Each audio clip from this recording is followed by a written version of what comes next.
The story begins on a battlefield, where we see the estate of a noble family in ruins. Maids are being slaughtered in the yard, some even burned alive, falling one after another like flies. Even those who don't resist are mercilessly killed. Amidst the chaos, two swords clash as two men engage in a fierce fight. One man raises his sword and swings down, but the other blocks the strike, his eyes filled with fury. We are introduced to the Ragnar clan, a grand ducal family that guards the empire at the northernmost edge of the continent. The Ragnar clan has been able to maintain their position as the Great Northern Wall for over a millennium due to a unique trait they possess. It is said that they carry the blood of dragons. Every member of the Ragnar bloodline is born with exceptional magical abilities, physical endurance, and a natural talent for swordsmanship. Everyone, except for the man currently fighting. As the man is slashed across his chest and collapses, bleeding out, the robed figure before him says that, even in the end, the man never understood that there are things he simply cannot achieve, no matter how hard he tries. The man inquires about what he means, and the robed figure starts to remove his cloak, revealing his face. We learn that the fallen man's name is Theo, and the robed figure is called Rendon. Theo asks why Rendon is here. Rendon smirks and replies that watching Theo train tirelessly every day despite his lack of talent was a pitiful sight, especially when hard work alone would never get him anywhere. He laughs, mocking Theo, saying that the nickname Imbecile of Ragnar suits him perfectly. He adds that Theo should have hidden away, calling him a talentless fool. Theo, gritting his teeth, accuses Rendon of approaching him under the guise of becoming his sword instructor and teaching him useless sword techniques, only to betray him and sell out the Rose Palace to their enemies. Theo barely gets the words out before Rendon slices off his arm, leaving him screaming in agony. Rendon sighs, asking why Theo is blaming him. He grabs Theo by the head and tells him that this all happened because of him.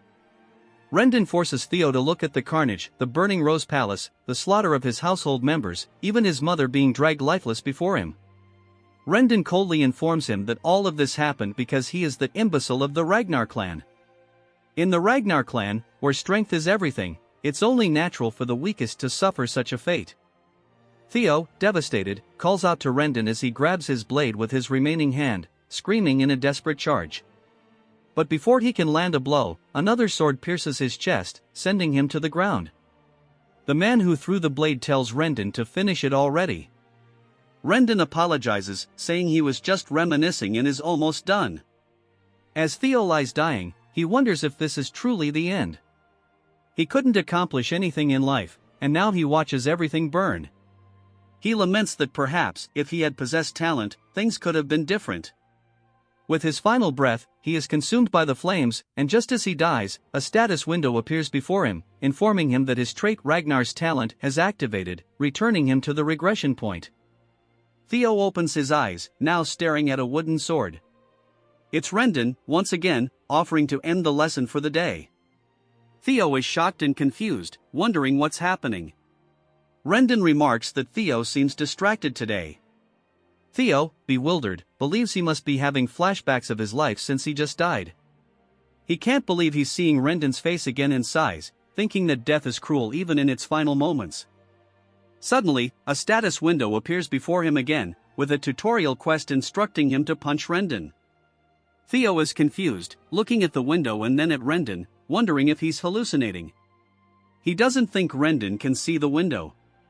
Rendon asks if something is wrong, and Theo, still confused, drops his sword, thinking that perhaps this is some sort of divine gift, a chance to vent his frustrations before he passes on. Deciding to go with it, he rears back and punches Rendon directly in the face. However, Rendon doesn't even flinch, and Theo is surprised at how weak his punch felt, commenting on how realistic the dream is. Frustrated, Theo swings his sword, knocking Rendon back. Rendon sighs, understanding Theo's frustration, remarking that with the awakening ceremony approaching, it must be difficult to see no progress despite all his hard work. Theo is startled to hear about the awakening ceremony but stays silent as Rendon lectures him on controlling his emotions. Rendon says that as a member of the Ragnar clan, Theo should rely on his sword, not his fists. With that, Rendon walks away, leaving Theo dumbfounded. The other trainees mock him, laughing at how the talentless Theo dared to strike his master. They question how someone so incompetent, even for an illegitimate child, could be a member of the Ragnar clan. Theo grasps a handful of sand from the ground, trying to make sense of his situation. The pain he feels is too vivid, too real. That's when it hits him, this isn't a flashback. Everything around him is real. A chill runs down his spine as he realizes that the awakening ceremony is still 10 years away, meaning he has returned to his 17-year-old self. He wonders how this could be possible. Once again, the status window appears, congratulating him for completing the tutorial quest and informing him that Ragnar's talent has activated. The window asks if he would like to receive his reward now. Hesitating for a moment, Theo raises his hand and selects yes. Immediately, he feels a strange sensation in his chest, as if he is being blessed with the talent of his ancestors. The window informs him that he has now received his reward, and all his stats will increase at an incredible rate. Theo, overwhelmed by the bright light from the activation of his reward, wonders what is happening. The window reveals that a new quest has started. The scene shifts to the Rose Palace, still standing in all its glory. A figure puts down a teacup, commenting on the situation. We see Rendon speaking to someone, mentioning that it's rare to see someone so talentless. Rendon, whose full name is Rendon Harvey, explains that this is why he is here, to be a true teacher. He vows to train Theo for the upcoming awakening ceremony, with only 5 months remaining. The woman he is speaking to is none other than Theo's mother, Cecilia, the lady of the Rose Palace. She hands Rendon a bag of money, requesting that he give Theo more attention. Rendon assures her that he will teach Theo day and night, though inwardly, he laughs, knowing that he has no intention of doing so. The story continues as Rendon muses over Theo's lack of talent. He scornfully remarks that both Theo and his mother are doomed to failure, calling her a concubine and implying that, like mother, like son, there is no future for their bloodline. Rendon sneers at the money he's received, thinking it's exceptional pay for betraying Theo. After all, he now holds the prestigious title of tutor to the Ragnar clan's direct line, and for feeding information about Theo and stunting his growth, someone has guaranteed Rendon's own future. In his eyes, Theo, the imbecile of Ragnar, is nothing more than a stepping stone to his own success. As Rendon contemplates his windfall, he suddenly notices Theo sprinting down the hallway, not even sparing him a glance. Annoyed, Rendon clicks his tongue and shouts after Theo, calling him a loser. But Theo is too focused, his heart racing with excitement as he rushes toward his mother. Bursting into her room, he throws his arms around her and calls out her name. Surprised, Cecilia asks if he's tired from his training but is taken aback by the sudden embrace. Theo, overwhelmed with emotion, begins to cry, realizing that he's truly back, 10 years in the past. Memories of his mother's lifeless body flood his mind, along with the heavy realization of his failure, being talentless in his previous life. But now, he's determined to change the future. Tears of joy stream down his face as he clings to his mother, resolved to grow stronger and change his fate. He explains to himself that though he's currently weak and without status, if the mysterious status window he encountered is real, he has a chance to grow. He vows to become powerful enough to hold his ground in the looming succession war and strong enough to exact revenge on Rendon. The next quest from the status window appears: train his body to the limit. He starts at 0%. That night, Theo is seen running furiously through the training grounds, determined to get stronger. He burns with the desire to defeat Rendon, but he knows that with his current weak body, that goal is far off. He recalls his previous life and the intelligence agency he had worked with, Black Word. Though he was part of the information team due to his lack of combat ability, now the information he gathered will serve him well. He recalls a potion from his past, the Bloody Sword Emperor's Elixir, and its secret manual, understanding its potential to greatly enhance his body. All the extreme training he had given up on before is now achievable, thanks to the activation of Ragnar's talent. As he continues to run, the other trainees notice and comment, surprised by his sudden stamina. Theo, pushing harder than ever before, is now 65% of the way to completing his goal. Days pass, and Theo shows no sign of slowing down, training tirelessly day and night. Evelyn, the manager of the training ground, watches him with curiosity. She yawns, wondering how Theo ever earned the nickname Imbecile of Ragnar when he's clearly showing immense drive and stamina. After days of ceaseless training, Theo is now at 97%, his eyes burning with determination, but his body nearing its limit. We flash back to the previous night, when Theo had rested at 90% progress, only to find that the percentage had decreased. This meant he couldn't afford to rest, he had to push himself to the absolute limit. With this realization, Theo trained relentlessly for 2 straight days without a single break. With each swing of his sword and each lap around the training ground, he gritted his teeth and pushed himself further, determined not to stop until the task was complete. At last, as he teeters on the brink of collapse, the percentage ticks from 99% to 100%. Theo feels an overwhelming sense of relief as the status window appears, congratulating him for completing the second tutorial quest. As a reward, he has been granted a dragon's heart, and for completing the quest so quickly, he receives an additional bonus 10 years worth of magical power from his past life. Completely exhausted, Theo falls to the ground, barely able to move. The status window asks if he would like to receive his rewards now. With trembling hands, Theo clicks yes. The rewards flood into him, a brilliant blue aura emanating from his body as he lies on the floor. Evelyn, who is still watching from a distance, is stunned by the sight, feeling the shockwaves of energy radiating from Theo. After some time, Theo wakes up in a bed, disoriented. He looks around, wondering where he is, when Evelyn walks in, telling him not to worry. She explains that he is in the break room of training ground number 4. Even a Ragnar, she notes, would collapse if they pushed themselves as hard as Theo had. She reintroduces herself, noting that he lost consciousness while training alone that morning, so she moved him here to rest. Theo, still tired but grateful, thanks her. However, Evelyn's curiosity hasn't faded. She offers him a drink and then drops a bombshell. She asks if he knows that within the Ragnar clan, opening one's mana hall before the awakening ceremony is strictly forbidden. Theo calmly acknowledges this and drinks, but Evelyn presses further, reminding him of the consequences for breaking this rule.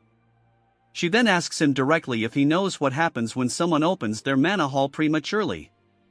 Theo is startled, unsure of where she's going with this, and asks why she's asking. Evelyn then reveals that just before he lost consciousness, a mana wave had occurred that was consistent with the opening of a mana hall. Theo's eyes widen in surprise. Her tone sharpens as she demands to know if he really opened it. Theo nervously tries to play it off, insisting that if he had opened his mana hall, he wouldn't still be alive. But he begins to sweat, recalling the dragon's heart he received as a reward. He realizes that the dragon's heart is actually where a mana hall can be placed, and having it there would make the mana flow through him far more efficiently than normal. Normally, warriors like those in the Ragnar clan long for a dragon's heart because it could bring overwhelming power. However, no human has ever been able to overcome the limitations of using one until now. Theo inwardly marvels at the incredible power he's been given by the quest rewards, but also realizes that it's placed him in an awkward situation with Evelyn. She is a high-ranking swordswoman who retired after losing her left arm. Though she now manages the training grounds, she once commanded the white-armored dragon cavalry, and was so skilled that even the demon dragon of the cavalry admired her. She was known for her fierce principles, the type of person who didn't judge based on status or strength. Dishonesty or cowardice didn't matter to her. Theo reflects on what to say to her, remembering how, when he was being rigid in the past, she had stripped him of his position as his direct superior. If she discovers his mana hall, she will execute him right here and now. He sweats nervously but asks himself if she can really go through with it, wondering what would happen if he isn't caught. Thinking about how well he knows her, he realizes he can use her strict personality against her.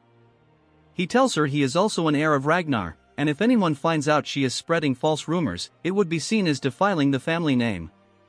She acknowledges this, agreeing that's true by the rules. He then asks her if she knows what the punishment is for humiliating a Ragnar heir. She answers that it is execution, and he says it's good she understands. He tells her to go ahead and check. She's puzzled, wondering if he's always been this bold, but insists that what she sensed was definitely a mana wave. She begins to manifest mana in her hand, telling him to excuse her while she checks. Even if he is of Ragnar bloodline, she tells him, rules are rules and there are no exceptions. She analyzes his abdomen for a mana hall, but finds nothing, which leaves her baffled. She mutters in disbelief, saying there isn't a mana hall. Theo calmly asks her if she felt it or not. Immediately, Evelyn drops to her knees, begging him to execute her for her mistake, offering her life to atone for her sin. Smiling, Theo thinks to himself that, of course, there wouldn't be a mana hall because he possesses a dragon heart, something far beyond ordinary mana halls. Having a mana hall means being able to control one's mana freely, so with the dragon heart, Theo can conceal his mana at will. The fact that humans could possess dragon hearts wouldn't be known for years, so Evelyn would have never suspected such a thing. Patting her on the shoulder, Theo reassures her that there's no need for her to worry. He admires how principled she is, saying that there aren't many people willing to risk their life to enforce the truth, even against an heir. He realizes that having someone as strong as Evelyn indebted to him would be advantageous. The reason the opening of mana halls is forbidden before the awakening ceremony is to prevent overflow, so for her to be concerned about even him, the bastard of Ragnar, makes him happy in a way. He thanks her for taking care of him after he passed out and leaves, leaving Evelyn stunned and wondering what just happened. Theo reflects that, with the dragon heart and the magic power from his past life, he'll become absurdly powerful very soon. A few days later, Rendon is shouting again, telling Theo to swing more to the right. He yells at Theo, frustrated, wondering how many times he has to explain such a simple thing. Theo, on the other hand, doesn't care, pretending to be weak while steadily growing stronger. But it's starting to grate on his nerves.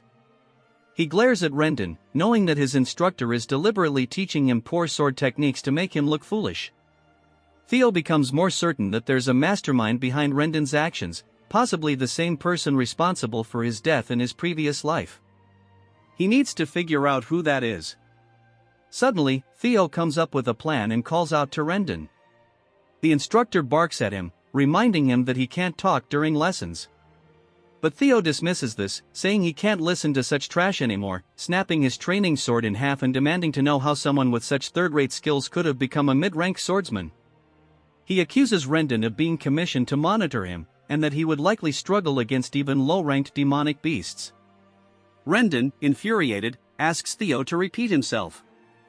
Theo walks forward, mocking him, saying his skills are trash and that he'll force him to resign as his instructor.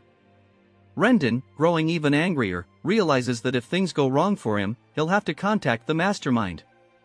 The scene shifts to a place called the Chameleon Palace, where a man bursts into a room, calling out to someone named Axion, asking if he's heard that the bastard of Ragnar is going to duel his master next week. Axion sits, drink in hand, as the man continues talking, suggesting that Theo might be left half-crippled after the duel.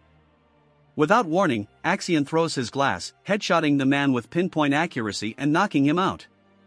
Axion, known as the Dark Tiger of the Four Hounds of the North, tells him that it doesn't matter if some bastard becomes crippled. Beside him is Remington Narrow, the Silver Lion of the same group, though he remains silent. Another man enters the room, saying it should matter because if they let their guard down, things could go wrong. This man is Ed Troyvon, one of the 9 dragons and also known as the Sky Dragon. Axion dismisses his uncle's concerns, arguing that they only need to worry about people with talent. Ed warns that even the smallest spark can ignite a blaze with Ragnar, but Axion is unfazed, confident that their instructor will handle the situation. 1 week later, back at the training grounds, the duel between Theo and Rendon is about to begin. Trainees are laughing and chatting, with some skeptical about Theo's abilities. Evelyn, on the other hand, looks worried. Theo raises his blade, thinking to himself that things have escalated far beyond his original plan. He only intended to humiliate Rendon and get him fired, but now the duel has drawn a large crowd. The cheers echo around him, but he calms himself, determined to get his revenge on Rendon. He doesn't care about any of that. If his employer says he's fired, then that's that. Given his past life, Theo feels an intense urge to beat him to death right there and then, but he knows he's not confident in his skills yet. First, he decides to distance himself from Rendon and gather more information about him. Rendon quickly realizes this is bad news. If Theo gets fired like this, his mission will end in failure. Desperate, he pleads with Theo, telling him that this goes against the rules and that he might end up facing the tribunal. Just then, the status window appears before Theo, informing him of the tutorial quest. Evelyn, thinking quickly, says she has an idea. They should resolve this the Ragnar way. She smiles knowingly. Theo asks if she means by the rule of the strong, and she nods, saying exactly that. They should settle this with a sword match, and there would be no need for Rendon to go to the tribunal. The victors shall be final. Rendon laughs, thinking it's a fantastic idea, fully believing this is going to work in his favor.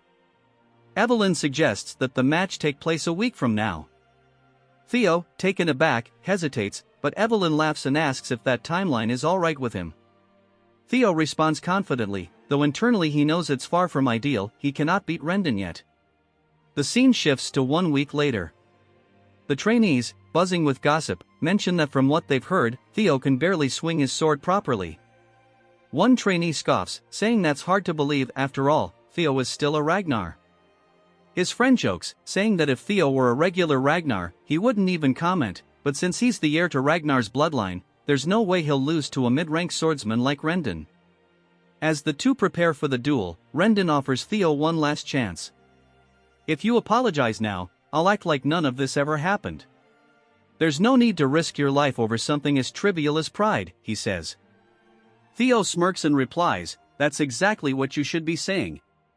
If you don't want to end up a one-armed swordsman, it'd be best for you to accept that you've been fired. Rendon's expression darkens. Furious, he snarls, you're really going to keep this act up to the very end? I was going to let this slide because you're so pitiful, but now I see that won't do. I'll kill you and just call it an accident. The outcome of this match is already decided, so there's no issue here. The duel begins with Rendon offering Theo the first strike, confident that the result is already decided. Theo charges in, their swords clashing. The trainees are instantly captivated, though it's clear Rendon is pushing Theo back.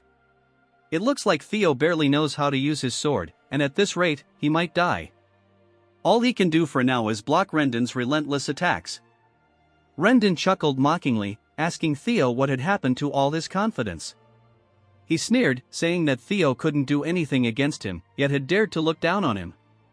This outcome was obvious, he added. Theo wasn't even a low-ranked swordsman, merely an apprentice. While his skills had recently shown some strange improvement, it wasn't nearly enough.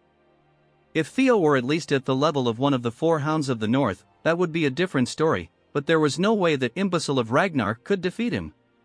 We flash back to Theo confronting Evelyn about her suggestion of the duel. What were you thinking? Theo had asked, but Evelyn simply responded that it was an act of goodwill. If Theo wanted to cut Rendon off completely, he needed to be thorough, she explained, since it seemed like Rendon had someone backing him. Firing him wouldn't be enough. Surprised, Theo asked how she knew this, and Evelyn replied that once she saw Rendon teaching Theo a weird sword style, she had someone investigate him. After all, the way he was teaching looked awkward and excessive, so she wondered where such a lousy instructor had come from. Theo reflected on how Evelyn hadn't caught on to this in his past life, but now, due to the incident with his mana haul, he must have piqued her interest. Evelyn set her tea down, revealing that every trace of Rendon led back to a single place, the Camellia Palace.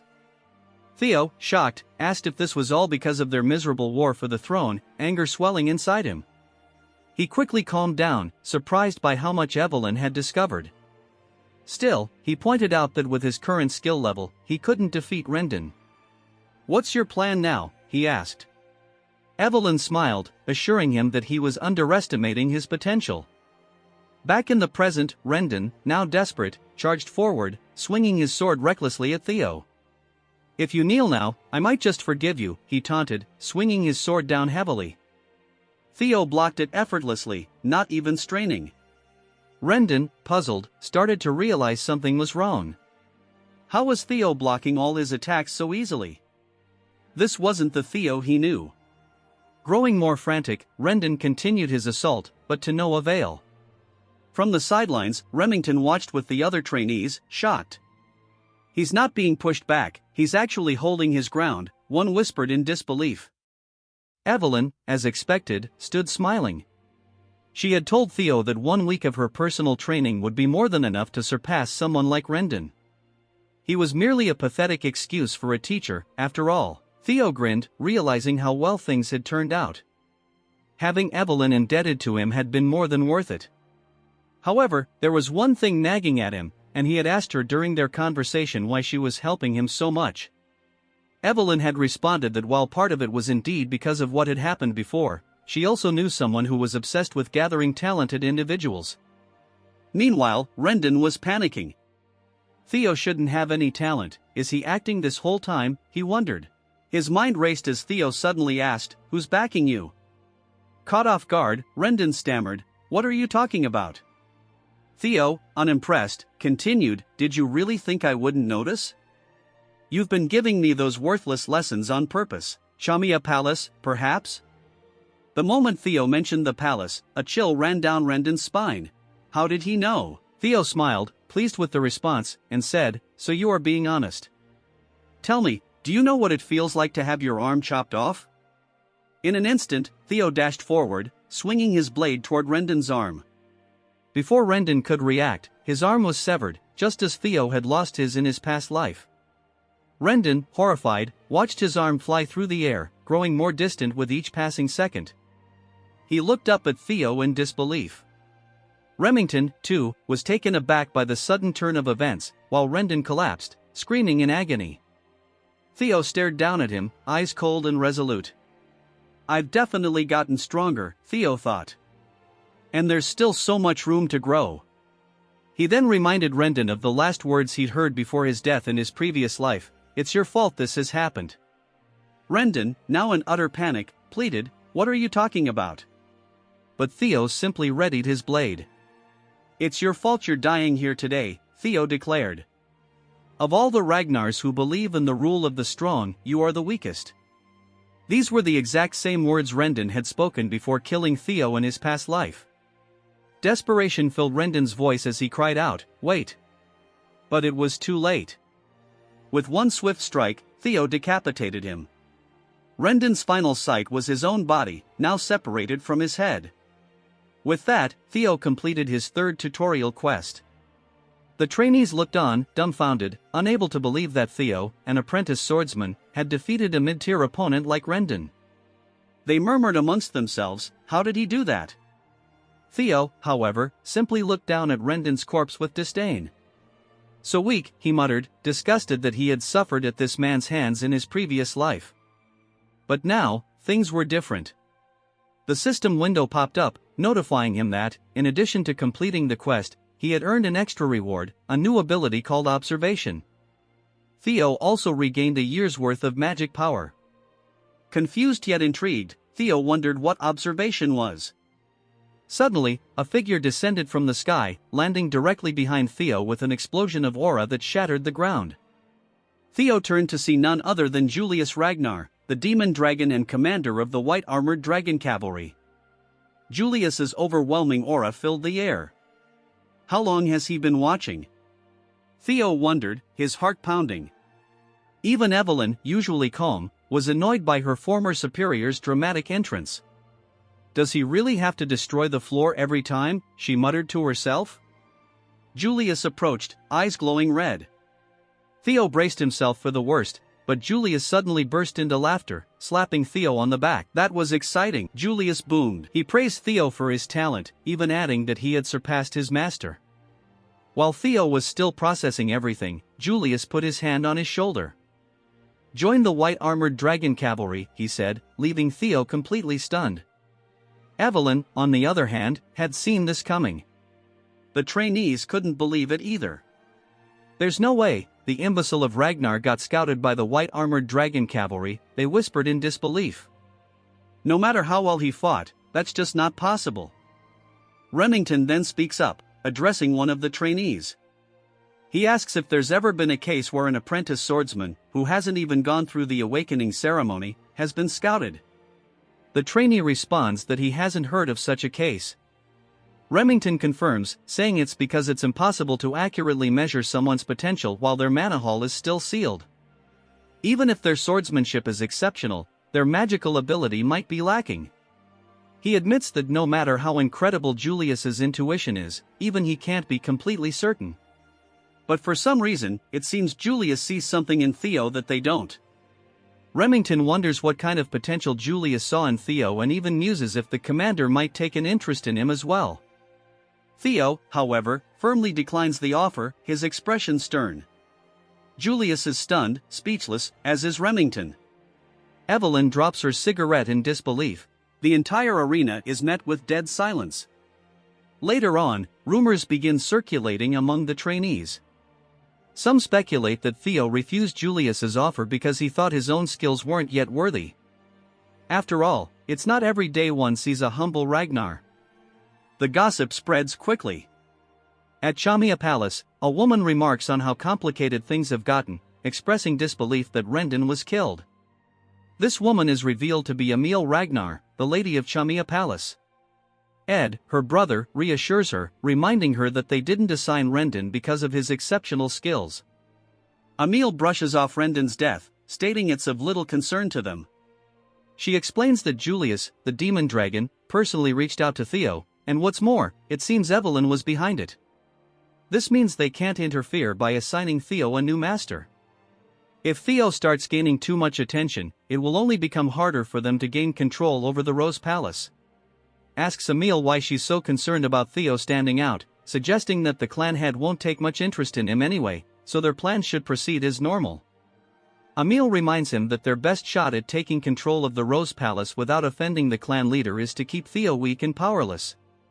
Axion agrees, saying that Theo is still powerless. He questions how much someone like Theo could have changed. Evelyn and Julius, after all, have always had a soft spot for underdogs. Ed, however, isn't convinced, warning Axion that they should have told Rendon to be more careful. Axion dismisses his concerns, saying their mother and uncle worry too much, and confidently announces he'll pay Theo a visit himself to remind him of his place. Back at the training grounds, Evelyn compliments Theo on his performance. He thanks her, acknowledging that training under a true master has made all the difference. She teases him, saying it would have been even better if he had joined the white-armored dragon cavalry, and asks why he turned it down. Theo admits that a small part of him regrets it since joining Julius's cavalry had been a dream of his in his previous life. But he believes that joining now would be premature and that there's no need to limit himself so early. He points out that the privileges awarded to the top performer at the awakening ceremony are far greater than simply joining the cavalry. He confides that he doesn't want any special treatment and is content training under her until the ceremony. Evelyn, satisfied with his response, tells him Julius won't be disappointed either. Theo then activates his newly acquired skill, observation, to analyze Evelyn. He discovers her age, title, rank, and even her admiration for his humility and character. Theo muses that this skill will be incredibly useful, and he's confident he'll be able to leverage it to his advantage. While scanning her status, he notices something unusual. Her profile mentions that she misses the white-armored dragon cavalry. He's intrigued by this revelation. Suddenly, a man approaches and introduces himself as Sybil from the Southern Inspection Post. He informs Theo that he has something important to discuss with him. Theo, finding him a bit intimidating, uses observation on Sybil and is startled by the results. Sybil's title is revealed as the Dunce of the Southern Inspection Post, and his demeanor is described as full of enthusiasm and excitement. He longs to cross swords with Theo, though this sentiment comes across as unsettling to Theo, who starts to feel creeped out. The last tutorial quest has begun, and it's titled Discard the Imbecile of Ragnar. Sybil pleads with Theo, admitting that in the past, he ignored him, fully believing that the title of Ragnar's imbecile was appropriate. Theo debates whether to kill him on the spot, but Sybil goes on to explain that he's been observing Theo's efforts. He notes that Theo trains harder than anyone else, day in and day out. He then confesses that after seeing Theo's performance against Rendon, and the fact that Julius himself invited him, Theo has now become his idol. He shares that he was once on the verge of giving up after being labeled the idiot of the Southern Inspection Post, but Theo inspired him to keep going. He begs for the chance to spar with Theo. Theo, initially skeptical of Sybil's intentions, uses observation to verify his sincerity. He's surprised to find that Sybil's admiration is genuine. Reflecting on how people react to him, Theo realizes that after defeating Rendon and gaining Julius's attention, he expected people driven by jealousy to come and challenge him. Instead, he's finding that there are those who genuinely want to follow him. He concludes that perhaps the Ragnar family members still have some pride left after all. Realizing that he'll need loyal allies if he's to rise to the position of clan head, Theo sees this as an opportunity. This quest, which is the final part of the tutorial, gives him a chance to shed the unwanted title of Ragnar's imbecile, something he was never able to escape in his previous life. He asks Evelyn for a moment to spar with Sybil, and she agrees, encouraging him to showcase his skills. Theo and Sybil take their positions, each formally introducing themselves and their masters. Evelyn smiles upon hearing Theo proudly name her as his master. Sybil, too, introduces himself, revealing that he wields the swordsmanship of the core clan and specializes in the quick sword. He expresses his excitement for the fight. Sybil charges in with a flurry of swift attacks, which Theo effortlessly blocks. Sybil, impressed, comments on how fast Theo is, despite his reputation. He adds that even though he was called the fool of the Southern Inspection Post, he takes great pride in his speed. But as expected, Theo's skills are the real deal, as he easily fends off every strike. Theo reflects that if this had been his previous life, he would have struggled against even a few of these hits. But now, things are different. With a single, decisive swing, Theo sends Sybil flying across the training grounds, crashing into the wall with such force that Sybil vomits a little. Sybil, still in awe, thanks Theo for the fight, saying he learned a lot. Theo then catches his reflection in his sword and wonders if he can use observation on himself. To his surprise, it works. He sees his own title, his talents, and a few locked abilities that Red Access denied. He's also surprised to see that he's still at level 1, and there are sections of his profile that are hidden. Having finally accessed his stats for the first time, they will now be notated with numbers. He notices that his magic power is high, likely due to inheriting his past life's magic in his dragon heart. But oddly, his luck is in the negatives. Bro is cursed. Theo speculates that the bad luck he experienced in his previous life may have been due to this and decides he'll need to figure out a way to improve his luck in the future. While lost in thought, Theo suddenly realizes he's completely surrounded by the other trainees. He wonders what's going on. Evelyn explains that no matter how weak Rendon was, he was still a mid-rank swordsman, and now that Theo has defeated him and earned the approval of the commander, the Ragnar family, being focused on strength, has two ways of reacting. They either become envious or begin to admire him. The ones gathered around clearly fall into the latter category. The trainees murmur amongst themselves, admitting that if they were in Sybil's place, they don't know if they could have even blocked Theo's strikes. A battle-hungry energy begins to fill the air as they express their desire to spar with him as well. Theo, feeling a bit overwhelmed, sighs and calls forward one of the men he recognized, named Eody, surprising the man that Theo knew his name. Theo calls Eody forward, saying he looks forward to sparring with him. Eody, feeling honored, introduces himself as the third son of Viscount Naylan and a practitioner of the double ascension swordsmanship. Theo, as he did with Sybil, introduces himself formally, expressing his hope for a good fight. They charge at each other, clashing swords several times. Theo's basic swordsmanship proficiency increases during the duel. As Eody prepares for a powerful strike, aiming for Theo's neck, Theo calmly raises his sword and deflects the blow, disarming Eody in the process. His proficiency increases once again. Eody, in shock, admits his defeat, stating that it's clearly his loss. With this, Theo gains Eody's approval, which results in his luck stat increasing by 1. Theo realizes that his luck seems to be tied to his growing reputation. He also gains experience points, strengthening his resolve to continue challenging others. His goal is simple now: he needs to fight as many people as possible. Soon, he gains the approval of several others, including Bonnet Ramiro, Eric, Manfred, and Manuel. Though there are too many names to mention individually, each duel raises his luck further. After fighting continuously, Theo becomes visibly tired, but he remains eager. Looking at his quest progress, he notices that despite the many fights, his completion percentage has only increased by 1. He speculates that perhaps all of his opponents already respected him, and to make greater progress, he needs to face stronger foes or situations where many doubt him. Suddenly, Remington approaches and remarks that Theo looks exhausted, asking if he'll be alright. Theo responds that he'll rest when necessary, but not yet. To his surprise, Remington steps forward and requests a spar with him, revealing his identity as the Silver Lion. Theo is astonished, recognizing the man, and so does the crowd. Remington is one of the famed Four Hounds of the North, a title reserved for the strongest of the Ragnar clan's awakening generation. Remington formally introduces himself, saying he's come to test the swordsmanship of his fellow Ragnar before the awakening ceremony. He expresses gratitude for this opportunity and reveals his talents: sword genius, keen senses, and extreme hard worker. His status shows that he sees Theo as an unexpected rival. Theo, awestruck, introduces himself once more, this time mentioning that he is the 31st son of the great guardian of the North, Ragnar. He humbly states it's an honor to duel someone as respected as Remington. They begin their duel, their swords colliding and sending sparks flying. Theo's quest progress increases by one as the battle intensifies. Their swords grind against each other, and then suddenly, pieces of Theo's sword shatter, flying through the air. Remington stands confidently, having broken Theo's blade. The crowd is stunned, while Evelyn watches with a knowing expression. The trainees are in disbelief, and Sybil struggles to accept the result.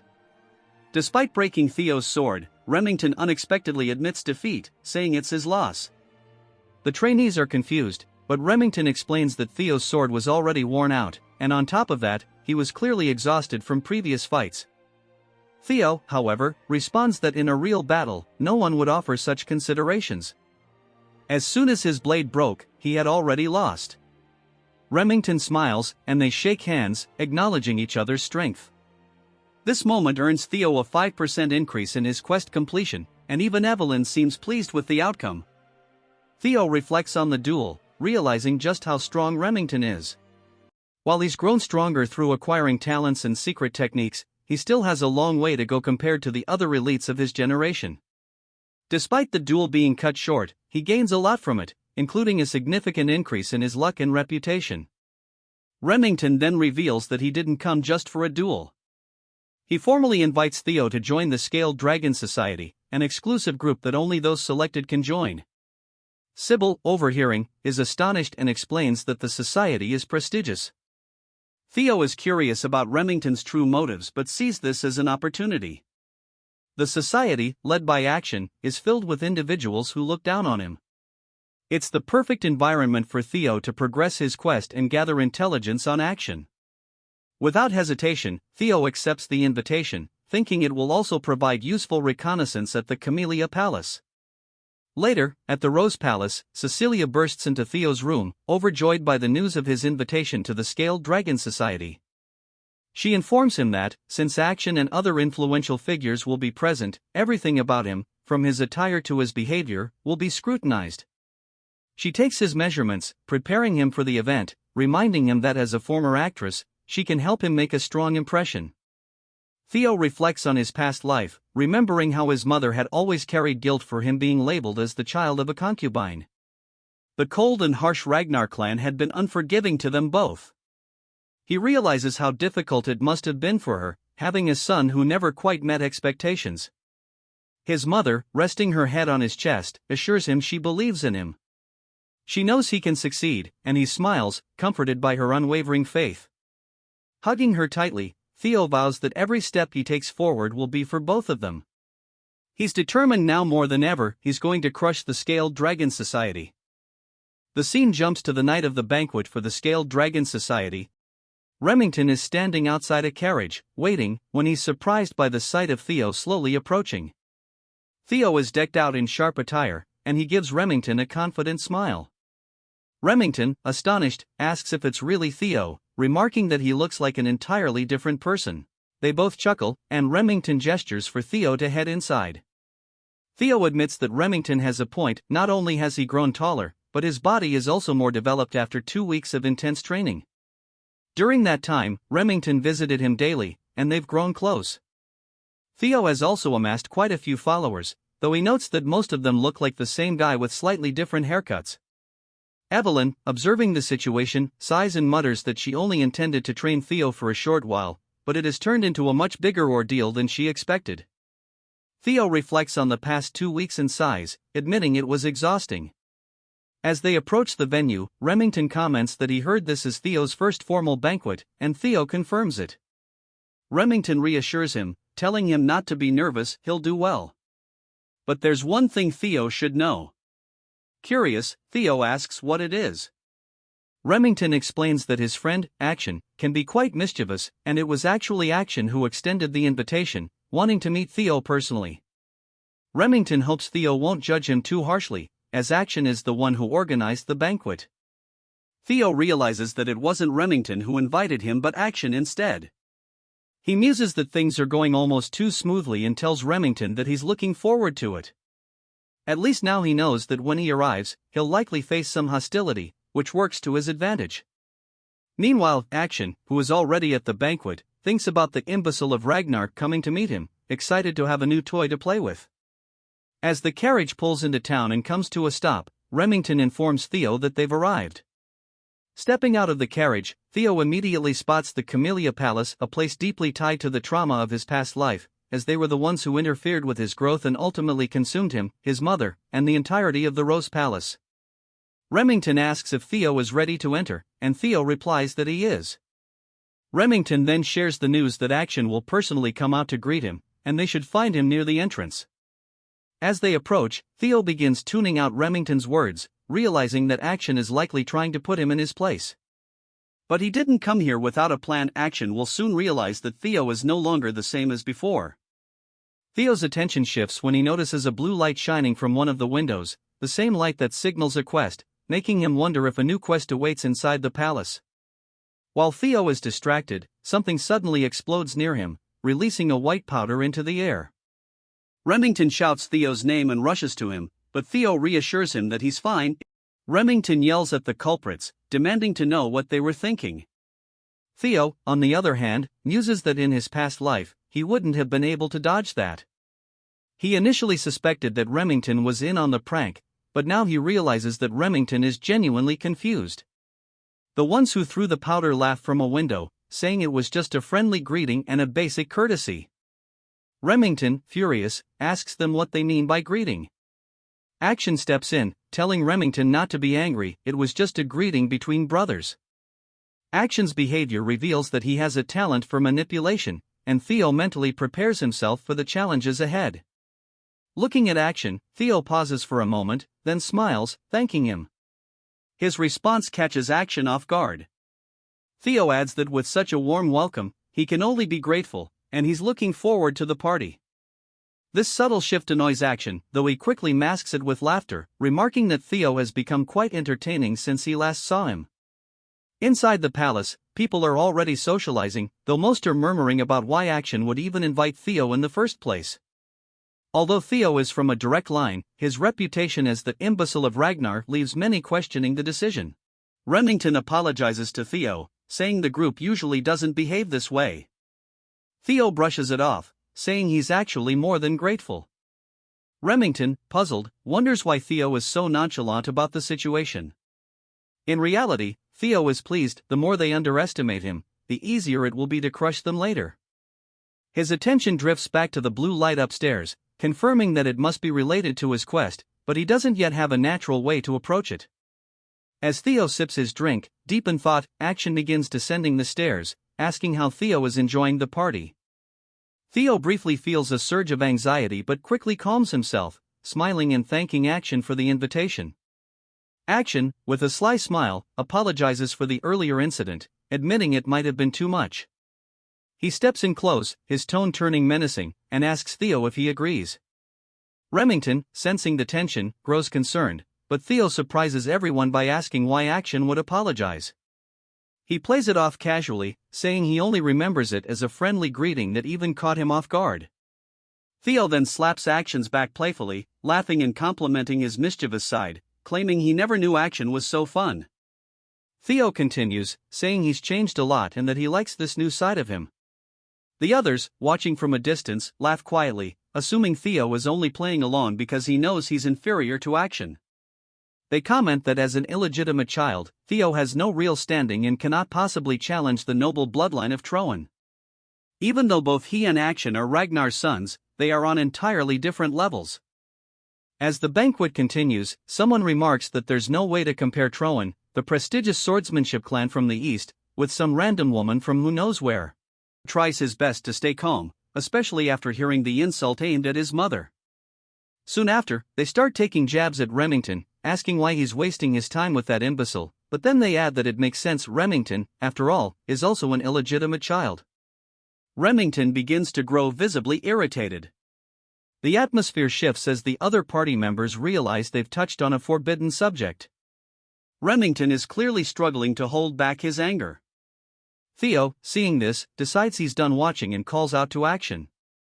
With a smirk, he tells Action he should greet his new friends as well. He grabs Action's hand, pulling it off his shoulder, and strides toward the ones who were insulting Remington. He picks up a wine bottle and raises it towards one of their glasses.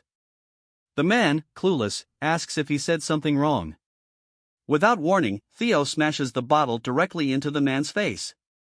Action and Remington are both stunned as the man collapses to the floor, screaming in agony, blood pouring from his head. The man, still in shock, looks up at Theo and curses, calling him a bastard. Theo responds without hesitation, landing a fierce kick that sends the man flying to the other side of the room. He mocks him, asking who he thinks he is to insult him, and sarcastically adds that it was just a little greeting, nothing more. His viciousness starts to change how many in the room view him, and the progress on his quest suddenly jumps from 41% to 43%. Remington, still shocked, realizes that this isn't the Theo he's used to.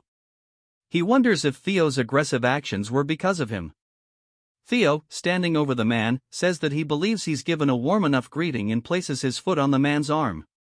He smiles cruelly, asking if he was wrong. The man screams, begging him to stop, but Theo, showing no mercy, snaps the man's arm with a swift motion, shattering the bone completely. Panic ripples through the crowd as they realize they've greatly underestimated Theo's brutality. His quest progress jumps to 58%, and when the man loses consciousness from the pain, it ticks up another percentage point. Theo, now satisfied, releases the man's arm and glances around the room, asking if anyone else would like to say hello. His progress skyrockets to 66%. Suddenly, 4 men leap down from the upper floor, surrounding Theo in an instant. Each one unsheathes their blade in unison, pointing their weapons directly at his throat. One of them declares that Theo has committed the grave sin of harming the young master, and such a crime will be repaid with death. Theo, unfazed, laughs and remarks that this is exactly how it should be. He asks who the young master is, and the guards respond that he is the third young master of the Hanabi clan. His name is Ian. Theo smirks, realizing this is what he expected. He came here knowing the place was filled with enemies. He recognizes the Hanabi clan as one of the 6 snow clans that serve Ragnar, and he anticipated that they wouldn't sit quietly while the imbecile they've long mocked suddenly started causing trouble. Theo then shrugs, asking, "So what?" His question unsettles the guards, but Theo is done letting others walk over him. He questions whether the dogs of one of Ragnar's bannerman clans dare to demand his death and asks if they can truly take responsibility for their words. His aura grows heavy, causing all the guards to sweat nervously, unsure of what kind of pressure they're feeling. They begin to wonder if this is really the same imbecile of Ragnar they thought they knew. The guards come to a terrifying realization: while Theo has been treated like a joke for so long, he still has the right to succession. He carries Ragnar's direct bloodline. Ragnar, after all, is the Lord of the North and ruler of the 6 snow clans. Declaring death to one of Ragnar's bloodline would normally result in swift retribution, with an entire clan potentially being wiped out. They now realize the situation has changed, and they need to apologize quickly. Before the guards can act, Theo coldly orders someone to kill them all. In the blink of an eye, swords flash, and all 4 guards lose their heads, one after another. Blood spills across the floor, but Theo remains unfazed. A familiar figure taps the ground. It's none other than Evelyn. She wipes the blood off her blade, shocking everyone in the room. Even Action didn't expect to see her here. Theo's quest progress hits 70%. Evelyn calmly asks Theo when he realized she was following him. He laughs, saying it was obvious. He's not entirely sure why, but having her here will allow him to turn the tables without any worries. Standing before the 4 headless bodies and the unconscious Ian, we flash back to a scene with Julius. He's popping open a bottle of wine, remarking that Evelyn once told him she wouldn't take on any more disciples, which means Theo must be someone special to her. Evelyn brushes it off, but Julius presses, asking if she doesn't have somewhere to be. He teases that his recent joy has been tormenting her. She comments that the wine is expensive, to which he responds by chugging it, grinning. Evelyn, realizing she can't argue with him, admits that Theo's talent is exceptional. Among all her disciples, he's the best. Julius, recalling that Action also trained under her, asks if that means Theo is better. Evelyn confirms that in terms of potential, Theo far surpasses Action. These are not empty words, either. Julius laughs, saying she's always had a sharp eye for things and should have seen this long before him. He then sighs, asking if that means Theo has been hiding his strength this whole time, as people can't change that drastically overnight. Evelyn agrees, noting that it's odd for someone who has concealed their true power to suddenly flaunt it. She's concerned that Theo might be rushing into things, as his sudden change seems like he's being chased by something. His attendance at this banquet also carries that same weight. Julius, sensing her worry, puts down the wine and says it's probably because of Action. He advises her to follow Theo to ease her mind. Evelyn asks what he means, and Julius hints that it might not be what she's concerned about, but something significant will definitely happen when young wolves thirsting for blood gather together. He encourages her to try and tempt Theo to join their ranks, and if she wants, she's welcome to return as well. Julius even teases her about how she still longs for her old group, placing a uniform on the table. He invites her to come back and take responsibility, especially after she gets Theo to join them. He then leaves, remarking that the wine was fantastic, while Evelyn watches in disbelief. She grumbles that it only tasted good because it was expensive. Back at Camellia Palace, Evelyn observes Theo and realizes he must have orchestrated everything from the start. She now wonders if he planned to attend the banquet aiming for this exact outcome and if he was someone she needn't have worried about all along. She contemplates when exactly he noticed her presence. But, of course, Theo had sensed her the moment he entered the carriage. As a possessor of a dragon heart, he has enhanced energy perception, akin to a sixth sense. With the stage now set, Theo addresses Evelyn, stating that most of the people here have disrespected a successor candidate and asks what the punishment is for such an offense. Evelyn responds that, according to clan law, immediate execution is an option. Theo laughs, saying since they're all just kids who haven't even undergone their awakening ceremonies, they should lose an arm each, and that will suffice. Without hesitation, Evelyn charges into the crowd, cutting off the arms of everyone who had mocked Theo. As she does, Theo calls out their names and their family status, making it clear how insignificant they are compared to the power of the Ragnar family. By the end of Evelyn's ruthless spree, Theo's quest progress hits 79%. One man, trembling, grabs onto Action's pants, begging him to intervene. Action looks down at him, asking why he should help in the first place, adding that this is merely a greeting. The man, confused, looks back, but before he can say anything else, Evelyn's sword flashes, severing his arm. The man screams in agony on the floor. Evelyn and Action exchange glances. Action remarks that he never expected to see her again like this. Evelyn, calm and collected, replies that it's been a while. The quest progress hits 82%. Action observes that Evelyn only targeted those who made comments about the bloodline. Theo had made it clear that even as a fellow successor candidate, not even he could halt Evelyn's actions. Evelyn turned her head toward Theo, reporting that she had severed the right arms of the 14 individuals he had commanded her to. He complimented her, saying, "Good job," and asked her for a status update. She informed him that if they hurried to a priest, the arms could be reattached, but their future as swordsmen would be uncertain. Theo nodded, stating that was sufficient. Remington, concerned, asked Theo if he was all right. Action, observing how close both Evelyn and Remington were to Theo, realized that Theo had truly changed. He was no longer burdened by the title of imbecile. A chuckle escaped Action, but it quickly turned into seething anger, and he expressed his desire to crush Theo even more now. Theo, unfazed, said it was time to leave, and both Evelyn and Remington followed him. As Theo walked past Action, he tapped his arm, smirking as he waved goodbye, saying he had fun. This final gesture was the last hurdle Theo had to overcome, and his escape from the title of imbecile was now complete. He told Action he'd see him later, and a notification appeared, declaring the completion of the tutorial quest. Action, enraged, screamed Theo's name as Theo relished the thought that his quest was finally over. However, he knew this was only the first step toward his true revenge. His rewards included an experience elixir, which would grant him 5 level ups as long as he remained under level 30, though there were likely more rewards yet to be revealed. As the sun set, back in the Camellia Palace, Emile was working on some papers. She was visibly shocked by something her attendant had just told her and demanded he repeat it. She isn't going to like this, he thought. The scene shifted to a lively tavern, a stark contrast to the noble banquet they had just attended. Sybil was leading the celebrations, loudly cheering for Theo and his successful debut in society. The trainees were in high spirits, enjoying themselves, and even Theo allowed himself to relax and join in with the revelry.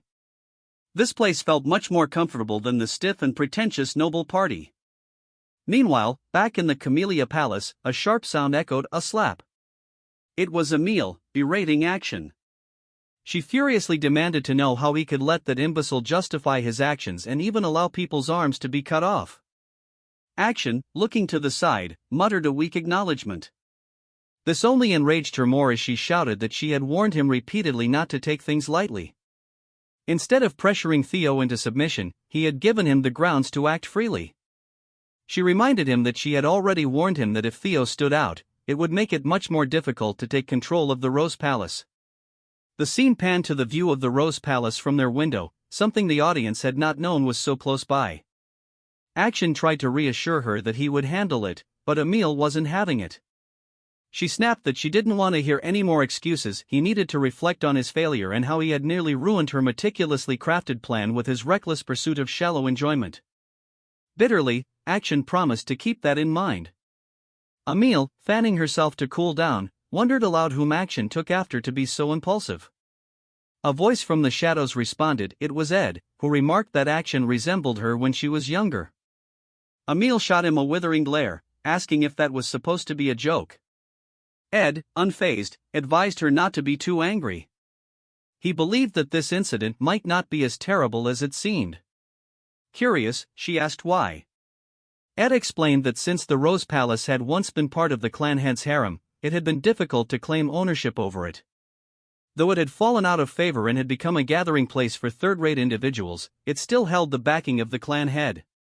To take it over, they needed justification, and Theo's actions at the banquet had provided just that. Ed continued, explaining that Theo was slowly becoming the representative of the Rose Palace, and using the incident where he cut off the arms of several people, they could now move forward with legal proceedings to suppress him. Emile closed her fan, her mood shifting instantly, and asked Ed how long it would take to set their plan into motion. Ed chuckled, informing her that the preparations were already complete, and by tomorrow morning, she would receive some delightful news. He even prepared an aromatic candle from the volcanic region of Akron for her to enjoy a relaxing bath before bed. Their closeness was unsettling, almost inappropriate for siblings, as Emile wrapped her arms around Ed, praising him as always and saying that this was why she adored him so much. The atmosphere was eerily intimate. Back at the tavern, Remington expressed his surprise. He was still in disbelief over how much Theo had stood up for him. Theo, confused, asked what he was talking about, wondering if Remington had had too much to drink, even though he'd only been sipping orange juice. Remington clarified that he was talking about the banquet. While Remington had been willing to endure the insults aimed at himself, the moment they insulted Theo's friend, Theo had immediately acted without hesitation. Remington admitted he had done nothing to defend himself and found it embarrassing. Looking at Theo, Remington realized how extraordinary he truly was. Despite all the ridicule he had faced for being an untalented, illegitimate child, Theo had grown into a formidable person. Not only that, but even when confronted by enemies he stood little chance against, he had the courage and resolve to emerge victorious. Theo had gone up against the formidable Camellia Palace, a force that no one else dared to challenge, yet he wielded his sword without hesitation, all for the sake of defending a friend. Using his observational skills, Theo notices that Remington believes Theo's actions at the banquet were driven by how much he cares for him. Theo, however, tells him that he seems to be misunderstanding something. Remington, ignoring the comment, reveals that although his clan head had instructed him to build ties with Action, he's had a change of heart. He declares that, from now on, he wishes to follow Theo instead. The other trainees, witnessing this, get excited, shouting that it's only natural for the strong to recognize strength in others. Theo, still unconvinced, insists that Remington is misunderstanding things. At that moment, he hears Evelyn's voice in his mind, using telepathy to tell him to just let Remington be. Startled, Theo glances over at her and sees her smiling. She says it's not a bad misunderstanding, after all, and perhaps everyone just wants to get along with him. Theo sighs, surprised, and says he's really not anyone special. Reflecting for a moment, he considers that everything might be because of the message window he has. Whether it's his regression to the past, acquiring Ragnar's talents, or becoming stronger, he can't quite pin down what it is. At first, he thought it might be fragments of his regret, but the window is far too detailed for that. A vague sense of déjà vu nags at him, but he concludes that since it's been helping him, it doesn't matter. As the banquet wraps up, Theo notices his level has gone up. He realizes that each level up grants him stat points that he can allocate however he wants, allowing him to enhance his abilities at will. He finds this both thrilling and frightening, and he gets excited at the thought of how powerful he could become. But first, he knows he needs to prepare for the inevitable counterattack from the Camellia Palace. Turning to Remington, he gives him the nickname Remy and says, "Since you've mentioned it, maybe you can help me with something." Remington, eager, agrees and asks what Theo needs, before noting how Theo just called him Remy. Theo pulls out a piece of paper and tells him that the battle for the throne between him and Action is about to intensify. To prepare, he really wants Remy's help. Remington is taken aback by this, but Theo explains that in the future, Remington will become the head of the Narrow Clan, and their forces will grow strong enough to rival even the Ragnars. Theo adds that Remington's strength and leadership are symbolized by the Silver Lion and that he hopes to have him on his side. Theo then hands Remington an envelope, saying he really hopes Remy will take it. Still surprised, Remington accepts the envelope and pledges to follow Theo, saying that if there's anything he can do to help, he will. Theo laughs, thanking him, while Remington again points out how Theo called him Remy. Just then, someone shouts Theo's name from behind the door. The door bursts open, and a group of knights enters. Everyone in the room is shocked. The knights, known as the Swords of the Law, essentially medieval knight cops, present Theo with a warrant for his arrest on charges of threat, assault, and intimidation. Evelyn, outraged, demands to know what nonsense this is, but Theo calmly tells her to relax. Walking over to the warrant, Theo notices the ink is still wet, indicating they were in a rush. Smirking, he tells the knights he's ready to go. They handcuff him and lead him out. Remington calls out to Theo, who turns around with a grin. Both Theo and Evelyn realize that this is likely part of Theo's larger plan. They exchange a knowing look, glancing at the envelope still in Remington's hand. At the banquet, she sighs, murmuring to herself, who would have thought that his invitation would lead to this? Despite her worries, she holds faith that Theo will get through it because that's the kind of resilient kid he is. Gazing out the window with hope, she quietly wishes for Theo's safe return. Meanwhile, Theo, now inside a carriage, is being escorted away by the night watch. Peering out the window, he comments to himself, "It's been a while since I've been here." As the view of the tribunal comes into sight, a grand, imposing structure, he mutters that his actions at the banquet won't result in mere imprisonment. He's certain this will lead to a trial. After all, bringing Ragnar's successor to the tribunal signals that they're questioning his worthiness as the next in line. Upon arrival, the knights order him to step out, and Theo realizes they likely want to crush him completely. A grin spreads across his face, though, as he thinks, "That's exactly what I'm hoping for." As they escort him in, one knight announces, "We've brought Theo," and a commanding voice from within instructs them to bring him forward. As the doors open, Theo thinks to himself, "If I'm going to reveal what I've prepared, it should be on a stage this grand." He steps into the chamber to find 4 figures seated above him in throne-like chairs, scrutinizing him from above. Theo feels a bead of sweat trickling down, noting, quite the impressive gathering. Among them, he recognizes Julius and Ed, as 4 of the 9 dragons who protect Ragnar are present.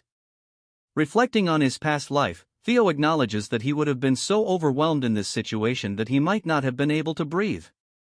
The scene introduces us to the Lady of the Plum Blossom Palace, Osa Ragnar, also known as the Sword Dragon. The Elder Dragon and Head Counselor, Wolfgang Ragnar, is there as well. Wolfgang calls out Theo's name, and Theo nods in response, saying it's been a while and that he didn't expect to encounter him here. Theo notes that Wolfgang highly values bloodlines and likely considers him an illegitimate half-blood, distasteful, something the man doesn't even try to conceal. Wolfgang cuts off any pleasantries, sternly stating that Theo is here to answer for his misdeeds. He recounts all the people who suffered and lost limbs, emphasizing that due to Theo's reckless actions, many now threaten to sever ties with the family. He questions if a bastard like Theo can bear the consequences of the damage he's inflicted, adding that he will hold Theo accountable for dragging Ragnar's honor through the mud. Unfazed, Theo replies exactly as Wolfgang has described, admitting he was far too reckless. Wolfgang sighs, but then Theo, with an intense gaze, adds that he should have gone further by severing heads, not merely limbs. Everyone in the chamber reacts with surprise as the atmosphere shifts, becoming sharp and tense. Theo continues, passionately asserting that the subjects of a lord are granted land and honor, and in return, they owe loyalty in their lives. That's the essence of chivalry. He bellows, "How dare they threaten their lord? Had I known they'd be this insolent, I would have beheaded them without hesitation. They must be punished if the principles of chivalry are to be restored. How could I sit by while Ragnar's 1,000-year-old honor is being trampled?" Wolfgang nearly rises from his seat in anger, but Julius chuckles, admiring Theo's boldness and muttering that a simple punishment won't suffice for this. Wolfgang, fuming, accuses Theo of mocking him with such sophistry. OSA speaks up, saying that while Theo's opinion may be controversial, he is theoretically correct. Wolfgang, startled, wonders why OSA seems to agree with Theo, but she goes on to explain that Ragnar, though strong, would never truly be great if it ignored the voices of its knights and vassals. To rule through tyranny alone is a surefire path to downfall. Taking this in, Theo responds, "I'll be sure to keep that in mind." We finally learn more about OSA. She is the clan head's first wife and one of the North's greatest swordsmen. Surprisingly, she doesn't appear hostile toward Theo, though he recalls that she had something to do with the fall of the Rose Palace in his previous life. OSA tells him she hopes he understands that his punishment will be justified. Theo asks what punishment he's to receive, and Wolfgang hesitates before declaring that he'll serve 3 months of probation. Theo objects, noting that the awakening ceremony is only 2 months away. Wolfgang snaps at him for talking back, but OSA reassures Theo, saying she considered the timing and has arranged for him to participate in next year's ceremony.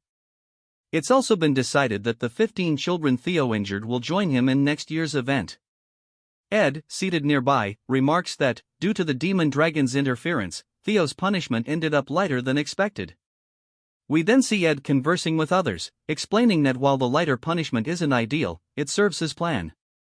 With the awakening ceremony delayed, Theo will bear great dishonor within Ragnar, and as the Rose Palace's representative, this dishonor will give the Camellia Palace an opportunity to overtake them. Ed contemplates that if Theo tries to fight back, they could simply kill him, though he doubts Theo would be that foolish. But his thoughts are interrupted when Theo unexpectedly announces his intention to appeal. Shock ripples through the room at Theo's brazen decision, and Ed begins to laugh, covering his face with his hand, calling Theo an idiot and saying his arrogance knows no bounds. This, he notes, will make things even easier for him. Julius turns to Theo, asking if he understands what an appeal truly entails. Theo nods, responding that he's well aware this isn't a matter that can usually be resolved with just 3 months probation, something Julius likely helped to arrange as a mere slap on the wrist. In the proud and powerful Ragnar, appealing means war, and he has no intention of accepting a simple slap on the wrist. He adds that only the victor's voice is heard, and he expects to be rewarded, not punished. At this, a blue notification in Theo's status window appears, showing he's about to enter the main scenario, and we see OSA and Julius exchange surprised looks. The status window explains that by completing the scenario, Theo can uncover many secrets hidden in this world, wishing him success as the Successor's Path quest begins. Meanwhile, we jump to the Sarah Merchant Guild's branch, now engulfed in flames. Amongst the burning chaos, mercenaries lay slain on the ground, some cut to pieces. Remington observes the destruction, muttering, "So this is where they were hiding," just as young Lord Theo said. He and Evelyn look down at a small chest, concluding that with this discovery, Camellia Palace is finished. Back at the tribunal, a heavy silence lingers before Wolfgang finally speaks, asking Theo if he truly plans to turn a matter that could be settled with 3 months of probation into a full-fledged war. He accuses Theo of being arrogant beyond belief, questioning if he really thinks he can face the might of the 15 clans alone. Theo calmly replies that he will handle it, noting that in cases like this, where there's a vast imbalance of power, appeals are usually resolved through proxy battles. Julius nods, explaining that while appeals typically mean settling matters through war, when a battle is near impossible due to power disparity, each side may send a representative for a one-on-one duel, the proxy battle Theo mentioned. In this case, Theo would represent himself as the defendant, while it's likely that Axion will represent the plaintiff, a match almost guaranteed to end in Theo's loss. Julius wonders why Theo would make such a reckless choice, suspecting he might be banking on Julius or Evelyn stepping in as his proxy. Yet, he knows they won't, meaning Theo will inevitably face Axion alone. Ed confirms this, announcing he will send Axion, who will make Theo understand his place through death. As Ed continues to outline the representatives, a cold, powerful voice suddenly cuts through, sending chills down everyone's spine. Someone remarks that he thought Theo was a quiet child, but now, seeing him involved in such clever schemes, it's clear he's changed a lot since their last encounter. Calling Theo his son, we are introduced to the Ragnar clan head, Kyle Ragnar, a towering figure who commands attention. All 9 dragons present at the tribunal greet him respectfully, as does Theo, who bows, greeting Kyle as the incarnation of the great dragon god. Theo's status window lights up once more, revealing that his next objective is to take over the Camellia Palace and uncover its secrets, marking the beginning of his first tutorial quest. Reflecting that the blue notification from earlier was the key to the palace's secrets, he regrets not pursuing it during the banquet. He quickly brushes off the thought, focusing his attention as he looks up to meet his father's intense gaze, watching Kyle Ragnar approach. Theo steels himself, muttering that he has to handle this first. An unexpected variable has just appeared, and his carefully laid plans could quickly unravel. He wonders what brings his father here. Kyle then commands him to stand, explaining that he had heard of Theo's predicament by chance on his way here and is aware that Theo's situation is rather complex. He mentions that he learned Theo wants to make an appeal through a proxy battle. Theo hesitates momentarily before confirming. Kyle considers this, saying that if Theo's plan involves a proxy, it'll be challenging, and he asks who Theo intended to choose as his representative. Realizing this is a test, Theo replies that there's no one who could represent him and that he planned to fight himself. At this, Ed senses something amiss, growing uneasy. Kyle tells Theo he'll likely lose, but Theo meets his gaze steadily, replying that he can't know that without trying, and even if forced to yield, he won't willingly bow. Kyle starts to grin, then laughs heartily, proclaiming to everyone present that these words define his son. Even if he's made to bend, he will not lower himself. He commends Theo, calling this attitude the very essence of a Ragnar. Theo thanks him, explaining that the proxy battle is just bait, he doesn't intend to actually fight, and it's refreshing to be able to admit it freely. The work he assigned to Evelyn and Remington will prove Camellia Palace's treason, securing his victory without bloodshed. But then, Kyle takes it a step further, declaring that he will personally grant Theo an opportunity. As Ragnar's leader, he wishes to test Theo with a single strike. Theo is taken aback, unsure if Kyle is serious, but Kyle calmly orders him to follow outside, declaring that if Theo can withstand this one strike, all charges will be dropped. Ed, visibly panicked, shouts in protest. He realizes that if Kyle is testing Theo, it means he's ready to approve of him as a potential leader. Even though Ed doubts Theo can survive the blow, he knows that if he somehow does, he'll gain the clan head's approval, a fact Ed can't tolerate.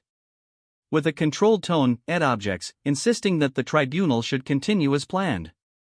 Kyle, unfazed, cuts him off coldly, telling Ed that any vassal brazen enough to speak out against the Ragnar bloodline should simply be dealt with. Ed bites his lip, grumbling that he understands. Kyle then turns his attention to Julius, who has been stifling laughter, asking if he has something to add, since he seems amused. Julius brushes it off, saying it's just been a while since Kyle has shown such keen interest. Kyle waves him off, calling it nonsense, and dismisses the small talk, turning back to Theo, asking if he intends to go through with the challenge. Theo pauses, thinking about the fact that this single strike from his father has altered everything, dismantling his original plan entirely. Yet he begins to chuckle, welcoming the unexpected change. Smiling, he tells his father that his blow seems too heavy, asking how a single strike from him could compare to a proxy battle with mere vassals. Kyle raises an eyebrow, asking if Theo intends to refuse. Theo clarifies that he merely wanted to express how unfair it is, but he has no intention of declining. Kyle, intrigued, asks what he means by unfair, and Theo boldly suggests that, since the trial has become so severe, shouldn't his reward be greater? Amused, Kyle asks what Theo has in mind. Theo scans the room, fixing his gaze on Ed, who stares back warily, and confidently states that he would like something akin to Camellia Palace. Ed clenches his fists, struggling to keep his anger in check. Wolfgang watches, thinking Theo must be mad to propose a deal with the clan head. A deal assumes both parties are equals, and he mutters that Theo's arrogance will lead to his ruin. But his shock deepens as Kyle, surprisingly, agrees, saying that if Theo truly aims to become his successor, he'll need that kind of boldness. He then turns to Ed, asking if he has any objections. Ed, seething, replies that everything within Ragnar's domain belongs to Kyle, so he couldn't possibly question his decision. Kyle smirks, declaring that everything is settled and ordering preparations to be made. He will test Theo Ragnar here and now. Theo stands in the arena, visibly anxious, while across from him, Kyle watches, preparing to unleash his strike. 4 of the 9 dragons observe closely, along with Ed, who sneers to himself that his trap to ensnare Theo has somehow transformed into a platform to elevate him. Ed reminds himself that, even if Theo has grown stronger, there's no chance he can withstand a single blow from the clan head, a feat that even high-ranked swordsmen would find daunting. Theo must fail here, he thinks, as Theo clearly occupies every inch of his thoughts. But Theo, sensing Ed's intentions, smiles subtly. Unbeknownst to Ed, Theo is fully prepared to handle this, thanks to a tutorial reward he recently received. Kyle narrows his eyes, noting something different in Theo's demeanor, and asks if Theo took an elixir in secret. He remarks that even if Theo had, such rapid improvement would be unlikely, and adds that he's interested in seeing just how strong Theo has become. Theo admits Kyle is sharp, even the 9 dragons hadn't noticed, but confirms he's ready. Kyle then points out that, though he usually wields a greatsword, he'll be using a rusty steel blade this time, out of fairness, since Theo doesn't yet know how to use mana. He asks if Theo has any objections. Theo, keeping his voice steady, says he has none. Kyle releases his fiery red aura in a powerful wave, the pressure forcing Theo to stagger slightly. With his blade aimed downward, Kyle tells Theo to prepare himself. Theo trembles under the sheer force of Kyle's fighting spirit but maintains eye contact, saying he can endure it. He notes that his strength has nearly tripled due to leveling up with the experience elixir, and he put all he could into building his strength. Feeling the raw power coursing through him, Theo muses that he's crossed into the extraordinary and believes he can handle a single strike from his father. However, as Kyle draws closer, Theo envisions him as an unscalable wall. The strike comes, and the tension mounts as the spectators watch in stunned silence, except for Count Brad, who secretly hopes Theo will fail. As the strike lands, the ground shudders, and a shockwave blasts out from where their swords collide. Kyle, sensing something, immediately eases up, a satisfied laugh escaping him as he steps back. Theo's sword splinters and shatters, but Kyle, clearly impressed, chuckles, saying it's been a long time since he's felt so proud of a son. He then declares that Theo has proven his innocence, and the trial has concluded. Theo has passed out while still standing, completing the quest single strike of Kyle Ragnar. He's earned an inventory as well as a mysterious blue key as a reward. The scene shifts to Theo waking up in bed, disoriented. He sees Cecilia holding his hand, her face full of relief. She tells him he fainted while standing and that she's been worried. Theo assures her he's fine, asking where exactly he is. At that moment, Julius enters, informing Theo that the former lady of Camellia Palace, Axion, and the intelligence director have all been removed by order of the clan head. Theo's eyes widen, and he asks if this means what he thinks it does. Julius nods, grinning, confirming that Theo now resides within Camellia Palace. The scenario updates, and Theo's new task is to uncover the palace's secrets. Outside in the garden, we see Emile furiously stomping on a flower, railing against the injustice of being forced to leave her own palace. The butlers around her plead for her to stay calm, while Axion watches in silence. Ed, determined, walks over and calls out to Axion, who releases an intense killing intent and coldly asks what he wants. Ed insists that Theo Ragnar must be killed. Axion calmly suggests he could injure Theo during the awakening ceremony, perhaps take an arm, but Ed interrupts, demanding that he take Theo's head, convinced this is the only way to redeem the chaos Theo has caused. Axion studies him closely, noting his rat-tail hairstyle and apparent desperation. Meanwhile, back in Camellia Palace, Theo reflects on how things have unexpectedly shifted in his favor. Despite the drastic changes, he finds this outcome far better than he could have anticipated. He's gained control of the palace without even using his trump card, and he now holds a new ability called Inventory. Testing it, he reaches in, pulls out an apple, and takes a bite, marveling at the newfound convenience. Reaching in again, he retrieves the blue key, noting that it unlocks a dungeon. Looking around, Theo notices a bluish aura near a door and realizes the key is likely tied to it. Stepping closer, he spots a small blue keyhole embedded in the door. Theo fits the key into the lock and carefully opens the door, intrigued by what lies beyond. To his surprise, he's greeted by a vast cave. Wondering how something like this could even exist inside the palace, he suddenly sees a window appear before him, notifying him that he's discovered a dungeon for the first time, and as a bonus, he'll earn double experience for everything inside. Theo recognizes this as another quest and confidently steps forward, vowing to conquer it and maximize the experience rewards. Yet, he quickly stops himself, deciding it's foolish to enter unarmed. He dashes through the palace, gathering weapons and loading his inventory to the brim with swords, feeling much more prepared to face what lies ahead. As he ventures deeper into the cave, blue torches light up the stone walls, guiding him to a wide, open chamber. But then, to his shock, he spots a huge, silver wolf, its teeth bared in a menacing snarl. Noting its size, he realizes this wolf might be as powerful as a demonic beast. Without warning, the wolf lunges at him, and Theo raises his shield, but the beast's powerful bite punctures a hole right through it. Theo pushes forward, unwilling to lose in a test of strength, and swings his sword at the creature. But the wolf deftly evades, countering with incredible speed. Frustrated, Theo acknowledges that the wolf's hide is thick and impervious to weak attacks, while its agility makes it nearly impossible to land a strike. This creature is no ordinary wolf, it may even have the strength of a demonic beast from the dangerous northern seas. As it swipes a massive paw at him, Theo dodges and dashes underneath, mentally replaying his father's awe-inspiring, pure white strike. He raises his sword overhead, trying to emulate his father's flawless technique, but the wolf dodges effortlessly. Leaping back to create some distance, Theo realizes that simply imitating the skill won't work. He recalls the essence of his father's technique, known as the single strike, meant to deliver certain death in one blow, and he guesses the key may lie in channeling everything he has into one decisive move. Casting his shield aside, he decides to focus purely on speed and technique, incorporating Evelyn's teachings. He lunges forward with such blinding speed that the wolf momentarily loses sight of him.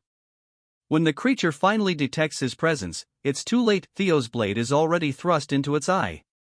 Blood spurts from the wound as the wolf howls in agony, now one-eyed. Realizing he's finally gaining the upper hand, Theo steels himself for the finishing blow. He and the wolf launch at each other, ready for a decisive clash. 2 months later, on training ground number 4, a crowd of onlookers has grown. Among them, a man named Manuel notices the increased number of spectators, and Sybil, standing nearby, agrees, suggesting they might need a new training area altogether. Theo's single strike technique has drawn a steady stream of sparring challengers. Just then, an arrogant voice interrupts Henry Morris, an apprentice swordsman from Plum Blossom Palace, home to OSA, loudly questions when Theo will actually show up, commenting that he's been absent for 2 months. Mocking Theo's commitment, Henry suggests he probably fled, fearing his own exaggerations about winning the trial. Sybil, seething, listens as Henry continues, calling Theo's triumph over the tribunal a fake story and even questioning his win over the Camellia Palace as mere rumor. Before Henry can finish, Sybil's fist slams into his face, sending him sprawling across the ground. Henry's companion rushes over, shocked, yelling his name. Furious, he points a finger at Sybil, demanding to know how a mere dropout dared to strike him. But the trainees all glare back in support of Sybil. Without hesitation, Sybil insults Henry's skill and appearance, declaring that he's nothing compared to the young master. Manuel chides Sybil, telling him not to comment on someone else's appearance. Sybil shrugs, saying he never liked these troublemakers showing up and stirring things up, but now that they dare to insult Theo, they've crossed a line. At his words, all the trainees draw their swords, declaring that if this is war, their challengers better be prepared to back up their words. Henry's friend smirks, saying these dropouts must really have a death wish. Suddenly, a chill fills the air, and Henry's friend's sword, along with Sybil, is frozen in place. An icy barrier has materialized, separating the two sides. It's none other than Ragnar, one of the four hounds of the north, known as the Frost Sword. Sybil is shocked, wondering when she even arrived. Another voice chuckles, calling out that they couldn't leave him out of the fun. It's Hulkus, another member of the four hounds, known as the Black Bear, approaching the training grounds. Sybil, already surprised by Ray's presence, is stunned to see Hulkus there as well. Hulkus scans the crowd and scoffs, disappointed that there are only trainees present. He demands to know where Luster Tiger is, the supposed master of the training ground. Hulkus, wielding an oversized blade reminiscent of the Dragon Slayer, shouts, asking if the guy is deaf and repeating his demand for Luster Tiger. Without a word, Ray stands by, and it's clear Hulkus is referring to Theo. It cuts back to Theo, deep in the dungeon, panting heavily, clearly exhausted, his sword shattered. A notification window pops up, telling him he's leveled up, and not just once, he's gained multiple levels. Theo, resting atop a large wolf's corpse, realizes he's taken down a total of 170 demonic beasts, leaving only one remaining. He uncorks a potion, chugging it, thinking about how close he came to death on multiple occasions, and marvels at how this potion has saved his life. What seemed impossible at first has gradually gotten easier with each level he gained. Thinking about the intense grind, Theo notes it's already been 2 months since he entered the dungeon. Looking around at the cave's dim glow, he senses a powerful presence nearby, realizing that with only one beast left, the final challenge must be close. He readies himself, knowing this encounter can only mean one thing: a boss fight is coming. Theo steps onto the 5th floor of the dungeon, heading up the stairs and examining his broken blade. He sighs, realizing it's completely unusable now. After tossing it aside, he reaches into his inventory and pulls out the last sword he has left, a ceremonial blade his mother gave him as a birthday gift. This answers his earlier question about whether he had any swords left. In his previous life, there had been a lot of tension between him and his mother leading up to the awakening ceremony, and he'd left this blade to rust in his room. Now, as he inspects it, he realizes it's actually a quality sword, forged from rare white snow steel. Regret fills him as he recalls that he never treasured it. We get a flashback of his mother opening his door, her face lighting up with joy as she wishes him a happy birthday, eager to shower him with gifts. Instead of appreciating her gesture, he had yelled, saying he had no time for birthday presents with the awakening ceremony approaching. He told her that no equipment could change his bloodline, and demanded she leave. The look of pain on her face had been clear, and it stings him even now. Reflecting on his past, he vows not to repeat his mistakes in this life. As he approaches the boss room, a warning screen appears, notifying him that a powerful demonic beast is about to emerge and to proceed with caution. Theo tenses up as the creature comes into view: scales, a dragon-like snout, and a hulking blue form. It's a lesser drake, peacefully sleeping. Theo is thankful it's not a full dragon, but still notes the resemblance, recalling that Ragnars are said to be descendants of dragons. He wonders if it's a mere coincidence that the final boss of this quest is draconic. Regardless, he knows one thing: defeating this beast is the only way to complete his quest and perhaps uncover the dungeon's secrets. Although unsure if he can actually win, Theo steels himself, acknowledging that, dragon or not, he must face it. He decides his best option is to use the single flash technique he's practiced. He's perfected it against the wolves, and although it's nowhere near as powerful as his father's skill, Dragon Strike Flash, it should be enough. Blue aura flares around him as he charges forward, his entire focus on the creature. The lesser drake opens its eyes just as Theo brings his blade down with all the strength he can muster, aiming to harness his dragon heart to its fullest. Blood sprays through the air as Theo's strike lands, wounding the lesser drake, which begins to react to the assault. The drake roars in pain, and Theo is relieved his attack landed. But before he can fully react, the drake retaliates with a swift tail swipe.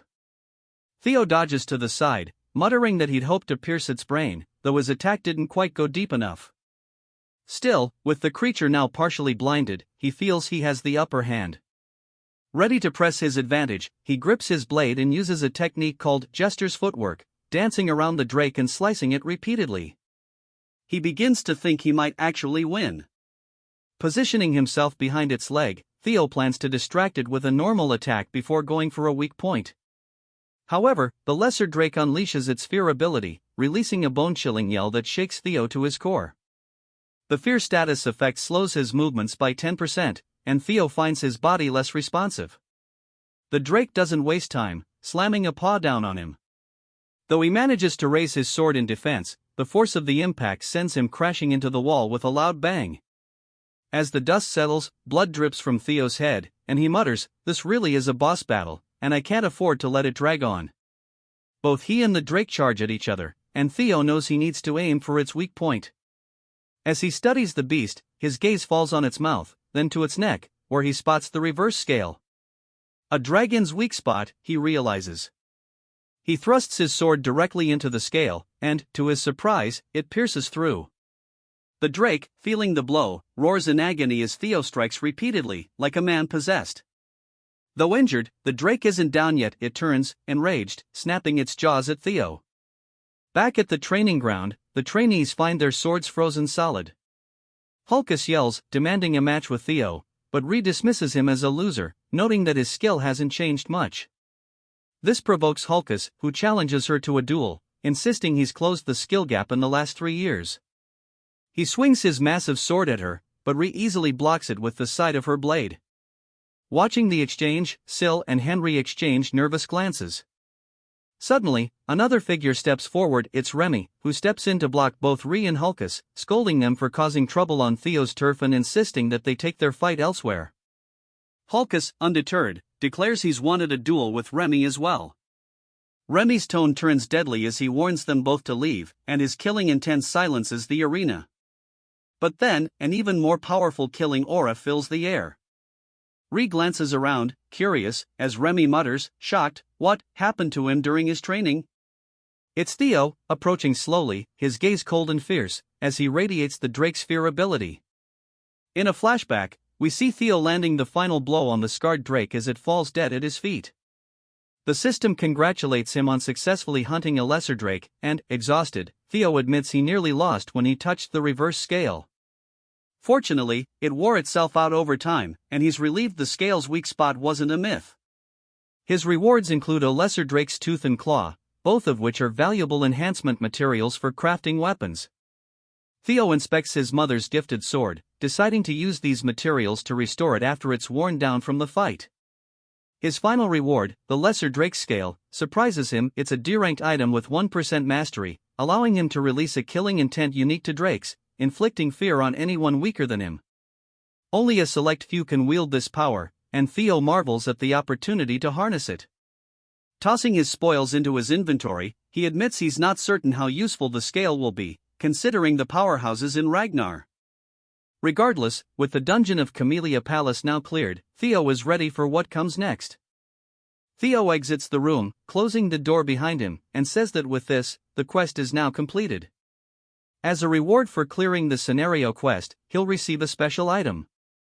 Something materializes in front of him, and as he reaches out, he finds it's called the Nest Compass, a tool that guides the holder toward the nest. He wonders what this could be, guessing it might have something to do with his next quest.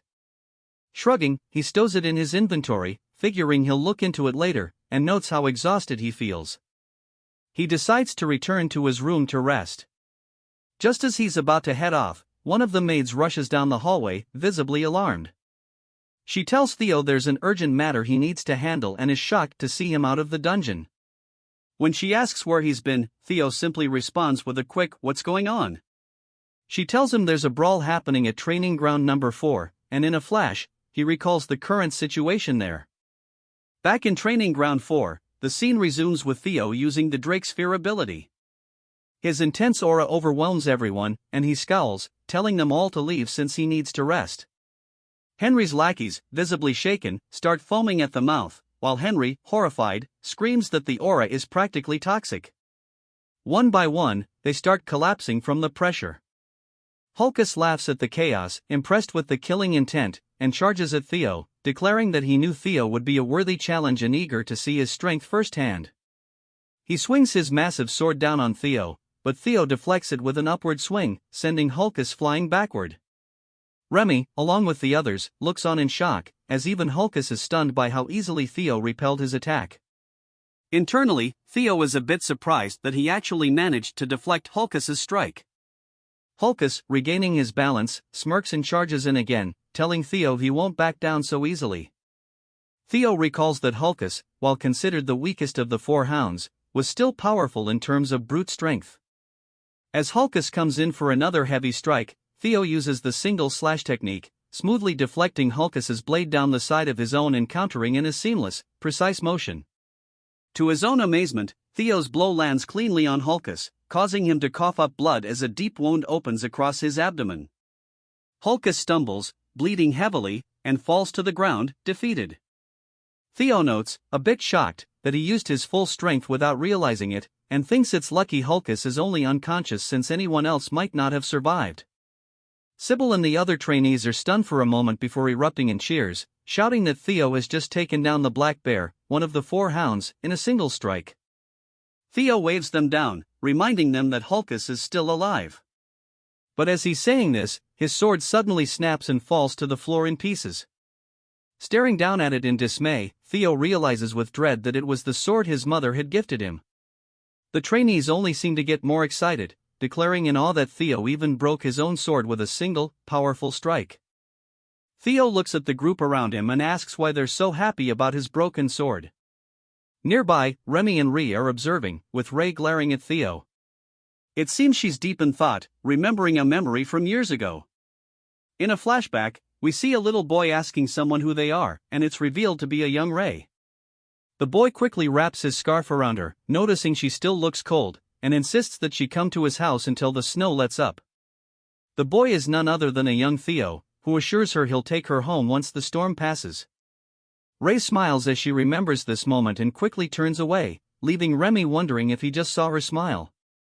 Later, back at the Camellia Palace, Theo is wearing a new hat, and the maids are congratulating him on his recent title, Luster Tiger. They tell him he's worked so hard, and now he just has to keep up the momentum until the awakening ceremony. His mother then brings out a table full of food, showing her excitement, though she can't help but rant a bit while stuffing his mouth with food. Theo wishes she would stop talking, but seeing her happy, he reflects on her sad fate in his past life and how he once treated her. This time, he chooses to embrace the moment and tells her that the food is delicious. After a while, he shows her the broken sword. She screams, asking what happened, and he tells her it broke during training. He apologizes, feeling bad that her precious gift was damaged. Furious, she blames the damn old man, and Theo is taken aback as she explains that the man swore it was crafted with white snow steel and ebony steelwood, claiming it would never break. Theo, puzzled, asks if she means ebony steelwood from the southern Gaia jungle, and she confirms, saying the old man assured her it was made of rare and precious materials, yet here they are with a broken sword. Theo is impressed, explaining that ebony steelwood is rare because it's a plant that grows by feeding on iron, giving it the flexibility of wood but the strength of steel. He knew it was a fine weapon, but he didn't realize it was that valuable and wonders where she managed to get such a sword. But Cecilia dismisses his apologies, saying this won't do. She decides to get a new sword from the best workshop in Winra and refuses to let him attend the awakening ceremony with its shabby old sword. Though Theo offers to use another one, she insists, stating that people are finally seeing his true worth and he needs to uphold that image. She then heads off, saying they'll go immediately, and he follows, asking where they're going. She declares it's time for a custom weapon at the Basque workshop. At the Basque workshop, one of the three great weapon manufacturers of Winra, Theo is amazed.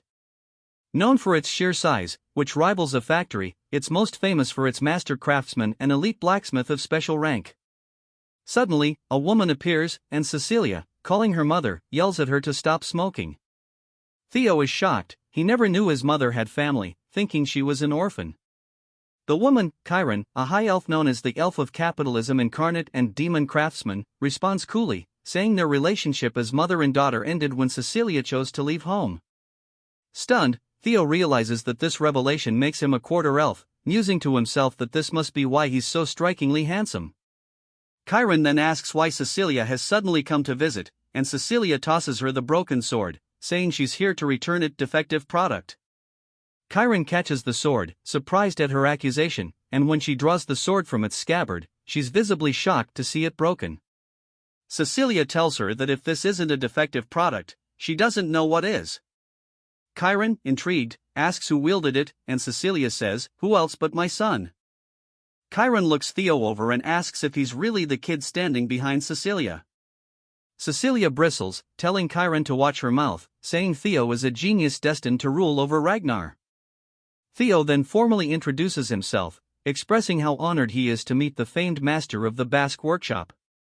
Chiron acknowledges she's heard of him, but quickly shifts back to the topic, questioning if he was truly the one who wielded the blade. Theo confirms, and Cecilia insists again that the sword was defective. Chiron, looking like she has a lot to say, tells them this conversation is going to be long and motions for them to follow her inside. As they walk, Theo asks Cecilia how she's related to the master craftsman. Cecilia replies that it's exactly as he's heard. Theo clarifies, asking if Chiron is really her mother. Cecilia, in a thoughtful tone, explains that for a short period of 6 months, Chiron acted as her foster mother. His headcanon of her as a pure elf dissipates. Cecilia goes on to say that Chiron has a deep love for anything she finds beautiful, be it jewels, music, theater, or even people. That's why she was taken in as Chiron's foster daughter. She must have liked her a great deal. Chiron, sounding annoyed, tells Cecilia to stop reminiscing, calling it pointless. Cecilia laughs, saying that Chiron doesn't truly believe that. Theo asks how Cecilia ended up leaving the workshop. Just as Cecilia begins to answer, Chiron interrupts, saying Cecilia walked away on her own, determined to become the wife of Ragnar's clan head. She scoffs, calling it foolish to leave for such a miserable place, though she grudgingly admits it's impressive that Cecilia has survived this long. Cecilia grins, saying she left because the clan head was just too handsome, dashing, manly, and utterly devoted to her. Chiron, exasperated, fires back that for all Cecilia's bravado, she came crawling back last year, asking her to craft a sword as a gift for her son. She shakes her head, saying she's never seen anyone as shameless. As they bicker, Theo observes with amusement, marveling at how he's never seen his mother act like this before. He realizes he never truly got to know her in his past life and reflects on how blind and ungrateful he was, too absorbed in the clan to notice the people around him. He glances at Chiron, sensing she also cares for his mother, and wonders why she didn't help in his previous life. They reach a door, and Chiron announces they've arrived at her master office. Cecilia asks why they've come so far inside and insists that Chiron better give Theo the finest sword as compensation. Chiron tells Cecilia to wait outside, grabs Theo's hand, and shuts the door, leaving her behind. Inside, Chiron's gaze sharpens on Theo, who is a bit startled. She bluntly asks him if he possesses a relic of the primordial dragon. Confused, Theo asks if she means an artifact related to the guardian dragon that protects their clan. He explains he's heard the legend of their progenitor distributing the primordial dragon's treasures across Winra for the Ragnar descendants. Growing impatient, Chiron unsheathes a blade and demands to know if he's going to keep pretending ignorance, questioning how her sword ended up in such a state if not for clashing with a relic. She emphasizes that she poured her heart and soul into forging it, and it would never break against anything but a relic. As she begins to tear up, she asks if he understands the cost and effort put into creating it. Theo apologizes, explaining that it was damaged in a battle with a drake and wondering aloud why she's mentioning a relic. Chiron sighs, saying it's easier to just show him, and pulls on a set of chains. She asks Theo what he sees behind her. He notices a coffin glowing with a blue light, the same glow he saw from the door to the dungeon in Camellia Palace. Chiron explains that she cannot see or sense anything from it herself, but based on his reaction, he clearly does. She confides that she's tried countless times to open the coffin and obtain the item within but has always failed. Then, she places it on the floor in front of him. Chiron delves into the legend of the primordial dragon's relic. In ancient times, during the Age of Myths, the primordial dragon removed one of its fangs and forged a blade from it, the legendary Moonlight Blade. She tells him that if he can break the seal on this coffin and retrieve the sword, she'll grant him the white Moonlight Blade. Theo is taken aback, and Chiron warns him that he might lose his life if he proceeds, asking if he still wants to try. Despite the danger, Theo feels a thrill and grins, declaring the sword will be his. The next scenario quest begins, to be chosen by the sword. We learn more about the White Moonlight Blade, a weapon held by the leader of the Black Snow and one of the 9 dragons, known as the Black Dragon. However, few know what the sword looks like since nearly everyone who has seen it disappeared or died. We flash back to a moment when the Black Dragon, glancing over his shoulder, asks if someone can actually see the blade, and it's none other than Theo. By sheer chance, Theo had seen the true form of the White Moonlight Blade. He wonders why the Black Dragon allowed him to live, recalling it was troublesome and he was unsure what to do. Now, back in the present, Theo finds himself puzzled as to why the sword, a relic of the primordial dragon, is here with Chiron. He realizes he met the Black Dragon 4 years later, which means the sword was with Chiron during that time. Chiron asks again if he's willing to give it a try, and Theo observes that the place resembles the Camellia Palace, noticing a keyhole on the coffin. He wonders if the blue key might work, and Chiron is surprised when he pulls it out. As Theo inserts the key and turns it, the lock begins to glow, causing the chains around the casket to snap, releasing an intense aura that even Chiron can feel. Suddenly, the energy flows from the casket and engulfs Theo. He is overwhelmed by darkness and finds his vision blurry. He wonders where he is as he sees the Rose Palace in flames, shocked to be witnessing it again. Gazing at his mother's lifeless form, he reflects that he was far too weak back then, realizing he craved more power to defeat the tyrant and crush Camellia Palace. The sword's true form manifests, attempting to take hold of Theo by feeding on his desire for strength. It tries to pierce his mind, but Theo shuts its beak firmly, challenging it. He tells the creature that trying to manipulate someone through their hunger for power is futile, especially since he already has his own quests. The creature scoffs, calling him insolent, and asks how he escaped its influence. Theo explains that he conquered that despair long ago and mocks the creature's attempts to tempt him with mere power.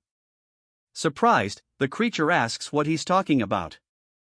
Theo notes that it looks different from the griffin in his memory, as it once stood over 10 meters tall but now appears similar in size to him. He suspects that the sword's prolonged confinement has weakened it. Regardless, he sees it as an opportunity and declares he'll claim the sword by force. The griffin, taken aback, tries to reason with him, saying it's actually quite civilized. Meanwhile, Cecilia is trying to wake Theo up, tapping his face frantically and asking her mother what she did to him. Cecilia says she wanted a sword forged for her son, not for him to die. Chiron, visibly concerned, explains that the sword's energy has merged with Theo's bloodstream, something she's never seen before. She thought he'd be fine since he already possessed a relic, but now she is unsure. With tears in her eyes, Cecilia looks at her mother and vows that if anything terrible happens to Theo, she will never forgive her. As tension fills the room, Theo's grip tightens on the blade, and a dark aura swirls around him, forming a black orb that descends into his chest. Cecilia calls out to him, confused, and he finally opens his eyes. She embraces him, relieved that he's awake, and cries with joy. Theo reassures her that he's alright and that she doesn't need to worry. With the completion of his second quest, Theo now holds the White Moonlight Blade. Chiron sighs with relief, acknowledging his success in claiming the legendary sword as his own. Theo notes that he was fortunate the griffin was easy to overpower, thanks to its recent unsealing, and, of course, its attempts at psychological manipulation didn't work on him. By absorbing the sword's monstrous energy, Theo's magic power has increased significantly, giving him an additional boost of 30. With his power now surpassing 200, a faint white aura begins to emanate from him, indicating that his magic has started to gain a hint of divinity. He realizes that his magic is now on par with that of a high-ranking swordsman, though he regrets not being able to fully wield this newfound power until after the awakening ceremony. His stats are phenomenal. Chiron, visibly impressed, congratulates him on his success. Theo asks if she'll honor her promise, and Chiron reassures him that elves don't lie. Just then, he feels the sword vibrating and is puzzled. Chiron explains that it's merely resisting, not because it hasn't accepted him as its master, but rather because it feels stifled after being trapped for hundreds of years. Now, finally freed, it wants to unleash its pent-up energy. She points to a wall with sword marks on it and tells him to give it his all against it. Theo asks if it's truly safe, but Chiron laughs confidently, saying his concern is unnecessary. Even the White Moonlight Blade, she boasts, couldn't possibly harm the Basque workshop from a swing by a brat who hasn't even undergone his awakening. Theo finds her words slightly annoying and asks if she's sure, thinking this is a perfect chance to test his sword. Walking toward the wall, he wonders whether he should channel his magic, politely asking for her forgiveness. The bandages on the sword begin to unfurl, revealing its true form, and Theo's eyes darken as he imbues it with his magic, widening his stance in preparation for a powerful swing. Realizing too late what's about to happen, Chiron frantically tells him to stop, but Theo unleashes a single flash, mimicking his father's technique and completely obliterating the wall. In fact, it's not only the wall, the entire side of the Basque workshop has been sliced cleanly down the middle. Cecilia stares in shock while Chiron, now wearing a mystical mask, screams in horror about the damage to her workshop and the money she's lost. Theo, sheepishly, admits that may have been a bit too intense, as the sword drained all his magic power in one go. Suddenly, Chiron is in front of him, pressing her hand against his stomach. Theo, taken aback by her speed, realizes she's assessing him. She remarks on his lack of proficiency with magic, noting she can't detect a mana core, and asks if he achieved that cut through the blade's sheer sharpness alone. She gazes into his eyes, confirming he is indeed a genius, and realizes that this genius is her grandson. Calculating how much wealth she could earn from this prodigy, she places a hand on his shoulder and declares she will be his patron. All he has to do is show the world his skills, he'll become her workshop's greatest advertisement. Theo is surprised by her sudden interest, and even Cecilia is a bit taken aback, pointing out that she can practically see dollar signs in Chiron's eyes. That night, as Theo and his mother prepare to leave, Chiron watches them go, holding the treasures he retrieved from the dungeon to help her repair the workshop's wall. She's pleased, marveling at how her daughter has raised such an incredible son and guessing he must have acquired this loot while retrieving the relic. Laughing, she admits her pride.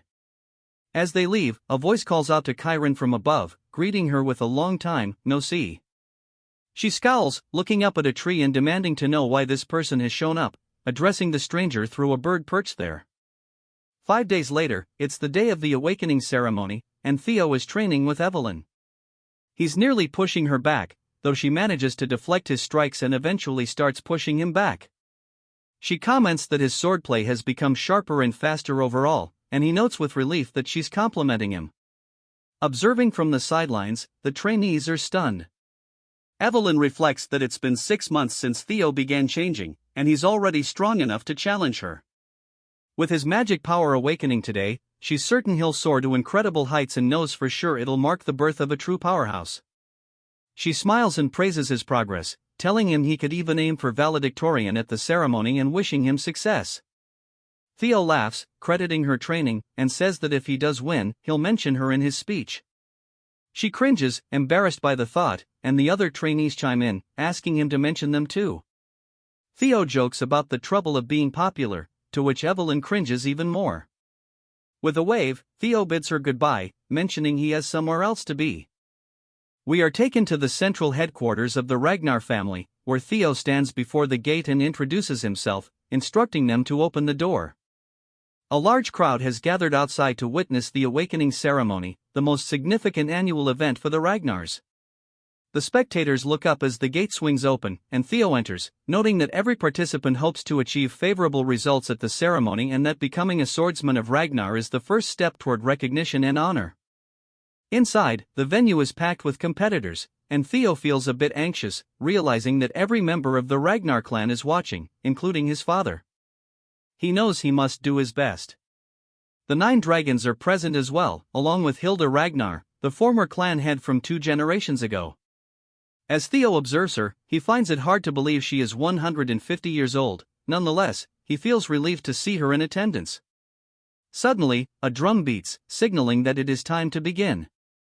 A man, who is a judge named Vanna, calls for everyone's attention and announces that they will now proceed with the preliminary examination. This round simply involves picking up a sword placed on the ground and leaving a mark on the steel wall in front of it. The wall has been forged with a blend of white snow steel, which means that ordinary steel blades cannot scratch it. However, that changes when magic power is infused into their strikes. Vanna explains that he will distribute some to each participant. 1 Som pill grants 10 years of magical power. It is an elixir designed to help them open their mana hall, which they must do in their abdomen. Only then will they be able to cut through the white snow steel wall with their blades. The depth of their cut will determine their results. He calls out the names of participants one by one, starting with none other than Theo. As Theo steps forward, he reflects on how, in his past life, Axion had been the valedictorian. He reaches out to take his pill and grabs one of the blades, stepping forward with determination, vowing that he won't let Axion be the star this time. His quest is to become the valedictorian of the awakening ceremony. Hilda turns to Kyle and asks if Theo is the one he mentioned in their earlier conversation. Kyle nods, acknowledging that Theo must have piqued her interest. Hilda admits that she grew curious after what he said and expresses her eagerness to see how competent this descendant of hers truly is. Theo lets out a quick sigh, starting to limber up his body, admitting he feels a bit nervous since it has been a while. Vanna instructs him to swallow the pill, and Theo responds with an okay. In his past life, swallowing the psalm had led to him losing control over his mana, severely injuring his Danon. He swallows the pill, assuring himself that he won't face the same fate this time. As the magical power swells around him, he staggers slightly. Vanna calls him an idiot, explaining that causing a mana wave of this magnitude means he will struggle to control it. When one consumes the pill, they must use it cautiously to allow the mana hall to settle in the Danon. The more talented Ragnars possess vast amounts of mana, and if they aren't careful, they risk becoming disabled. Just as it appears he is about to become crippled, the mana suddenly calms down as Theo shapes it into an orb around his body. Vanna is surprised that he has managed to endure it. Clenching his fist tightly, Theo realizes that he is now both a dragon heart and possesses a mana hall. He admits it's somewhat disheartening that he succeeded so easily compared to his last life, but from this moment on, he is officially allowed to wield mana. Using his newfound power, he prepares to leave his mark. As the mana flows around his blade, he readies his stance for a powerful swing, proclaiming that he just needs to go all out from the start. A vision of a dragon appears behind him, projecting an immense presence upon the audience. The other four hounds instantly recognize that the gap between them has widened significantly. As the aura of the dragon swings its claws forward, Theo executes a technique called single flash, leaving an enormous mark on the wall. Axion looks furious as he sees the mark on the wall. It is so deep that it can be spotted from a considerable distance, nearly cutting the wall in half. Vanna is taken aback, stuttering for a moment before announcing his past. Theo walks away with confidence, while the trainees murmur in awe, stating they have never witnessed anything like this.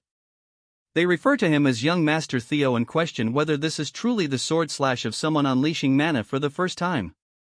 With his reputation soaring, Theo realizes that his luck has now dropped to 0. However, he is relieved to see that his status window indicates the curse of bad luck that had been affecting him is finally over, and his fame has spread across the realm. Theo feels exhilarated, declaring that he has finally reached the same starting point as everyone else. Many people have taken notice of his remarkable performance. OSA wishes to take him on as a disciple, while Julius is enraged by the amount of attention directed toward Theo. Even someone named Rubber Ragnar is shown to be cautious of him, just like the bird Chiron had mentioned. Hilda, too, shows interest, smiling as she observes the scene. Theo reflects that, although the Black Dragon and the Sword Dragon were unexpected, he is particularly thrilled to have caught Hilda's attention. After all, she possesses the heart of Garuda, and if he can gain that, he can achieve so much more. It is now Sybil's turn, and he gives it his all with a powerful swing that leaves a mark on the wall, securing his pass. Overcome with emotion, he cries manly tears, exclaiming that he has succeeded. Hulkus, and Remington also manage to leave their marks, each one befitting of their sword techniques. However, poor Sybil realizes that while their marks were impressive, none made nearly as significant an impact as Theo's. The only participant remaining is Axion, who steps forward after his name is called. The crowd murmurs that at this rate, it seems to be a contest solely between Theo and Axion. Some even speculate that even Axion cannot compare to the performance they just witnessed, unable to believe Theo has reached such an advanced level. Angered by the chatter, Axion grabs his blade and quickly consumes his pill. As he begins to infuse his aura into his sword, Vanna tells him to wait, but it's too late. Axion unleashes a dragon-type aura reminiscent of Theo's, but it produces a terrible sound as it scrapes against the wall. Vanna exclaims that this is outrageous. He has been surprised multiple times today. Axion's attack is just as grand as Theo's, leaving an X mark on the wall. The onlookers wonder how this is possible, noting that their marks are almost identical. In this case, precision grading will determine who emerges victorious. Axion inspects his mark, looking somewhat displeased before turning away. Once everyone has had their opportunity, Vanna declares that the first stage of the ceremony is complete. He praises the participants for their hard work and expresses his satisfaction with the number of individuals who have improved their scores. Those who have passed are instructed to prepare for the second stage in 4 days, at which time he will announce the rankings that everyone has been eagerly anticipating. The crowd beams with excitement for the results as Vanna prepares to announce the valedictorian for the first stage of the awakening ceremony. Both Theo and Axion wait in anticipation to hear the results. The scene begins with a booming announcement marking the end of the first stage of the awakening ceremony and the results about to be revealed. Among the participants, Theo Ragnar and his cousin Axion stand in tense anticipation. Suddenly, Theo's name is called, and the crowd gasps in shock as Theo is declared valedictorian. He has achieved a perfect 10 out of 10 in every category, earning the nickname Flash Tiger. Whispers spread through the crowd, marveling that Theo outperformed Axion, who was deemed unbeatable. The announcer notes that Theo's sword mark is nearly identical to the legendary Thor Ragnar's, leaving everyone in awe. Meanwhile, in the snow-covered mountains, Thor Ragnar, a major figure in the clan's succession, is seen walking alone, his presence hinting at his importance. Back at the ceremony, Axion is announced as second place, his perfect score edged out by Theo's slightly longer sword mark. Axion's blazing eyes reveal his fury as the crowd falls silent, tension thick in the air. The announcer concludes by congratulating the participants and announcing that the second stage will take place in 3 days in the Winter Mountains, leaving the 87 examinees preparing for what lies ahead. Later, Theo celebrates with Remington and friends in a cozy cabin, humbly thanking them and emphasizing that the journey is far from over. Reassuring Remington, who feels ashamed of his performance, Theo brushes it off and reminds him of their friendship, reigniting his determination as they toast to the next stage. Alone in the snowy mountains, Theo reflects on his victory, knowing it isn't the end and recalling his true enemies, Axion and Skydragon. Pulling out the nest compass, Theo sees it pointing toward the Winter Mountains, realizing the second stage might reveal the nest's location. Suddenly, sensing someone behind him, Theo vanishes and reappears with his sword at the intruder's throat. The man, introducing himself as Jotun from the Gill Sword Unit, explains that his captain was impressed by Theo's performance and offers him the chance to take the entrance exam for their elite squad. Theo, still wary, questions why he must take a test if the Gill Sword Unit is so eager to recruit him. Jotun explains that merely being invited to the test is a rare privilege.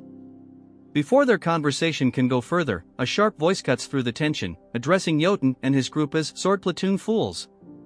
It's the fiery vice commander of the Black Iron Cavalry, nicknamed the Fire Goblin, who wastes no time offering Theo a position in her unit, claiming her offer far outweighs anything the Gill Sword Unit can provide. Suddenly, representatives from other elite units arrive, each vying to recruit Theo into their ranks. Chaos erupts as the heated competition intensifies, with each group trying to outdo the others. Theo, growing increasingly amused, considers quietly slipping away from the escalating madness. Just as he's about to make his exit, a calm yet commanding voice echoes through the air, silencing everyone. Flower petals drift gently around as Prunus Ragnar, the lady of the Plum Blossom Palace, steps forward, her arrival stunning the crowd. She gracefully announces her interest in Theo, leaving onlookers in awe. Meanwhile, elsewhere, Axion Ragnar, consumed by rage over Theo's victory, vents his frustration in a furious rampage, striking down anyone near him.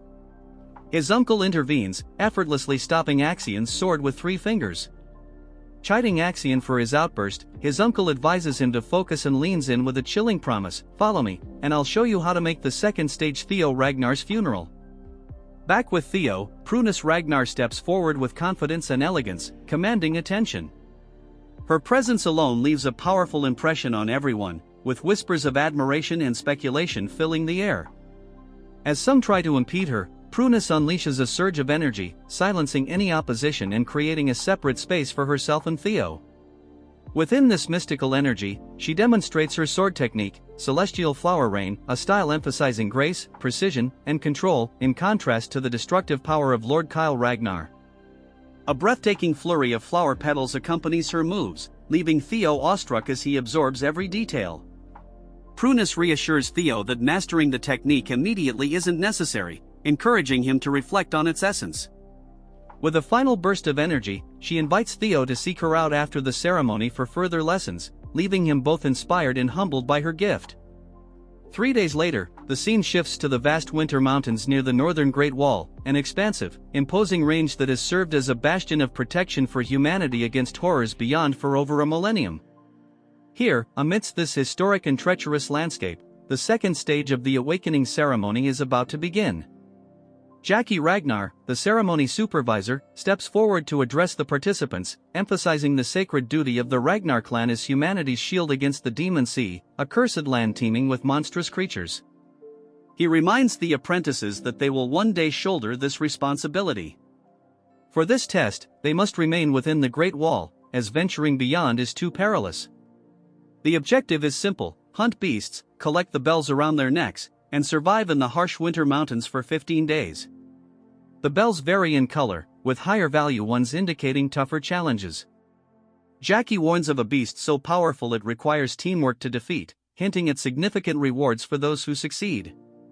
Participants are allowed to use any means necessary, including stealing bells from others, in this survival of the fittest trial and embodiment of the Ragnar way. Jackie also points out totems marking safe zones where they can rest and resupply. As soon as the test begins, the participants scatter, diving into the snowy terrain. Theo's allies head into the forest to gather supplies and support him, while the red-haired siblings Hulkus and his sister charge in eagerly. Axion Ragnar, however, races through the mountains with grim determination, his uncle's chilling words echoing in his mind, "Make this Theo's grave." Watching from the shadows is Ragnar, one of the clan's 4 hounds, keeping a close eye on Axion. Meanwhile, Theo prepares to enter the forest but is stopped by Remington, who confesses that after days of reflection, he now sees Theo not only as a friend but a rival. Theo warmly accepts the challenge, admitting he feels the same, and the two part ways with newfound resolve. Alone again, Theo steadies himself, pulling out his compass to guide him to the dragon's nest.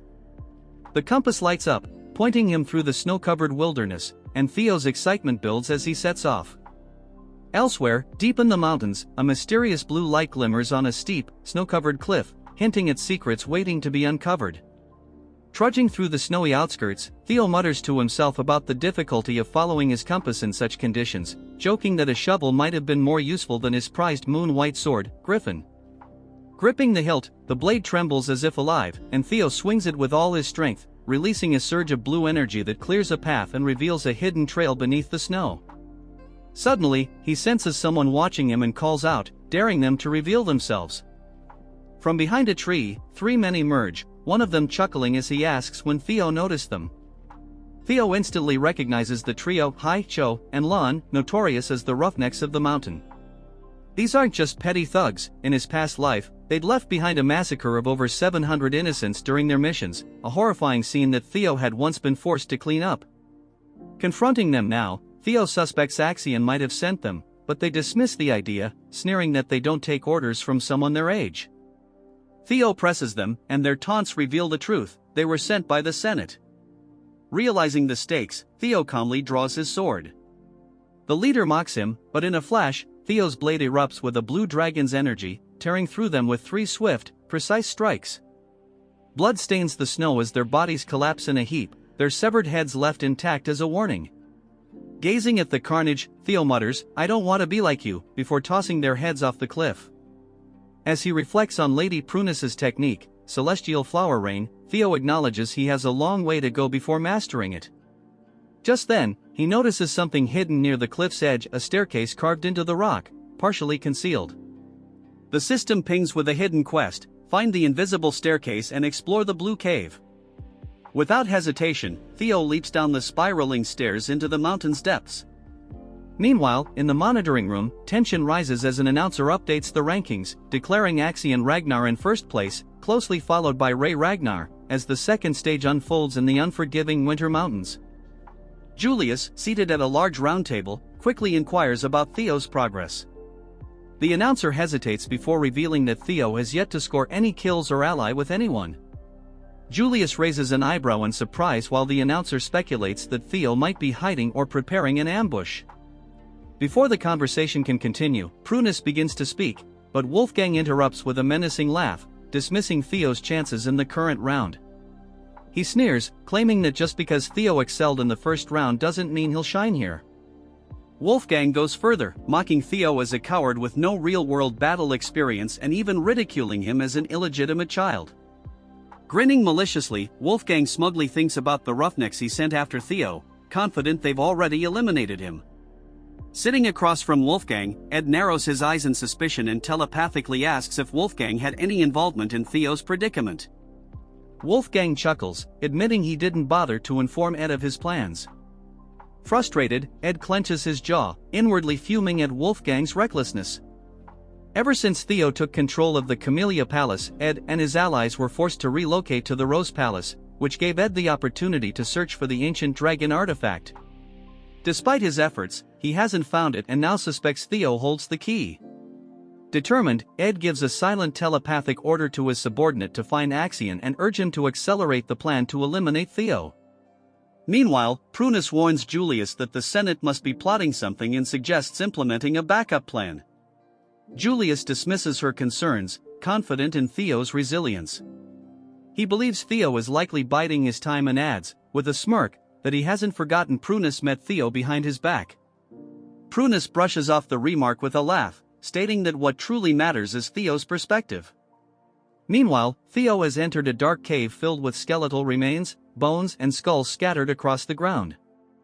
As he ventures deeper, the skeletons seem to come alive, letting out eerie roars meant to unsettle him, but Theo's mental fortitude renders him unfazed. Placing a hand on the cold wall, he activates his sensory perception skill, sending a surge of awareness through the cave and mapping out the paths ahead. His lips curl into a smirk as he detects a glowing path. This must be the hatchling's nest. A memory from his past life surfaces, he recalls Huel discovering a legendary item in this cave years later. Determined to claim the prize first, Theo follows the path to a massive, ancient door. Standing before it, he feels a slight pang of pity for Huel, knowing he's about to claim the treasure long before Huel ever has the chance. As he steps closer, the door seems to awaken, and Theo senses a presence behind it. Then he sees it, a massive eye, wide open, staring at him from the darkness. Dumbfounded, Theo pushes the door open, stepping into a vast, fantastical chamber. Before him lies a hoard of glittering gold, rare swords, and treasures from across the world. Yet, instead of excitement, Theo feels unease. This isn't the hatchling's nest he anticipated, it's something far greater. This is the lair of the ancient dragon. A bead of sweat rolls down his face as he grasps the magnitude of the situation. Challenging a dragon of this caliber is unthinkable. Survival alone would be a miracle. Scanning the treasure, Theo wonders if he arrived years too early or if Huel's intel had been wrong. Deciding to retreat, he turns to leave, but an intense gaze freezes him in place. Slowly, he turns back to see a massive, gleaming golden eye locked onto him. The dragon awakens, its voice resonating through the cavern with ancient authority. "You are the first selector in a very long time," it says. The dragon, lounging atop the treasure, watches Theo intently. Overwhelmed by the honor, Theo drops to his knees, bowing deeply, and greets the dragon as his ancestor. The dragon, amused, tilts its head at the term ancestor. Theo hurriedly explains, recalling his clan's history. Wasn't the guardian dragon the lifelong companion of Sigurd, the Ragnar clan's great progenitor? Wasn't it also the mother of the famed dragon that birthed their bloodline? The dragon snorts in what sounds like amusement, its voice laced with sarcasm as it clarifies the myths. That bastard Sigurd spread quite the tale, it says. While it's true Sigurd and the dragon shared a bond of mutual respect, there was no familial lineage or romantic connection. Their relationship was forged through a deep, sacred pact, not blood. After all, the dragon adds with a sly grin, a human and a dragon? Hardly a compatible mix. Theo feels his cheeks flush at the implication, but he presses forward, asking if all the Ragnar family's talk about carrying the dragon's blood is just exaggerated propaganda. Roadbroke nods, confirming that while the claim is largely mythical, it isn't entirely false. The contract with Sigurd did leave traces of the dragon's power, but only in a symbolic sense. Feeling more at ease, Theo recognizes the rare opportunity before him. This isn't about fighting, but about learning invaluable truths that could aid him in his climb to the top of the Ragnar clan. Sensing Theo's anticipation, Rodbrok sighs and explains that, as the guardian dragon, it is bound by an ancient pact. Any worthy selector who passes its test earns the right to ask 3 questions. The scene shifts to Axion Ragnar, who is busy taking down a ferocious beast with a technique known as Thousand Dragons Roar. In one devastating strike, he brings down a tiger-like creature, which collapses at his feet. He smirks as he picks up a small green bell from the beast's neck, muttering that this makes his 57th. Tossing the bell to a subordinate, he asks if there's been any news about Theo. Orion, a loyal member of Axion's group, reports that they still haven't tracked Theo's location. Orion can't help but admire Axion's incredible strength, thinking about how easily his leader dispatches creatures others would avoid. But his admiration gets the better of him as he mutters something about Theo's intelligence. Axion's expression darkens, and before Orion can react, Axion grabs him by the throat, lifting him effortlessly. With a deadly glare, Axion growls that true strength is fearless. Orion, gasping for air, stammers out an apology. Just then, another messenger arrives with news that the Central Intelligence Bureau has ordered them to hasten their mission. Axion releases Orion, still radiating menace, and brushes off the message, telling the messenger to inform the Bureau that no one is more eager for Theo's death than he is. His body seems to hum with unrestrained bloodlust, leaving his intentions unmistakable. We return to Theo, who is deep in thought, carefully considering how to frame his 3 questions for Rodbrok. He knows each one must count. After a moment, he takes a steadying breath and asks the first question, one that's been on his mind: why are you here? Rodbrok's eye gleams with approval at the question. A good start, it remarks with a chuckle. The dragon explains that far beyond the edges of the known world exists a being called the Nameless Monarch, a monster of unfathomable power. For thousands of years, it has been Rodbrok's mission to shield the world from this threat. Winter Mountain, grand as it is, serves merely as an outpost in a far greater conflict. Theo feels a chill as he realizes that even this ancient, powerful dragon harbors fear of the Nameless Monarch. Pushing aside his unease, he asks his second question: what is the ancient dragon's relic? Rodbrok, impressed by Theo's curiosity, explains that there are 3 relics tied to its soul, each a powerful artifact. But with a mysterious glint, the dragon reveals that Theo already possesses 2 of them. Shocked, Theo quickly recalls the dungeon in the Camellia Palace and his moonwhite sword, Griffin, but wonders about the 3rd relic. Rodbrok identifies it as paper, a result of the dragon's soul being split into 31 fragments, each given to humans to aid in defending against the Nameless Monarch. These relics, Rodbrok explains, can take many forms: an item, a weapon, or even an event. Theo's mind races as he connects the dots to his miraculous return to the past. Could his regression, a phenomenon he once thought impossible, have been caused by a relic? The revelation leaves him stunned, forcing him to rethink his entire journey. Gathering his courage, Theo asks his 3rd and final question: why was I chosen? Inwardly, he wonders why someone like him, who was once talentless, would be deemed worthy of facing the Nameless Monarch over others far stronger or more gifted. Rodbrok meets his gaze with a knowing look and counters with its own question: why do you think you're the only one chosen? Theo's eyes widen in shock as the implication sinks in. Others must have been selected by relics as well. His mind races to figures like Ed and even the Black Dragon. Did they know about the relics? Could they have experienced regression, too? The weight of the dragon's answer leaves Theo reeling, filling him with both clarity and more questions. A terrifying Nameless Monarch, an ancient dragon bound by duty, and the possibility of other regressors, the enormity of it all settles on his shoulders. Breaking the silence, Rodbrok declares that Theo's 3 questions have been answered and that the hidden quest is now complete. As per their covenant, Theo is entitled to a reward. A system notification appears, congratulating him on completing the quest and offering him a treasure. Rodbrok gestures to the vast trove surrounding them, inviting Theo to choose whatever he desires: gems, relics, elixirs, skill books, or armaments, each beyond ordinary imagination. Scanning the treasures, Theo feels a spark of boldness and surprises even himself as he smiles and declares, "I want you." Roadbroke freezes, visibly stunned, utterly bewildered by Theo's unexpected request. Roadbroke lets out a booming laugh, remarking, "It seems my popularity is truly eternal," and calling Theo's claim an amusing jest. However, her tone sharpens as she asks what he genuinely desires. Theo remains silent for a moment, then cryptically hints at something about her standing atop the treasure. Confused and increasingly irritated, Roadbroke narrows her eyes and demands, "That wasn't a joke, was it?" With unshaken confidence, Theo confirms her suspicion. Spreading her massive wings, Roadbroke generates a powerful gust, the sheer force nearly toppling Theo as it drives him back. Radiating an overwhelming aura of dragon fear, she demands, "Are you seriously trying to claim all my treasure and my knowledge with clever wordplay?" Theo braces himself against the oppressive force, his thoughts racing as he realizes the full weight of the guardian dragon's aura pressing down on him. Determined to withstand it, he grits his teeth, blood trickling from his eyes and mouth as he fights to stay upright. Summoning Lesser Drake's fear, a blue, smoke-like energy begins to emanate from him.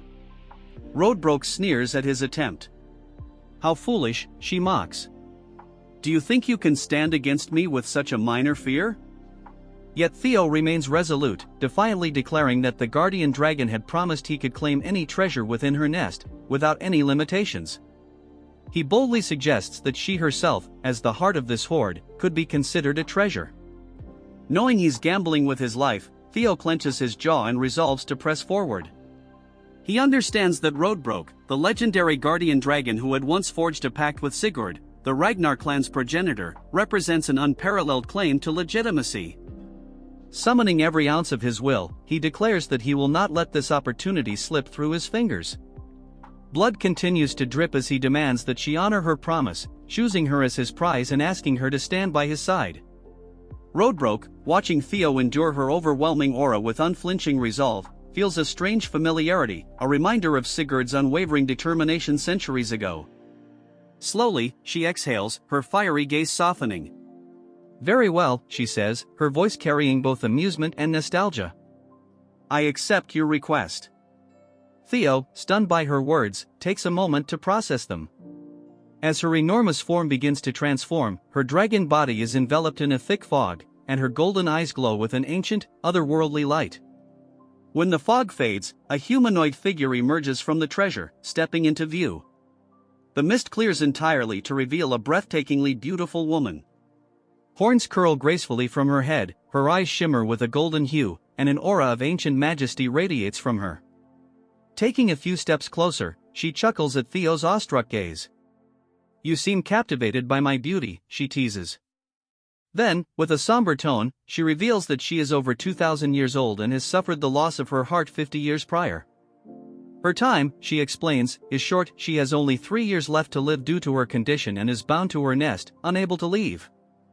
Extending a hand toward him, she asks, "Do you still wish to choose me as your reward, even knowing this?" Theo smiles, his resolve unwavering. "My answer remains the same," he replies firmly. "I choose you, Roadbroke." A system notification appears, confirming that Theo has selected Ragnar's guardian dragon, Roadbroke, as his reward. Roadbroke shakes her head, half amused, half resigned. "You're a fool," she says, though her tone carries a hint of approval. "But such stubbornness is fitting for a chosen one."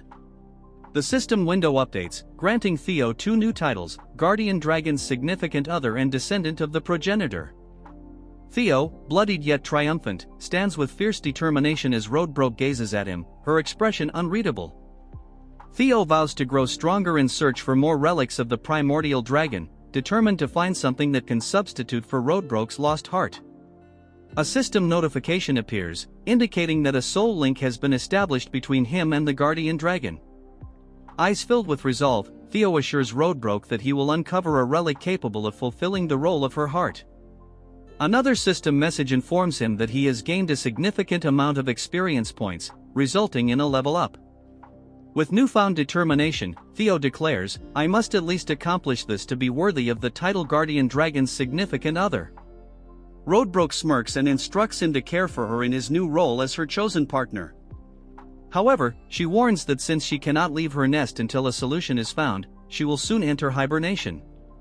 Before doing so, she produces a glowing blue book and, in an instant, appears directly before him. Pressing the book against his chest, she explains that reading it will awaken his mind gate, enabling him to form a true soul link with her. She gestures around the cave, informing him that food is available near the nest and encouraging him to take his time studying. A system notification appears, announcing that Theo has acquired the Grimoire of Aman. Stunned, Theo stares at the book in his hands as the system elaborates. The Grimoire of Aman is a mystical tome containing principles tied to the sound that resonated at the dawn of creation, a holy resonance embodying the universal truths of existence. Marveling at his fortune, Theo asks Roadbrook about the timeline for awakening his mind gate. She clarifies that the initial awakening process takes roughly a month. Theo's expression shifts as the weight of her words sinks in. He recalls the urgency of his current situation. The second stage of the awakening ceremony is underway, and he has only 15 days left to complete the exam. Anxiously, he asks if he can return to her nest after finishing the trial. With a teasing yet authoritative tone, Roadbrook perches on one of the treasure chests, her golden eyes gleaming. "I won't permit you to leave until you open your mind gate," she declares. Theo freezes, realizing she's serious. The pressure mounts as he calculates the time he has left, just 13 days to accomplish what others would need a month for, all while his competitors are out gathering bells and battling to secure their positions. 3 days prior to the commencement of the second stage, snow carpeted the grounds of the Central Intelligence Bureau. The chill in the atmosphere wasn't solely from the freezing weather but from Axion's uncle, whose malicious grin hinted at something far more sinister than frost. Axion stood stiffly as his uncle rifled through a container, eventually pulling out what appeared to be an innocent marble. But in this world, nothing was truly innocent. With the theatrical flair of a villain delivering a dramatic soliloquy, his uncle elaborated on the marble's purpose. It enhanced the energy of fiends trapped within, creating an anti-field safety zone to repel other fiends. Then, to demonstrate its power, he shattered the marble, releasing a swirling haze of purple and black motes. The disturbance condensed into a hideous, four-eyed creature with a maw wide enough to swallow Axion whole. Before Axion could fully process the situation, shadows surged from his uncle's feet, taking the form of a dragon that obliterated the fiend in a single devastating strike.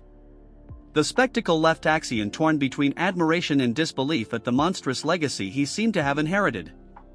Unfazed by Axion's inner turmoil, his uncle continued detailing the next step of their scheme. The objective of the second stage was straightforward: exterminate fiends and amass points. However, Axion's mission was far more specific and vindictive. His task was to lure Theo out using the marbles.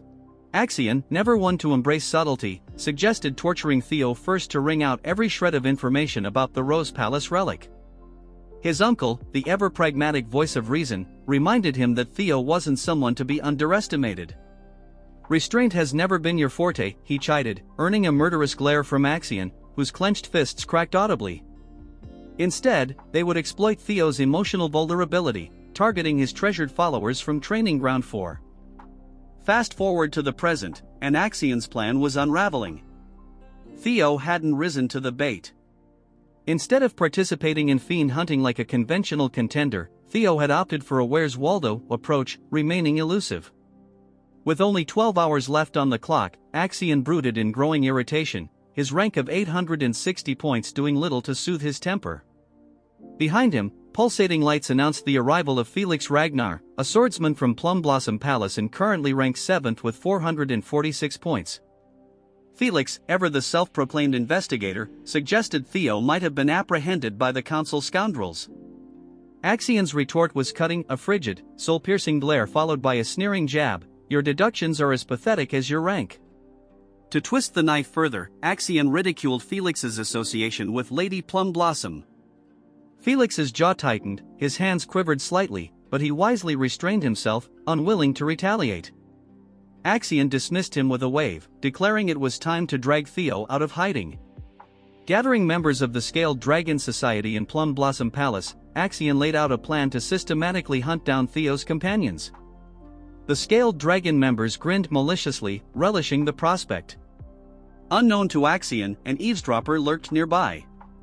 Concealed behind a tree, Ragnar, ranked 3rd with 561 points, listened intently. In the shadowy, echoing forest, the agonized shriek of a dying forest lizard reverberated. A band of hunters stood triumphantly over its carcass, the rancid odor of blood mingling with the earthy scent of damp moss. This wasn't just any forest lizard but a mid-tier fiend. The hunters, however, basked in their own inflated sense of accomplishment. Among them was Sybil, ranked 68th with a paltry 31 points, barely managing to escape the realm of participation awards. He clutched a yellow demon bell, a keepsake from an earlier triumph over a fiend that had somehow been even less formidable than their current prey. His comrades, Gordon, ranked 53rd with 52 points, and Romero, ranked 62nd with 36 points, shared in his self-satisfaction, equally thrilled by their modest triumphs. If points were currency, Sybil and his crew would still be destitute, but at least they were breathing. Sybil held up the yellow demon bell, a lackluster emblem of mediocrity, and grumbled, 12 hours left, where's Theo? His tone carried less worry for Theo's well-being and more irritation over their meticulously saved supplies now feeling like wasted effort. The group's self-proclaimed strategist speculated with a blend of respect and cynicism, Theo's probably orchestrating something big. He's not like us, scrounging for points just to scrape by. The resident optimist added with a spark of excitement, what if he takes the top spot again? His glee earned a round of annoyed glances. Without warning, Ragnar, ranked 14th with a formidable 173 points, drove his blade through Sybil's back. The gruesome crunch of steel-piercing flesh echoed sharply, and Sybil's victorious grin contorted into a mask of shock as blood darkened his clothes. Orion yanked his sword free with a flourish. You're nothing more than fodder, he said icily, his disdain as cutting as his blade. His frosty stare locked onto the others, daring them to act. As he raised his sword again, chaos erupted. Meanwhile, as if destiny couldn't resist checking in on its chosen protagonist, the scene shifted to Theo. Deep within Lord Brock's nest, Theo stood in the ominous presence of the ancient dragon herself. The beast's glowing amber eyes studied him with an unnerving blend of curiosity and appraisal. Her voice, a resonant rumble akin to rolling thunder, filled the cavern as she scrutinized his progress with the Mind Gate, a feat he had achieved in under a month, a timeline so extraordinary it could crush the spirits of even the most gifted. A system notification flashed before Theo, proclaiming his partial mastery of the Grimoire of Amon, magical principles partially understood. Theo smirked, muttering with wry amusement, that's my life, always the overachieving B+ in a world that demands an A++. The Grimoire, a notorious relic veiled in mystery, demanded not only immense mana but also the heart of a dragon to unravel its profound secrets. Luckily, Theo had both the mana and the dragon's heart, enabling him to advance at twice the pace of the average overburdened sorcerer. Yet, as always, the system, ever ready to crush his momentary sense of accomplishment, informed him that his stats were still subpar, granting him a skill called hatching. The ability wasn't entirely worthless, it allowed him to manipulate lingering thoughts through psychokinesis. Sure, it sounded impressive on paper, but Theo had been hoping for something far more dramatic, like conjuring infernos or bending reality itself. Lord Brock, unimpressed by his grumbling, closed her enormous eyes and remarked bluntly, "You've barely qualified to call yourself my consort." Theo blinked, dumbfounded. Consort? What kind of twisted partnership terms was this dragon operating under? Before he could respond, she continued, "You'll need rigorous training to master advanced skills. And don't forget, I've only got 2 years left. Prioritize my restoration, or we're both doomed." Her matter-of-fact tone only bolstered Theo's resolve. Flashing a determined grin, he replied, "Don't worry. I'll fix this. You're stuck with me now." Satisfied with his conviction, Lord Brock began the primordial covenant. Wisps of smoke coiled around Theo as her molten gold eyes burned brighter than ever.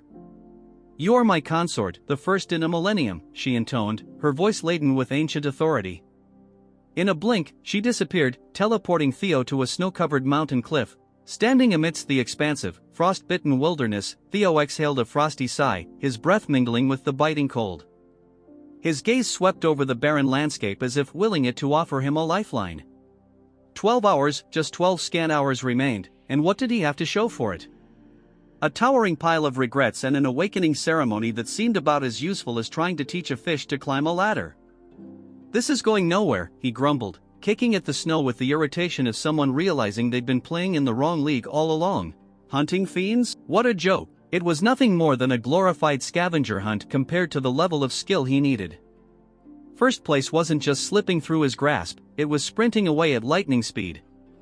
Then, inspiration struck, a dim, flickering idea, but an idea nonetheless. In his prior life, Axion had claimed the top rank during the awakening ceremony. If he wanted to take that title, he needed to abandon the Boy Scout routine of scavenging fiend tokens. No, it was time to target the real prizes, other participants' bells. But just as his determination solidified into a plan, a darker thought loomed in the back of his mind like an ominous thundercloud. The name itself left a sour taste on his tongue. That guy wasn't merely tough, defeating him wasn't just challenging, it bordered on outright lunacy. The thought lingered, heavy and suffocating, casting a shadow over his freshly devised plan. Before his spiraling doubt could take hold, a faint rustling broke the oppressive silence. Theo's head snapped toward the noise, his heartbeat quickening. A figure stumbled into view, their steps uneven, leaving a grisly trail of blood across the pristine snow. Then it came, a voice, soft yet chilling, slicing through the frigid air like a dagger. Theo froze, his muscles locking as if his blood had turned to ice.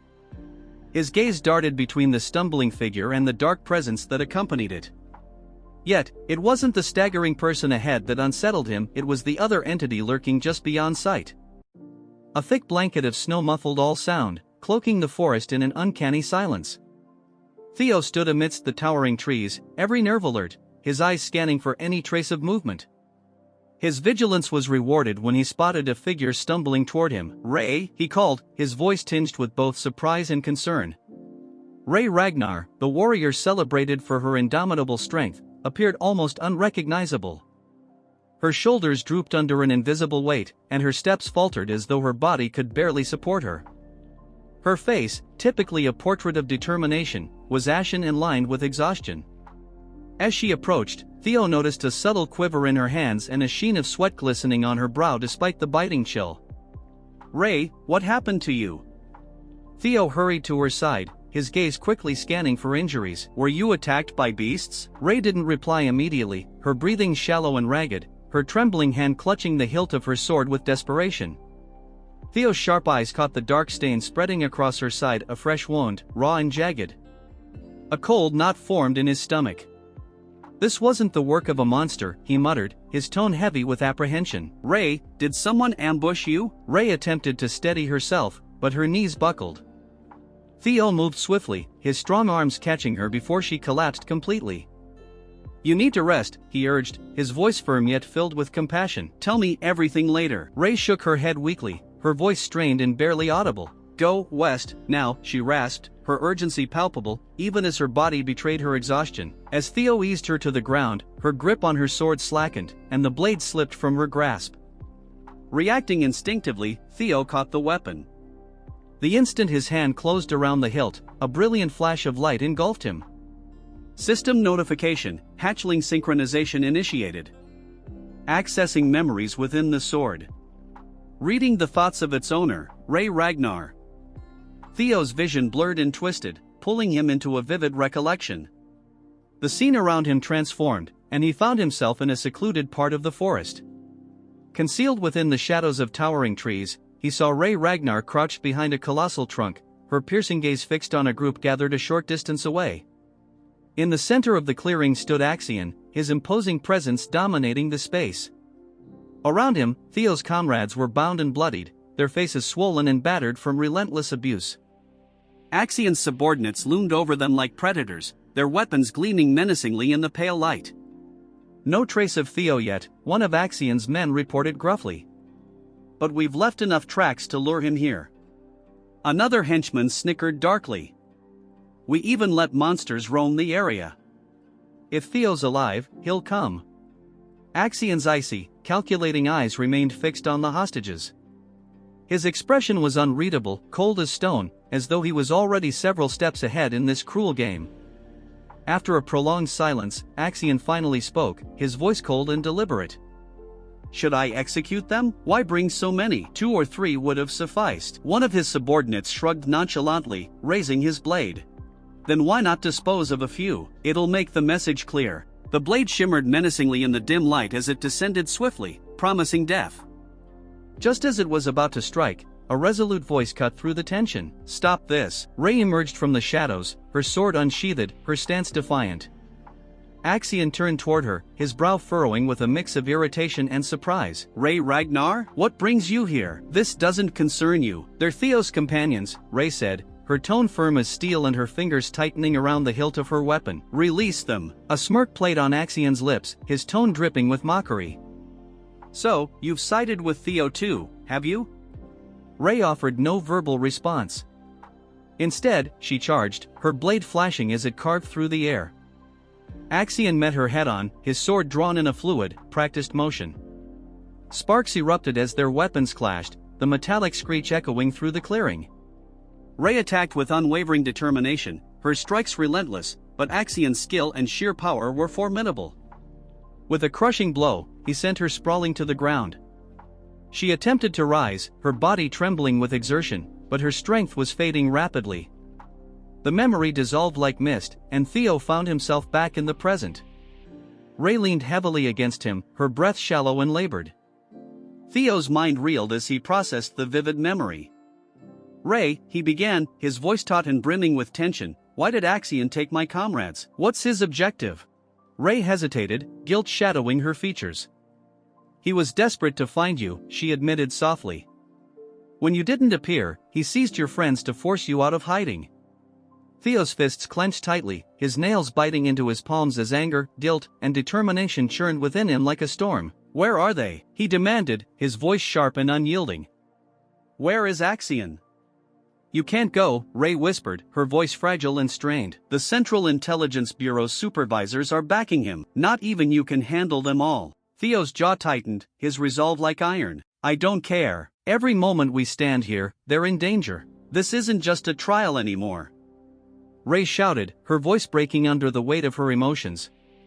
It's a carefully laid trap to eliminate you. We need to regroup, rally support, and strategize. There's no time, Theo barked, urgency blazing in his voice. I won't stand by and let them perish. Ray's frustration boiled over, her voice trembling as she countered, even if it means sacrifices, I can't bear to lose anyone else. Theo's voice exploded, reverberating through the hushed forest. I've already lost more than I can bear. Not again. Meanwhile, in a secluded grove, Axion stood surrounded by Theo's captured allies.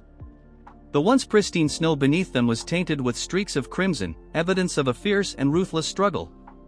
A subordinate approached cautiously, bowing slightly before speaking. Sir, Theo has been sighted. He's at the northern cliffs, currently in communication with Ragnar. A wicked smirk spread across Axion's lips.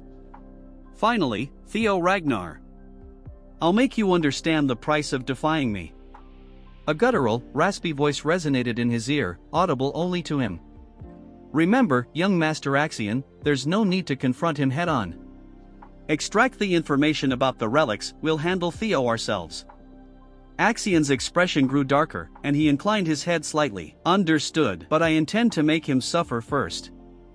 The voice continued coldly, use the summoning orb to divert the supervisor's attention. Meanwhile, with Theo, Ray made a final, desperate plea to deter him. Theo, please, don't do this.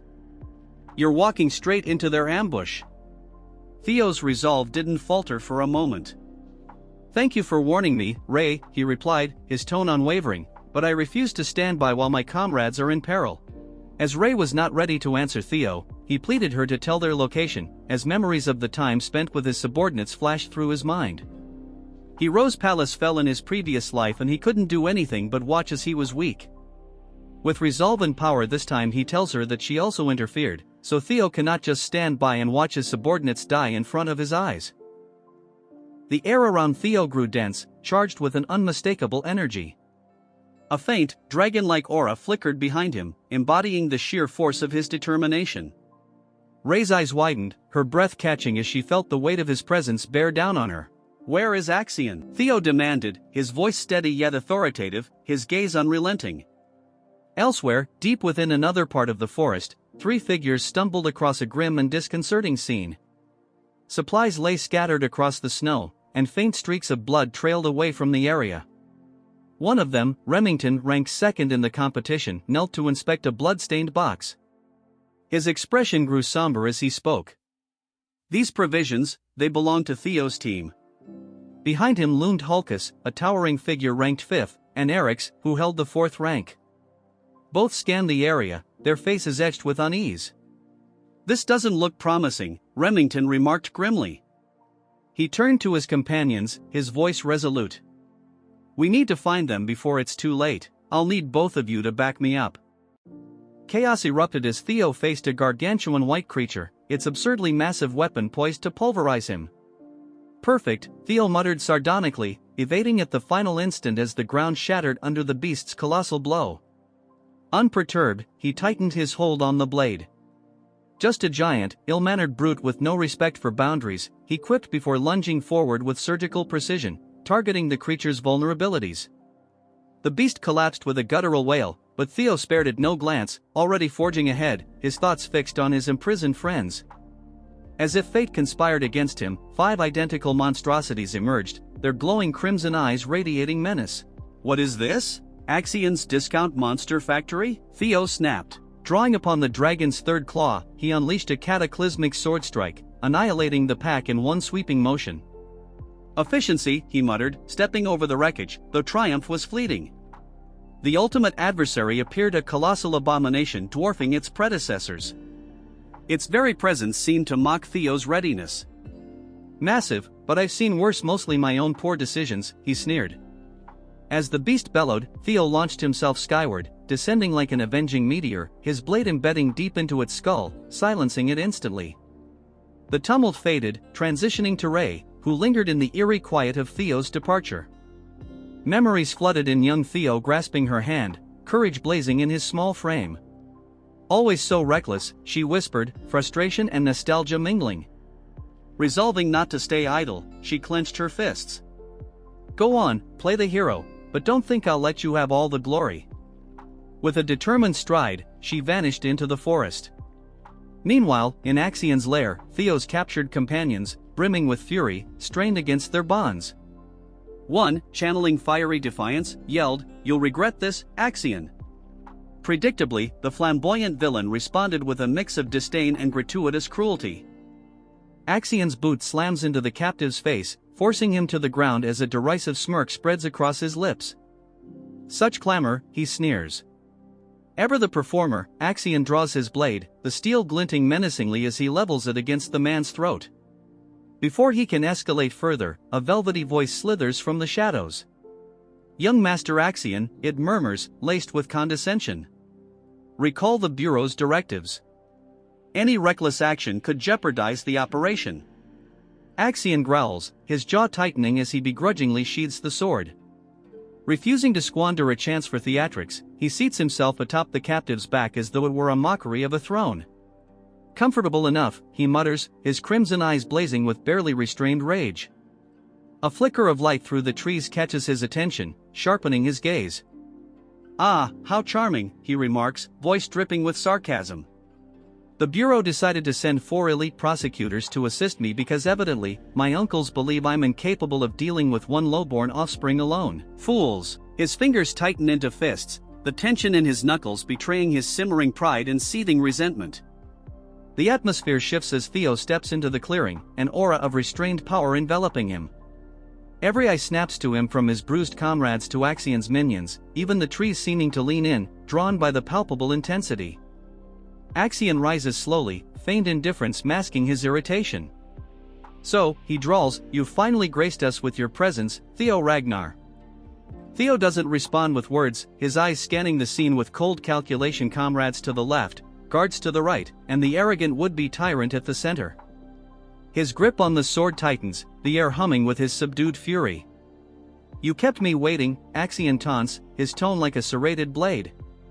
Theo's gaze locks onto the captive beneath Axion's boot, his deliberate strides cutting through the tension. Sensing the shift, Axion's hand drifts to his weapon, but before he can act, the irksome, composed voice from the shadows cuts in once more.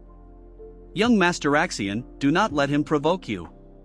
Axion exhales sharply, forcing himself to regain a semblance of composure. "Theo," he begins, adopting an air of authority, "let's abandon the theatrics." "Surely you understand the Are you frightened?" Theo interrupts, his voice as sharp as a blade. Axion's smirk falters. "What?" Theo steps forward, his tone cold and merciless. Are you afraid you'll be defeated by me? The barb hits its mark, and cracks appear in Axion's facade as fury bubbles beneath. How dare you? Because if you weren't scared, Theo presses, a smirk creeping onto his face, you wouldn't need this charade, hostages, guards, the entire spectacle. Tell me, Axion, what has you so terrified? Axion's jaw clenches, his fists trembling with suppressed rage. You insufferable wretch, he hisses, but Theo is unrelenting. Prove me wrong, he challenges, raising his blade and pointing it at Axion. Face me, like a true Ragnar, unless, of course, you've already discarded your pride. The clearing grows deathly still, holding its breath as Axion's fury erupts. He releases a venomous laugh, his voice dripping with malice. You believe you, a concubine's whelp, can challenge me? Absurd. Ignoring the increasingly frantic warnings from the unseen speaker, Axion unsheathes his sword, his grin twisted by wrath. Fine, if it's a duel you seek, then let's finish this once and for all. Perched high above the chaos, nestled in the treetops like overly dramatic crows, a squad of covert operatives observed the escalating spectacle. Cloaked in shadow and armed with expressions of grave importance, they exchanged hushed remarks. This is spiraling out of control, one muttered, peering through a pair of binoculars. Stick to the strategy, another replied tersely, their tone heavy with the distinct air of we should have had lunch first. If Axion loses his grip, we step in. Meanwhile, back on the battlefield, Axion, the perennial master of theatrics, addressed his followers with the gravity of someone announcing the end of days. No one interferes, he declared, his voice booming with self-importance. This is a duel of Ragnar honor. He gestured grandly toward Theo as though unveiling a prized gladiator. The captives remain unharmed until this concludes, he added, because evidently, nothing screamed honor quite like keeping your opponents tied up. Theo, ever opportunistic, launched his assault before Axion could finish his self-obsessed speech. One moment Axion stood poised, the epitome of control, the next, he was scrambling to parry a strike so swift it bordered on insulting. Axion faltered, his thoughts racing to catch up with reality. Theo smirked, his blade catching the light with an almost vindictive glint. Quit stalling, fight me for real, he challenged, his tone a perfect blend of mockery and provocation. Infuriated, Axion decided it was time to unleash his ace. Fine, he bellowed, channeling his ultimate technique, Thousand Dragons Roar. From his blade erupted a colossal, blazing red dragon, its fiery maw snapping with a ferocity that would send most fleeing or praying. For a heartbeat, Theo froze, his eyes widening at the sheer magnitude of the assault, blinking at the inferno barreling toward him. So this is your idea of fair play? Good to know. But Theo wasn't one to remain idle for long. Summoning his glowing blue sword, its radiance bordering on obnoxious, he steadied himself. With a single, devastating sweep, he unleashed the dragon's third claw, meeting Axion's fiery monstrosity head-on. The resulting collision was blinding, and when the light faded, the red dragon was gone, reduced to a disgruntled wisp of smoke. Axion gaped, disbelief etched into his features, his jaw practically unhinged. Theo, by contrast, stood calm and collected, brushing off non-existent dust as though nullifying apocalyptic attacks was an everyday chore. His smirk widened, exuding a confidence sharp enough to cut. Are you even competent enough to teach me anything, Axion? He quipped, his voice laced with the kind of smugness that made Axion's blood boil. The scene starts with Orion Gardner, ranked 14 with 179 points and an executive of the Scale Dragon Society. As Theo effortlessly countered Axion's Thousand Dragon Roar, Orion's usual composure broke. Unbelievable, he muttered, his voice laced with disbelief and a touch of dread. This was not how the day was supposed to go. For weeks, Orion had dismissed Theo as a minor obstacle someone Axion could crush without much effort. But now, here was Theo, calm, precise, effortlessly dismantling Axion's flashy attacks as if swatting a fly. This is bad, Orion thought, his fingers twitching as if he was on the verge of making a foolish decision. The reality of Theo's overwhelming strength raised uncomfortable questions in his mind, chief among them, am I backing the wrong side? For a fleeting moment, the idea of betrayal crossed Orion's mind. What if he switched sides? Theo was clearly capable, his group well organized, and they seemed far less likely to implode from overconfidence. But just as quickly, Orion dismissed the thought. The oppressive presence of the Central Intelligence Bureau's protectors nearby was a stark reminder that straying from the plan was a death sentence. Even if Axion failed, the Bureau would step in to fix the mess and ensure their operations stayed on track. With a resigned sigh, Orion clenched his fists, bottling up his frustration. Turning to the scattered members of the Scale Dragon Society, who were doing their best to ignore the disaster unfolding before them, Orion snapped, "Listen up. We're not cleaning up Axion's mess. Spread out, lay low, and avoid this chaos." The members exchanged wary looks, silently agreeing to follow orders for the sake of survival. One by one, they disappeared into the shadows, each vowing never to follow Axion into another fight. Orion lingered briefly, watching the battle between Theo and Axion. The scene shifts to a sunlit training ground, where an 8-year-old Axion tightly grips a wooden sword, his small body trembling with a mix of fear and determination. Across from him stands his uncle. "Axion," his uncle barked, "remember your purpose. You're not just a Ragnar, you're a thron. That bloodline runs stronger in you than anything else." Axion glanced up with wide, confused eyes that seemed to ask, "Why me?" "The Ragnar name is just a mask," he declared, his voice heavy with ambition. "Behind it lies the true power of the Thron clan." The scene returned to the present. Grinding his teeth, his crimson eyes burned with anger, frustration, and unresolved childhood pain. He glared at Theo, who stood calm and composed, as if meditating amidst the chaos. "Impressive," Axion growled through gritted teeth, his tone a mix of reluctant respect and seething rage. Without hesitation, Axion charged, his sword gleaming like a terrible decision in motion. His movements were quick, precise, and honed by years of grueling training. "Theo," he yelled, his voice cutting through the tense air, but Theo didn't flinch. He stood his ground, his blade raised in a defensive stance that seemed to mock Axion with a silent "bring it on." His eyes were steady, calm, and calculating, as if he already knew the outcome. Axion's sword came down with all the fury of a man fighting his own insecurities, but Theo met it with ease. The clash of steel rang out, sending shockwaves through the battlefield as sparks flew from their blades, momentarily lighting up their intense expressions. How could Theo, a so-called concubine's child, stand so confidently, matching him blow for blow? Meanwhile, Theo allowed a faint smile to cross his lips, not smug, but worse. The scene shifts again to the shadowy halls of the Central Intelligence Bureau, a fortress of secrets. Within its most secure chamber, Julius, the dramatic chief advisor, paced like a child who just heard juicy gossip. His ceremonial robe swished with every step as he grinned from ear to ear. "Theo Ragnar lives. That boy is far more resilient than we ever gave him credit for." Across the room, Wolfgang stiffened, sweat beaded on his weathered face as his mind struggled to process the implications. "Theo survived," Ed Ragnar muttered in disbelief, his hands trembling slightly, a rare crack in his normally steely composure. "I sent my 3 best scoundrels after him, how could they fail?" Meanwhile, seated in a highback, Ed's expression remained eerily calm. The scheming uncle of Axion, he didn't let his emotions show until the weight of the report sank in. Slowly, with the grace of someone who'd been plotting for years, a smirk stretched across his face.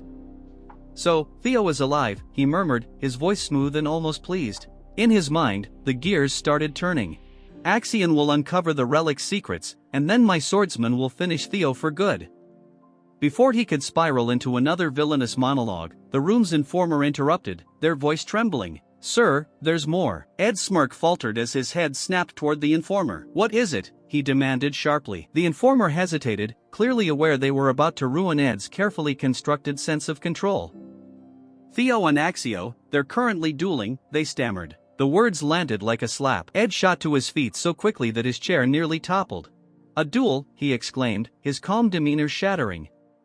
The room fell silent as his mask of composure cracked. Back on the battlefield, Theo moved with a deadly grace, his precise footwork making his movements unpredictable. Axion, for all his anger, matched him move for move. He deflected Theo's first attack, parried the second, and narrowly avoided the third. "He's stronger than I expected," Axion thought, his grip tightening on his sword. But then his crimson eyes gleamed with confidence. "But he's not fast enough." With a sharp motion, Axion hurled his sword, the blade slicing through the air with deadly precision. Theo's eyes widened as the weapon hurtled toward him, and for a brief moment, time seemed to slow. A memory surged to the surface, vivid and burning. The sudden appearance of the thrown sword leaves both of them rattled, their confidence shaken as memories resurface. Theo recalls a haunting moment from his past, a thrown sword, his death, the pain. Axion lands lightly on the snow, the swirling flakes forming a shroud around him. His icy gaze locks onto Theo, sharp and cold like shards of frost. "There's a basic flaw in your strategy," he states, his voice dripping with contempt. He continues, his words cutting like a blade, "Relying on flashy, predictable moves only makes it easier for me to read you." A single drop of blood falls from Axion's blade onto the untouched snow, a grim reminder of the fight's deadly stakes. The pristine white around the fallen soldier quickly turns crimson, the scene stained by violence. Theo's eyes narrow as his gaze shifts to the fallen man.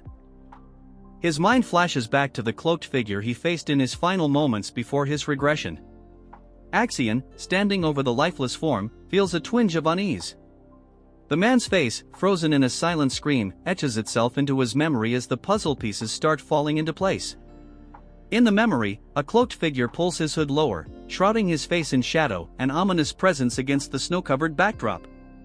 Axion's patience thins, his blazing eyes reflecting his rising frustration. "End this," he commands. Theo's fury builds, his face a mix of grief and anger. Memories of the burning palace, screams, and devastating loss flood back. "The monster who caused this," he growls, his voice heavy with venom, "will pay." His memories deepen, taking him back to the Rose Palace, now engulfed in flames.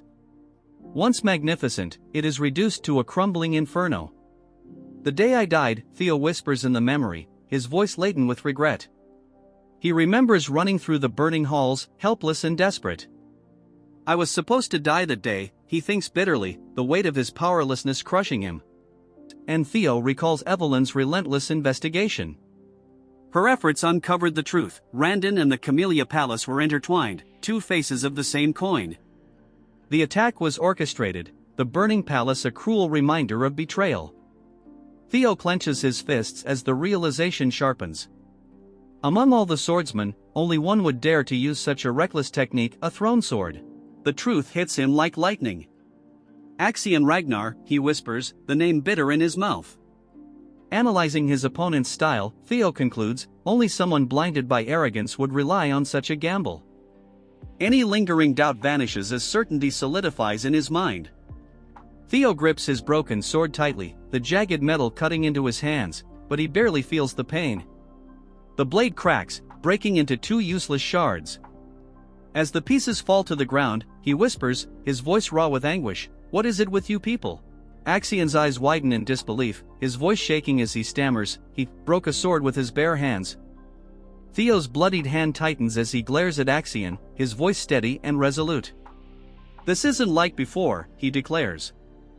"I won't repeat my mistakes."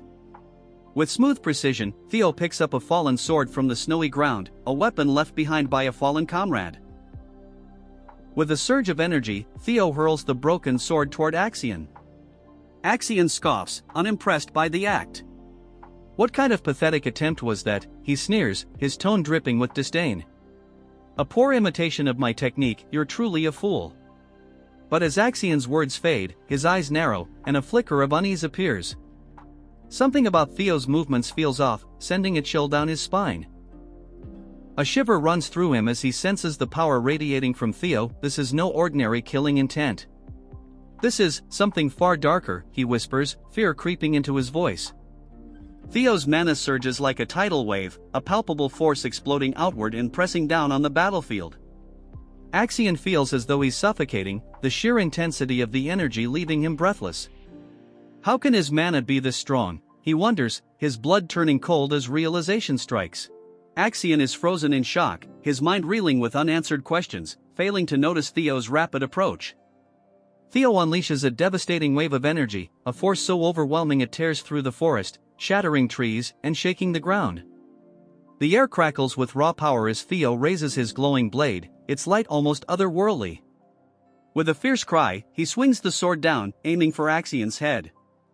Axion, driven by desperation, lifts his own sword just in time to block. Sees an opening and presses his advantage. A cruel smile curls his lips as he taunts, "Is this all the mighty Axion Ragnar has to offer? I'm honestly disappointed." Axian's face contorts in rage, his voice a guttural growl. You'll pay for that. In a sudden move, Axian grabs Theo's arm, catching him off guard. Theo stumbles, his balance momentarily lost. Axian seizes the opportunity, his sword swinging toward Theo's head. Theo barely manages to leap away, narrowly avoiding a fatal blow. As Axian rolls back to his feet, Theo's lightning-fast kick slams into him, forcing him to block with trembling arms. Theo advances, his cold, determined gaze locked on Axian. "Let me show you how it feels," Theo growls, his voice a cold, menacing promise. He pauses, letting his words hang ominously in the air, his glowing blade illuminating his face. "To have a sword driven through your stomach." Theo's strike is swift and merciless. Axian's eyes widen in disbelief as Theo's blade finds its mark, aiming straight for his head with deadly precision. Moving to the Remington in group, surveying the scene, "It doesn't look like a monster attack," a voice remarks while. "It looks more like someone was taken." "The only one capable of such an act is Axian," Remington suggests. Hulkus, Erica, and Remington exchange uneasy glances before Remington adds, "Axian? But he's in first place." Hulkus wonders aloud, does he want to collect more bells? Remington's eyes narrow as he pieces the situation together. "It seems like he's taken Theo's subordinates hostage to lure him out," he says grimly, his voice hardening. "He's planning to eliminate Theo during the second blooming ceremony." Hulkus is furious. "What? He should face him fair and square. What is he even doing?" Erica, ever pragmatic, remarks coolly, "Turns out Axian's a coward." Hulkus, still seething, shouts, "So what?" Erica responds calmly, "This is Ragnar's blooming ceremony. Situations like this are common." Remington falls silent, deep in thought, his expression unreadable. Finally, he speaks, his tone filled with disapproval. "That's why I dislike Ragnar. Even if this is a contest of strength, such actions are unacceptable." Erica cautions him with a piercing gaze. "Your words are dangerous," she warns. "Are you serious about this?" Remington, with newfound determination, declares, "I must save his subordinates." His voice is firm as he adds, "If it were Theo, he would do the same." Hulkus turns to Erica, his voice urgent. "Sister, if you come with us, you'd be a great help." Erica's reply is blunt. "No, I'm not interested." She elaborates coldly, "I followed you because I thought I'd meet Theo Ragnar, but I don't see him. And to be honest, I really hate weak men. I have no desire to save them." Hulkus stares at her, aghast. "Nuna, are you trash?" he blurts out. Erica snaps back. "What did you say, you punk?" Remington steps in to defuse the tension. "Erica," he says knowingly, "I understand why you want to meet Theo." Erica's eyes widen in surprise, caught off guard by his words. Remington continues, his voice calm yet persuasive. "If you help us now, I guarantee it will bring you closer to achieving your goal." A sudden burst of movement breaks the stillness of the snow-covered landscape. Remington, Hulkus, and Erica sprint across the expanse, their mission clear. Glancing back, Remington calls out with determination, "Hold on a little longer, everyone." Suddenly, a sword materializes in their path, its wielder blocking their advance. The owner's intent is clear as they command, "Stop, you can't go any further." In the distance, a group of figures emerges, swords drawn, forming a formidable barrier. Remington's eyes widen in recognition. "Scaled Dragon Society," he mutters. One of the figures steps forward, a smirk playing on his lips. "It's been a while, Wellington," Orion says, his voice dripping with sarcasm. "I can't believe you abandoned us to hang out with some dumbass," he sneers before adding, "and now you're running with those stupid bare-brained muscleheads." Hulkus, enraged, explodes. "What did you say? That we're dumb muscle-headed bears?" Orion feigns innocence. "I didn't say all that," he replies mockingly. Remington's voice cuts through the rising tension. "Move aside, Orion. I don't want to fight an old friend." Orion, unyielding, shakes his head. "I refuse." Remington's gaze hardens, his hand tightening around his sword hilt. "If you won't move," he warns, his voice cold, "then I'll remove you." A sword swings with deadly force, and the clash is immediate. Blood splatters across the pristine snow, stark against the white expanse. Elsewhere, Sybil desperately struggles to untie himself. Nearby lies Axian's broken sword, discarded after Theo deflected it. Grasping it, Sybil thinks, this is the chance the young master gave me. I must cut these ropes. His gaze shifts to the ongoing battle, where a hooded figure clashes with Theo. Sparks fly as swords collide, their echo breaking the snow-laden stillness. Theo, clad in his white uniform, deflects a fierce blow from a dark-haired opponent. Observing the fight, Theo whispers, a tear tracing down his cheek, he's finally stepping forward. The opponent, revealed as Liam Troyven, grimly apologizes. I'm sorry, young Master Axion, he says, his voice heavy with resignation. I will accept my punishment after the blooming ceremony. The duel intensifies as Theo and Liam's swords whirl in a dance of deadly precision. Liam barks an order, escort the young master. In the background, Axion watches the chaos, his expression unreadable. One of his men confirms the order, yes, sir, as the snowy battlefield descends into further chaos, each clash inching closer to an uncertain resolution. Liam dashed through the snow-covered landscape with unmatched speed, his movements a blur against the frozen backdrop. One of his men stepped forward, holding Axion's dropped sword with reverence. We've retrieved your sword, the subordinate announced. Axion silently took the weapon, his grip tightening on the hilt as he stared ahead. His expression was unreadable, though a flicker of seriousness and resolve glinted in his eyes. Liam turned his attention to Theo, swinging his sword with immense force, the blade slicing through the air with lethal precision. Theo met the attack head-on, their swords clashing in an explosion of sparks, the sound reverberating through the quiet forest. Gritting his teeth, Theo managed to deflect the powerful blow, forcing Liam to momentarily lose balance.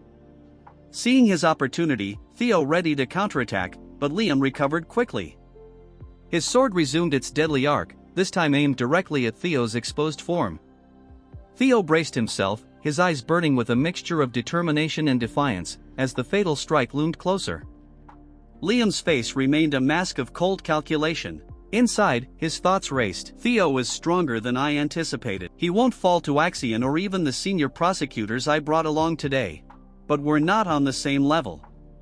His gaze darkened as he thought, this is my only chance to eliminate him, now that no supervisors are here to intervene. A flicker of regret passed through Liam's mind. It's a waste to kill someone so talented, but sacrifices are necessary for the greater good. With unwavering resolve, he swung his blade with finality.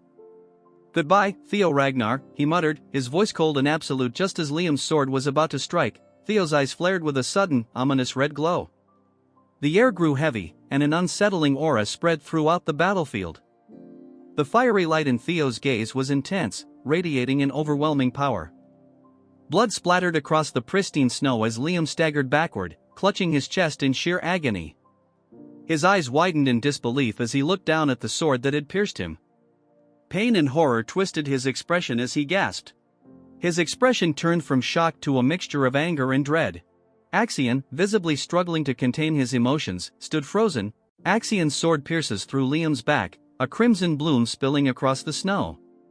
Liam's body stiffens in disbelief, his own blade slipping from his grasp and clattering to the ground. Theo is frozen in shock as Liam's face twists with pain and betrayal. Blood trickles from his mouth, and his wide, disbelieving eyes lock onto Axion. He cannot comprehend this treachery. With a sickening sound, Axion yanks his sword free, spraying blood across the pristine snow, a brutal testament to his cruelty. Liam collapses to his knees, clutching at the wound. Axion's subordinates remain paralyzed, their faces etched with a mix of horror and confusion. One stands speechless, while another cries out in anguish at the sight of their fallen leader. Axion, what on earth are you doing? One of them shouts, voice trembling. Axion's eyes blaze with an intense, almost demonic red glow, his jaw tight as he spits out his justification. You joined the fight because you thought I'd lose. That's an insult to me, an insult to the air. Theo's expression shifts between disbelief and dawning understanding. Axion, you insane bastard. That's your own family. Axion turns to Theo, a cruel smirk curling his lips. Yes, I must admit, Theo Ragnar, you are indeed strong. His words drip with condescension, a mockery of respect.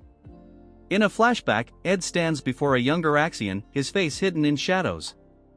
His words linger in the air, filled with malice. The weak are worthless. But you, Axion, you were born with talent. A sinister smile curling on his lips. You should crush others beneath you and rise above them. Only then can you claim the throne of Ragnar. Young Axion's eyes shine with an unsettling intensity, his gaze filled with determination. Back in the present, Axion's face is set with pride and arrogance. You must be weaker than me. That's the only logical conclusion, he says, looking down at Theo with disdain. Axion raises his sword, his stance exuding power and ambition. I will be the strongest. I will claim the throne. There's no way I can lose to someone like you, not here. Axion's hand grips the hilt of his sword tightly, his knuckles white with strain. A silent promise of violence fills the air. His voice trails off as he launches a furious attack, his blade a crimson blur against the snowy landscape. Theo, however, stands firm, his determination clear in his narrowed eyes, fully focused on his opponent. As Axion's sword comes down with explosive force, Theo meets it head-on, their blades clashing with a deafening crash. Axion's eyes widen in shock. Where is he? In the chaos, Theo dodges the strike and positions himself to counterattack. With lightning speed, Theo's sword connects, slicing through Axion. Blood sprays into the cold air as Axion staggers, his face a mixture of pain and disbelief. Nearby, Liam's men rush to his side, supporting his weakened form. Senior Liam, are you all right? One of them asks, his voice heavy with concern. Liam coughs, clutching his wound. His face is pale, but his resolve is unshaken. One of the men glares at Axion. Damn it, I know you're reckless, but this is too much. He hesitates, torn between loyalty to Axion and disbelief at his actions. Despite the agony, Liam grits his teeth and gives a desperate command. Don't worry about me, go help Master Axion, kill Theo Ragnar. His eyes burn with a fanatical intensity. Axion spits out a mouthful of blood, his face twisted in pain and fury. Theo doesn't let up, his sword glowing with blue energy as it cuts through the snowy air. Axion's eyes widen in disbelief as he watches Theo's overwhelming power. This is impossible, he mutters, his voice filled with shock.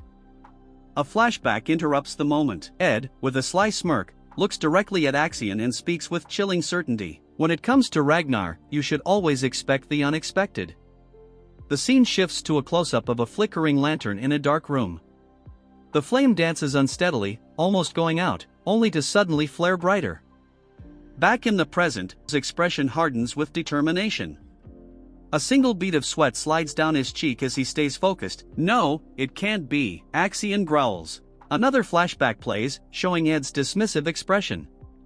Why are you so concerned about that fool? He's worthless and untalented, Ed sneers. In the memory, Axion holds a card in his hand, a smug grin spreading across his face. I'll toy with him a bit and remind him of his place, he says arrogantly. Ed's voice echoes again, his face partially hidden in shadow. His tone is calm but confident. Don't you see? The gap between your skill and Theo's isn't as wide as you think. The scene returns to the battle. Swings his sword, the blade carving through the air and leaving behind a vibrant trail of blue energy, a testament to his strength and resolve. Fury twists Axion's face as Theo's attack barrels toward him. A worthless piece of trash like you can be torn apart with ease. Axion roars, releasing his full power. Energy surges around him like a storm. Behind him, a massive, terrifying spectral entity appears, its jaws stretched wide in a silent scream of dominance. Theo stands his ground, unwavering in the face of the overwhelming power. His voice is steady, filled with conviction. Throne this, throne that. Because of your greed, so many of my men have died. Clenching his fist, Theo gathers energy around his hand. If you refuse to abandon that ambition, then I will shatter it no matter what it takes. Enveloped in a brilliant blue aura, Theo charges forward. With power surging through him, a magnificent blue dragon takes shape behind him, its fiery eyes blazing with righteous fury. Theo unleashes his ultimate attack, his voice echoing with strength. 3 claws of the dragon. Theo's glowing blue eyes burn with focus as the spectral entity behind Axion lets out a silent roar. The blue dragon races forward, its might undeniable. Liam, despite his injuries, stares in shock at the raw power unfolding before him. Subordinates watch in stunned silence, their expressions a mix of awe and fear. From a distance, Remington, Hulkus, and Erica observe the scene, their faces reflecting the magnitude of the forces colliding. Axion's face is strained with pain and effort as he struggles against Theo's devastating attack. Every ounce of his power is tested, yet Theo's resolve remains unbreakable. Theo and Axion are locked in a fierce battle, their powers colliding and creating a blinding vortex of energy. The force of their clash erupts into a massive explosion, sending shockwaves rippling through the surrounding area. As the dust settles, the air remains thick with energy and debris. Smoke and dust swirl, hiding the figures within. Axion's boots press firmly into the snow-covered ground, a few drops of blood staining the pristine white surface. Slowly, Axion's boots begin to slide backward, leaving a trail of disturbed snow in their wake. The force of the clash throws him off his feet, his body crashing heavily onto the frozen ground. Defeated, Axion lies motionless, his limp form a dark shadow against the pale, snowy landscape. Theo stands over Axion's fallen body, his sword lowered but still emanating power. His silhouette is commanding against the pale sky. Weariness and a grim sense of accomplishment are etched into Theo's expression as he gazes down at his beaten opponent. Liam's face is frozen in disbelief and horror. His eyes remain fixed on Axion's lifeless form, his voice trembling in a barely audible whisper of denial. Master Axion. The cold, sharp edge of Theo's blade hung in the air like a deadly pendulum, its crimson droplets staining the pure white snow below. Axion lay sprawled on the ground, his lifeless eyes fixed on the unyielding sky. A heavy silence blanketed the battlefield, broken only by the labored breaths of the few who remained alive. Liam's subordinates, their faces pale with a mix of shock and fear, stammered, "Young Master Axion." Despite his serious injuries, Liam struggled to his feet, his gaze locked onto Axion's motionless body. "Kill him," he rasped, his voice barely audible. Theo, his once pristine white coat now soaked in blood, stood still among the group. His sword, though lowered, dripped with the evidence of his victory. Even though Theo was exhausted and wounded, he stood his ground. His sharp eyes scanned the remaining members of the Central Intelligence Bureau. "I'm in trouble," he thought grimly, assessing the situation. "It's a gamble from here on out. Even at my best, I couldn't take on 4 senior proctors at once. In my current state, it's impossible. My stamina is drained, and my mana is nearly depleted from that last attack." Gripping his sword tightly, Theo steadied himself, his mind racing. Soon, he thought, a flicker of hope cutting through the exhaustion. He should appear any moment now. As he prepared for what was to come, 2 cloaked figures began advancing toward him, their swords drawn. Figures dressed in dark cloaks moved with astonishing speed, their swords glinting in the dim light. A startled grunt was followed by the sickening sound of a body hitting the ground, breaking the stillness. Before anyone could react, more figures joined the fight, their movements fast and precise. Remington, Hulkus, and Erica emerged from the chaos, their faces set with determination as their blades clashed with the attackers in a storm of steel. This wasn't who Theo had been expecting. "You guys?" Theo shouted, his voice a mixture of surprise and relief. "How did you?" Remington, his silver hair glinting faintly, offered a faint smile. "Isn't it obvious? We couldn't just leave a comrade in trouble, young Master Theo," he replied, his calm voice contrasting with the chaos around him. Theo, momentarily speechless, could only stare at his unexpected allies. Erica, clearly impressed, grinned and said, "Theo, you look even better in person.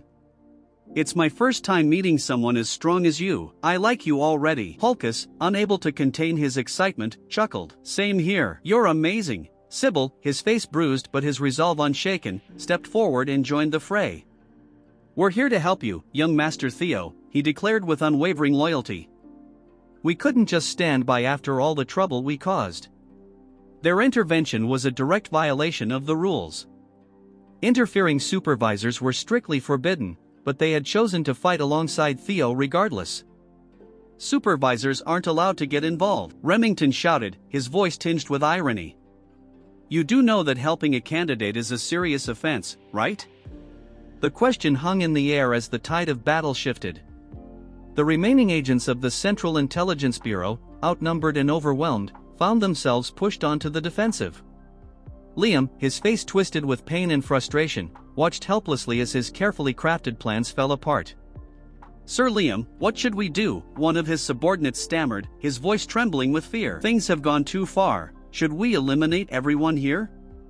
The situation had spiraled out of control, leaving Liam and his men cornered. "Please, sir, we need your decision," another subordinate urged urgently. Liam's mind raced, filled with dread. He realized the full extent of their failure. We didn't uncover anything about Rose Palace's artifacts. We couldn't kill Theo. Even Sir Axion is dead. And now we've been caught red-handed. Defeat loomed over him, but then a dark smile crept across his face. "We'll cover it up," he declared, his eyes glinting with a dangerous resolve. "Sir Liam, we don't have time," one of his men protested.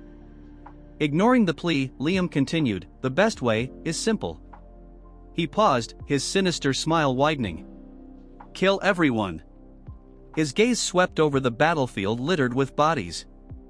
"We'll stage it as an internal conflict. Say there was an outbreak among the examinees, leading to their deaths on sight," he said, his voice chillingly calm. "That's the easiest way to erase all evidence of our involvement." Reaching into his coat, he pulled out several dark orbs. "These are 5th-grade monster summoning stones.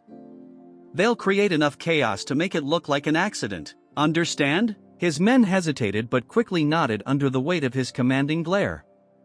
"Yes, sir," one of them said, his voice shaky. As Liam prepared to unleash the monsters, his twisted plan began to take shape, threatening to turn the battlefield into a scene of carnage. As Liam prepared to unleash the monsters, a voice suddenly cut through the tense atmosphere. He gasped, choking on a breath as a sharp blow struck him. "What is going on here?" The arrival of the 3 supervisors representing the White Dragon Clan, Plum Blossom Palace, and Daffel Palace brought a sudden halt to the chaos. Their faces reflected concern and suspicion as their sharp eyes scanned the scene of destruction.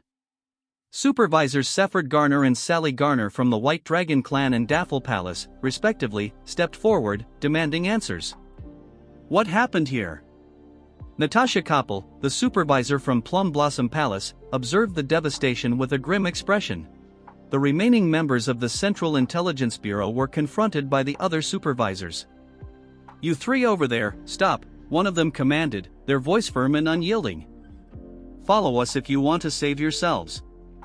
Otherwise, you'll end up like Liam." A tense standoff unfolded, the air thick with unspoken threats. Amid the turmoil, Theo stood silently, watching the unfolding events.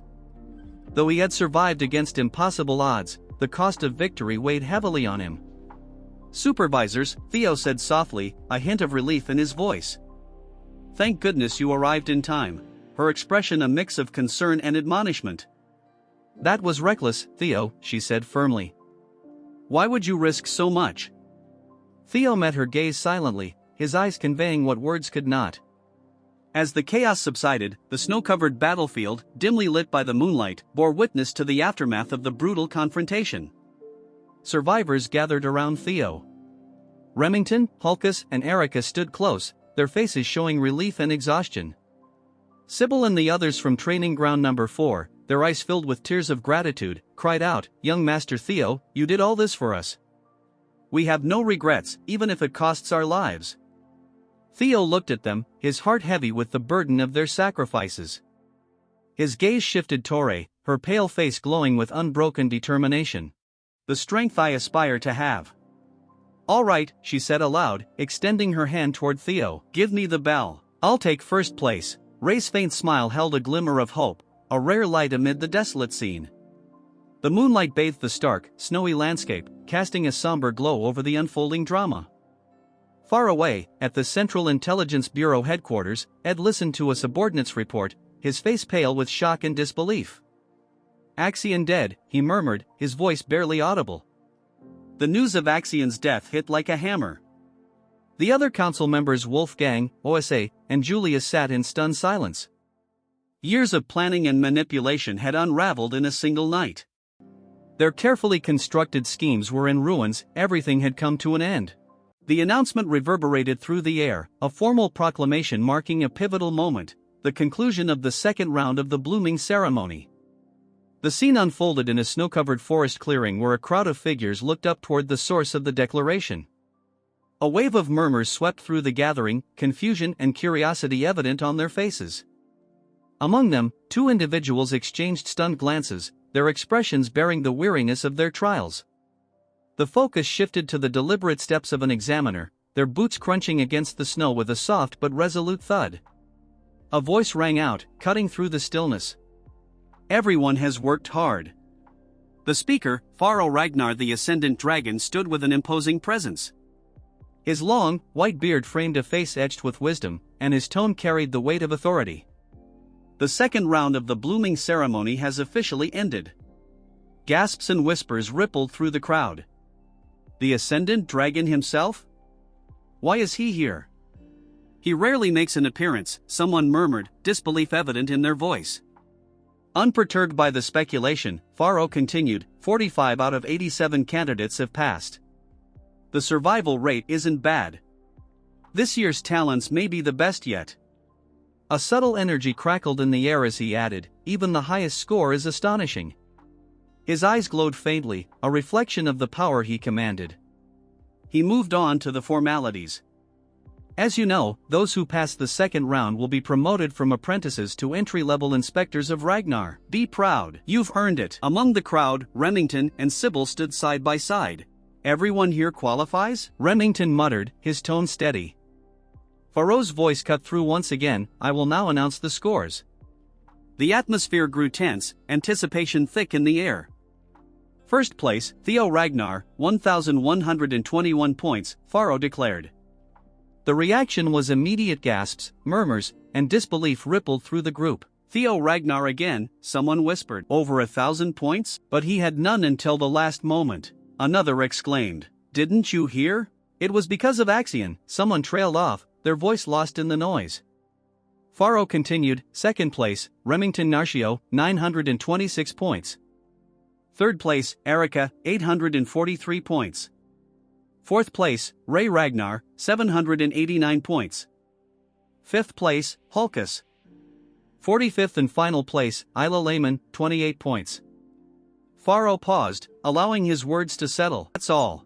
You've all worked hard. However, his gaze sharpened, the blooming ceremony isn't over. The third round awaits. A ripple of confusion spread through the candidates. Did you make it? One asked. No, I didn't collect enough bells, another responded bitterly. Pharaoh raised his hand and announced, those qualified for the third round, please raise your hands. Remington's hand lifted first, followed by Erica, then Hulkus and Ray. In the crowd, Theo's gloved hand rose high, a stark contrast against the light. Pharaoh continued, explaining the hidden piece of the second round, a quality breathing method revealed through collecting bells and deciphering ancient words. Only those who mastered it during the exam can channel its essence into their magic and earn the right to proceed. Theo's mind drifted to his past life. Back then, I couldn't understand the words, he recalled, an image of a bell etched with mysterious symbols flashing in his memory. His bright blue eyes glowed as the system notification appeared, hatchling synchronization activated. You can read the thoughts of objects. The scene shifted to a vivid battle, brilliant lights and fierce energy filling his mind. The essence of the words came to me as images, Theo explained. This time, I understood everything. His determination blazed as he prepared for the challenges ahead. Theo chuckled, marveling at the rarity of seeing 4 individuals qualified for the third round. In my past life, Ray and Remington couldn't grasp the quality breathing method, he thought. Is this the butterfly effect of my actions? Pharaoh, his expression stern, addressed the candidates. Each of you, step forward and display what you've achieved, he commanded. With a steady voice, he called, first, Theo Ragnar. Theo's resolve was unshaken. With Axion gone, the future will be better, he thought as he stepped forward. A faint blue aura enveloped his foot as he declared, what I've gained. The air crackled with latent power, and Theo's blue eyes narrowed. A glowing system notification appeared, its words etched in bold, grant, express, control, expand, solidify. Theo's voice resonated as he muttered, first, grant the mana a thunder attribute. His face was calm, yet determination glimmered in his gaze. Then, express it, he thought. The ground trembled violently as brilliant lightning exploded around him, illuminating the area in flashes of raw energy. No way, Theo has reached the level of expression, someone shouted, as expected of young Master Theo. Sybil cried with excitement. Lightning coiled around Theo like a living entity, his power drawing awe and disbelief. But Theo smirked, determined to go further. His chest began to glow as concentrated energy surged within him. With a sudden burst, he unleashed an enormous wave of lightning that tore through the ground, the skies above flashing as bolts rained down. "I like him," Erica murmured in admiration, while Hulkus yelled, "He's amazing." Pharaoh observed with a faint smile, his deep voice breaking the stunned silence. "Impressive. I didn't expect you to wield such control," he remarked. Theo, his expression steady, said nothing. Energy swirled around him as another explosive display of lightning magic erupted, leaving the crowd in awe. His red eyes gleamed as he roared, "Thunder Dragon!" The manifestation of the spell stunned the onlookers. "He's attacking the supervisor!" Someone cried in disbelief. Pharaoh merely chuckled, clearly amused. "He's already at the level of expansion," he said. With a flick of his hand, water spiraled around him, countering the lightning. "You've earned the right to test me," he declared. Theo met Pharaoh's gaze, unwavering. The spectators gasped as the exchange unfolded. "Good, Theo Ragnar, I'll grant you an additional 1,000 points, Pharaoh announced with a satisfied grin. Theo simply replied, "Thank you." Murmurs of admiration rippled through the crowd. As expected of the Ascendant Dragon, someone remarked. "He rewards those who rise to challenges," another added. An updated score display appeared. First place, Theo Ragnar with 2,121 points. Second place, Remington Narcio with 926 points. Third place, Erica Ragnar with 843 points. Fourth place, Ray Ragnar with 789 points. 2,000 points? That's insane, Hulkus exclaimed. He's nearly on par with Lord Thorkel, another voice cried out. Pharaoh chuckled softly. He laughs, his amusement evident. The scene shifted to the remaining candidates. Remington Narcio's turn came next. A system notification appeared, Remington Narcio with 500 points. Then Ray Ragnar stepped forward, Ray Ragnar plus 300 points. Lastly, Erica Ragnar with 300 points. Pharaoh, holding a scroll, declared with pride, "This group is exceptionally talented." Normally, surpassing 1,000 points secures the top spot, yet here we have 4 contenders. The updated rankings displayed, first place, Theo Ragnar with 2,121 points. Second place, Remington Narcio with 1,426 points. Third place, Erica Ragnar with 1,143 points. Fourth place, Ray Ragnar with 1,089 points. The snowy mountain range loomed in the background as Pharaoh addressed the crowd. Everyone has worked hard. Those not advancing to the third round may leave. Prepare for the nomination ceremony in 1 week. The crowd began to disperse, leaving the 4 candidates before Pharaoh, who stood atop a stone platform. Suddenly, a malevolent energy surged from the mountain's peak. A crimson aura radiated outward, the ground shaking beneath its force. The 4 candidates stumbled as a burst of energy caught them off guard. Pharaoh's voice, now laced with dark power, echoed ominously. "Shall we begin the third round?" Theo's eyes widened as an unfamiliar surge of energy filled him. What is this feeling? He thought, his vision blurring as the faint outline of a dragon appeared before him. It was none other than Roadbrock. The third stage of the exam is to meet the clan head. Anything can happen during this meeting. It's an exam where everything is up to the clan head. This meeting dictates whether or not one will be nominated for the clan head's manor. As each of the 5 major candidates has previously served in the clan herd's manor, being nominated for the clan head's manor is an acknowledgement of being a promising successor candidate. Theo thinks to himself that the one waiting for us at the top should be the clan head. But Theo cannot understand because he is sensing Lodbrok's energy. That's when he realizes that the one who might have taken Lodbrok's heart is no one other than his father. Moving on, the old man orders them to break through the dragon fear and greet the clan head. The pressure intensifies so much that they fall to their knees, barely holding themselves together. Under the pressure, Erica asks the instructor how they can make it to the top in this state. Theo tells her that he would give up on overcoming it with brute force. He explains that the only way they can advance is by matching the mana's wavelength. Erica is confused since she is a pea-brain. Remington intervenes, explaining to Theo that what he meant is creating an antiphase wave to interfere with and neutralize the pressure. Theo compliments Remington for understanding it so quickly, while Erica remains dumbfounded. unable to grasp what they are saying. Theo elaborates that it's their way of culling people.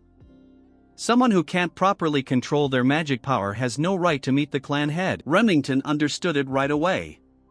Erica, however, still doesn't understand and asks if they're both speaking a foreign language. Remington sighs and begins to explain it to her. He says that magic power is a type of wave with vibrational properties. Naturally, the clan head's aura is also composed of waves. To get through it, they need to create an opposing magic power wave to cancel it out. Hearing all this, Erica remains in shock because she didn't understand a single word. She simplifies it, saying it just means they have to make magic power that's the opposite of this pressure. They agree it's something like that. She calls Theo a goody two-shoes and asks why he didn't explain it that easily from the beginning. While they bicker, Ray focuses on their words, trying to make sense of them. Calling him a goody two-shoes and asking if he's really 17 because he talks like a boomer. Theo, on the other hand, concentrates, releasing a blue aura so powerful that everyone present is stunned. Theo balances his mana, and the massive amount of energy cancels out the pressure. With a cold and sharp tone, he tells everyone that it's only natural since he is the next clan head. Hearing this, Remington is shocked, the old man stands stiff, and Erica grows serious. Theo spun on his heel and marched forward, his steps echoing purposefully. "I'll go ahead," he declared with confidence, as if the outcome was already set. Behind him, the remaining participants shouted after him, their voices filled with frustration and desperation. The Zenith Dragon observed the 3 remaining participants with an amused glint in its eyes. Its deep, booming voice carried an unusually cheerful tone as it spoke. "Don't dawdle, little ones. The points depend on the order you arrive." The revelation struck like a thunderclap. The 3 remaining participants exchanged startled looks, the stakes climbing higher yet again. Erica exclaimed, her irritation transforming into determination. Without wasting another moment, all 3 pushed themselves to the limit, breaking through the heavy aura and sprinting toward the next stage. As their hurried footsteps faded, the Zenith Dragon stood alone, laughing softly. "To think I'd start wanting a disciple in my old age. What a time to be alive," it mused. The scene shifted to Camellia Palace, its grand halls bustling with activity. A voice rang out, calling, "My precious daughter, where are you hiding?" The palace staff exchanged knowing looks as they followed the source of the voice. One maid whispered, "Oh no, the demon craftsman is at it again." The other maid chuckled. "Ever since young Master Theo became famous, she's been unstoppable." Inside one of the palace rooms, Cecilia sat talking with a guest. The atmosphere was calm until the door burst open with a loud bang. Grinning widely, Curson strode in. "So, here you are, my dear Cecilia." Cecilia turned to her mother, her voice sharp but composed. "Mother, please act with decorum inside the palace." But Curson, too excited to care, pulled Cecilia into an enthusiastic hug. "Cecilia, who cares? I'm about to become ridiculously rich." Cecilia raised an eyebrow. "Weren't you already rich?" Curson leaned back, her eyes gleaming. "Yes, but not this rich. Ever since Theo became a star, my workshop has been buried in orders. Weapons, armor, everything's in demand." A soft smile crossed Cecilia's face as she watched her mother's excitement. She thought to herself, "I always believed Theo would succeed. But now that I see him in action, I can't help but worry." Her smile faded, replaced by a worried frown as she clenched her fists. What if he gets hurt? What if the pressure is too much for him, and all I can do is sit here, helpless? While Cecilia wrestled with her thoughts, Curson continued rambling, her energy nearly boundless. "The days of just making weapons are over. I'm branching out bracelets, necklaces, maybe even an entire jewelry line. Can you imagine?" Curson's declaration suddenly sparked an idea in Cecilia. Her expression sharpened as inspiration struck. "Mother, listen," she said. "Have you ever made a prosthetic arm?" The scene shifted again, this time to a quiet, windswept field. Kyle Ragnar, the head of the clan, sat amidst the graveyard of swords, his deep laughter resonating through the tranquil space. The next clan head, perched on his shoulder, was a crow, its sharp eyes gleaming with intelligence. The bird cawed softly, delivering updates on Theo's progress. Kyle's grin widened as he listened to the report. "I know what you're worried about," he said, his tone calm yet firm. "But even a parent has no right to stand in the way of their child's dreams." He reached for the hilt of his sword, its blade old but still sturdy. Around him, the swords seemed to whisper of battles fought and aspirations pursued. "It's impossible to extinguish the fire of youth," he reflected. "Even we were like that in our prime, weren't we?" He gestured to the countless swords surrounding him. "This place is proof of it, the graveyard of swords. Each one stands for a dream, a challenge, a legacy." The crow let out a sharp, disapproving squawk, as though questioning Kyle's confidence. He chuckled but remained steadfast. "I told you, don't worry. All I want is the prosperity of the Ragnar clan. Anything that threatens that, I'll handle it." The crow tilted its head, still unconvinced. Kyle's grin faded, replaced by a steely, unyielding expression. "Even if my damn son is a regressor." The words hung heavy in the air. They missed a few things from the novel. There are 6 primary elemental attributes in the world: Therma, the thunder attribute; Vatten, the water attribute; Fror, the frost attribute, and last but not least Elder, the fire attribute. The world was a blur of red. "You're finally here, my son," the clan head rasped, his voice a deep growl. The words felt heavy, more like a declaration than a greeting. He stood there, an imposing figure, with a massive sword at his side. This was the beginning of it all. The air seemed to challenge Theo, thick and suffocating. He struggled for breath, each inhale ragged. The climb had drained him, and every gasp reminded him of his exhaustion. A dizzying storm of red energy swirled around him, a chaotic tempest that pressed down on his trembling body. "It should have taken me just an hour," Theo thought, "but it took 4. His legs shook under the oppressive weight. "What a suffocating pressure," he murmured. The world pulsed with a sinister energy. The ground was scattered with swords, grim reminders of those who had come before. Blades jutted out like fallen tombstones, surrounded by a crimson haze. "Do you know what this place is?" Kyle's voice broke the silence, echoing through the empty space. Theo had heard stories, but seeing it was entirely different. "This is the graveyard of broken swords," he said, his voice heavy with realization. "I've been told these are the swords of those you've defeated, my lord." He tried to steady his voice, but a tremor betrayed him as he faced the enormity of the scene. Kyle's tone was sharp, cutting like a blade. "Correct. That is the position of the clan head," he said. "It's a role where you must stand alone against endless threats and challenges, a position where you can never truly rely on anyone." He paused, letting the words sink in like a harsh truth. His greatsword shimmered with a menacing glow. "It's a position that follows the rule of the strong," Kyle continued, his voice ringing with authority. "You must rise above everyone else with your own power. Do you think you have the right to claim such a position?" His tone dropped, dangerously low. "Yes," Theo replied, the word firm but quiet, a small act of defiance. Kyle's gaze darkened, his displeasure evident. "Don't answer lightly," he snapped. "I've killed thousands to stand here," he growled, his voice heavy with the weight of bloodshed. "Can you do the same? Can you bear their hatred?" Before Theo could answer, the air crackled with violent energy. Ghostly blue figures appeared, their voices a mix of rage and sorrow. "Kyle, Kyle, I curse you for eternity," they roared. "How dare you commit such atrocities?"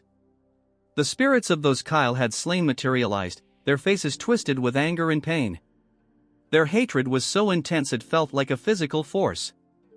"I'll destroy you," they screamed, their voices filled with venom. Despite the storm of hatred, Theo stood firm. The chaos raged around him, but his resolve was unshaken. "My resolve is unchanged," he declared. "Why is that?" Kyle asked, his tone sharp. "To avenge my past life," Theo replied. "To become the clan head and put an end to this cursed battle for the throne." He clenched his fists around his sword, his determination unwavering. "I'll face any challenge to achieve my mission." But doubt flickered in Theo's mind. "I know that's not the answer he wants," he thought. With a sharp movement, Theo raised his sword, his voice ringing with determination. "I'll answer with my blade." Kyle's lips curled into a cruel grin, a glimmer of excitement in his eyes. "Very well," he said, his voice laced with anticipation. From this moment on, I won't see you as my son but as a challenger." His gaze pierced through Theo. "Let's see what you've learned from her teachings."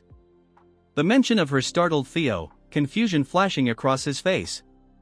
But there was no time to dwell on it. He exclaimed in surprise, his mind racing as a dark thought began to take shape.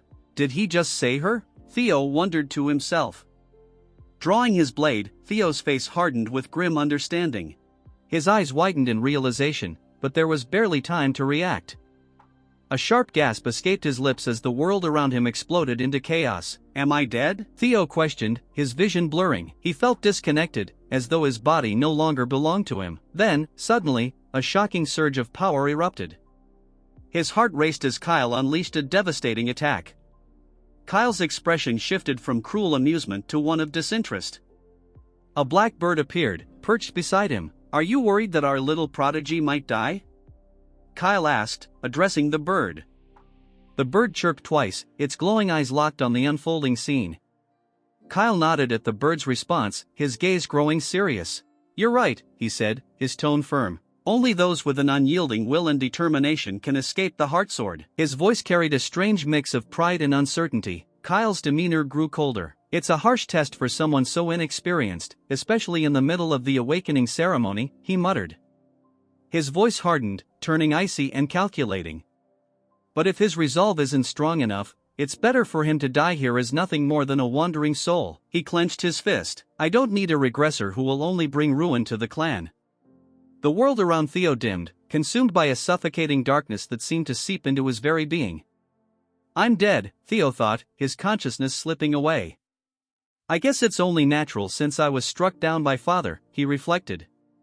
His thoughts felt strangely detached, almost clinical, as he observed his own demise. "I have no regrets," he told himself, a strange peace washing over him. Reviewing the events of his life like a series of fragmented memories, he recalled his past deeds. "I stole Camellia Palace. I killed Rendan and Axion," he noted, his mind heavy with the weight of his sins.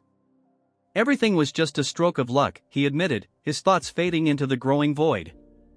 The truth hit Theo like a physical blow as he observed it, but as his life flashed before his eyes, a strange calmness settled over him. "This life was happier than my previous one," he realized, his face softening into a serene smile. "That's right," he said softly, "my time has come. It's time for me to go now." His thoughts began to fade into nothingness, the edges of his consciousness blurring. "Rest peacefully," a distant, hollow voice echoed as his awareness slipped further away. The last thing he saw was a swirling darkness that soon dissolved into oblivion. But then, a harsh, guttural voice shattered the silence, startling him. It was loud and clear, and it didn't seem to be meant for him. Out of the shadows emerged a magnificent beast, a creature woven from light and darkness. "Enough already! Get up!" it commanded, its voice brimming with authority. "If you were going to sulk like this, you should have just let me devour you." A small spark appeared, faint but powerful. It grew rapidly, flames licking at the edges of the void. "You're right." "Thanks," Theo thought, a newfound strength surging through him. He felt alive again, the icy grip of death retreating as his determination rekindled. "I can't let it end like this," he resolved, his consciousness stirring. "I swore it to myself." Lifting his head, Theo's eyes shone with a fierce inner light. His mind was sharp and focused. Drawing his sword, he felt a surge of power flow through him. "I may break," he thought, his body stretched to its limits, "but I will never yield." He roared, his voice a raw challenge to the encroaching darkness. His body moved instinctively, a symphony of power and precision. His sword became a blur of light, unleashing a devastating attack that shattered the darkness into countless fragments. As the chaos subsided, Theo stood dazed, his vision clearing. The shattered world around him began to reform as he lunged forward, his sword glowing with a brilliant blue light. The air vibrated with a violent energy, but Theo had survived. Kyle lowered his gaze, his expression unreadable. His eyes were shadowed beneath his dark brows. "You pass," Kyle declared, his words starkly different from his earlier cruelty. Though his tone was still sharp, there was an edge of pride. He had been pushed to his absolute limits but had prevailed. 1 week later, the clan headquarters buzzed with activity. The day of the nomination ceremony had arrived, and the air was thick with anticipation. The grand hall was alive with murmurs, the tension almost tangible. Hulkus stood beside Erica, visibly uneasy. "There are way too many people here," he muttered, his voice tight with nervousness. "It's making me anxious." Erica rolled her eyes, a teasing smirk playing on her lips. "How can someone so big be so timid?" she asked, her tone mocking yet playful. Hulkus bristled, his voice defensive. "I'm not timid. You're just too bold," he shot back. Erica shrugged, her smirk widening. "Look around, Hulkus. Commanders of every unit, the 9 dragons, the former clan head, and the current one, so many heroes are here," she said, her voice deliberately exaggerated. Hulkus glanced nervously around the room, his voice rising with each name Erica mentioned. "That's exactly the problem. All these important people are here," he exclaimed in a rush. "You're such a baby," Erica muttered. "No one's going to care about someone who couldn't even master elemental breathing," she said, her voice dripping with mockery. "What was that?" Hulkus sputtered, his eyes wide in disbelief. His face twisted in frustration and embarrassment, his lips pulled into a deep frown. A sudden jolt ran through Hulkus as he began to shake. "Can you just tell me already?" he demanded, his voice growing louder. "What did you get from the clan head during the 3rd stage?" "It's a secret," Erica replied coolly. Hulkus's face twisted into a mask of outrage. "You're so stingy, sis," he yelled. "My Theo would have been cool about it and shared it already." Erica raised an eyebrow, her expression a mix of skepticism and amusement. "My Theo?" she repeated, her tone questioning. "What are you talking about?" Hulkus turned away, his expression hardening. "You know the life of a Lank is to serve as the sword of Ragnar," he declared. "We have to stake our lives for a Ragnar." He thought back to the power of a dragon, a majestic creature of bone and fire, surrounded by a horde of bears. "In that case, I want someone cool and strong. Someone who has it all, power, character, and ambition," he decided. "And that's Theo. I want to dedicate myself to him." Hulkus's voice grew firm, a strange light shining in his eyes. "That's why he's my Theo." "And he agreed to this?" Erica asked, her tone sharp. Hulkus paused, furrowing his brow. "Does he have to?" he asked. "I was just planning to join the same unit as him." He looked away, his fists tightening, his face clouded with uncertainty. "I don't know why, but the clan head said he isn't taking Theo into the clan head's manor," he admitted, his voice low. Clenching his fists, determination flared in his eyes. "So I'll just have to follow him," he resolved. A steady thud of footsteps echoed through the grand hall, followed by the resonant clang of a staff striking stone. The sound carried across the courtyard, silencing the crowd. "Attention!" Vanna Ragnar announced, his voice booming. Holding his staff aloft, he continued, "The nomination ceremony shall now commence. Overall valedictorian, Theo Ragnar." The crowd erupted in cheers, their excitement filling the air. The sound reverberated through the hall as they chanted. Theo stepped forward, his features calm and composed, the sprawling headquarters behind him. The crowd cheered, their enthusiasm unwavering. "All eyes are on you, young Master Theo," a voice murmured from the crowd. "Where will you choose?" The words felt both like a challenge and a plea. Evelyn watched from the sidelines, a hint of longing in her eyes. "I'd love it if he joined the white-armored dragon cavalry," she thought wistfully, "but that's just wishful thinking." Theo stood alone in the courtyard's center. "Congratulations on being the overall valedictorian, Theo Ragnar," Vanna declared. "Your excellence in every category was truly inspiring."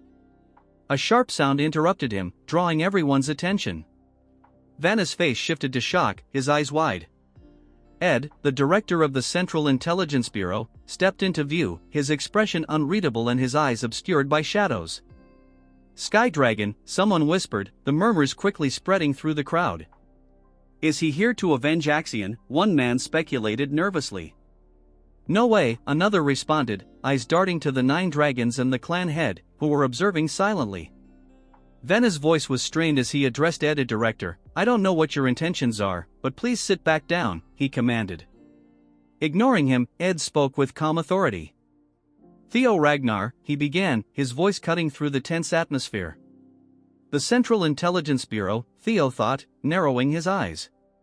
He recognized Ed as the Sky Dragon.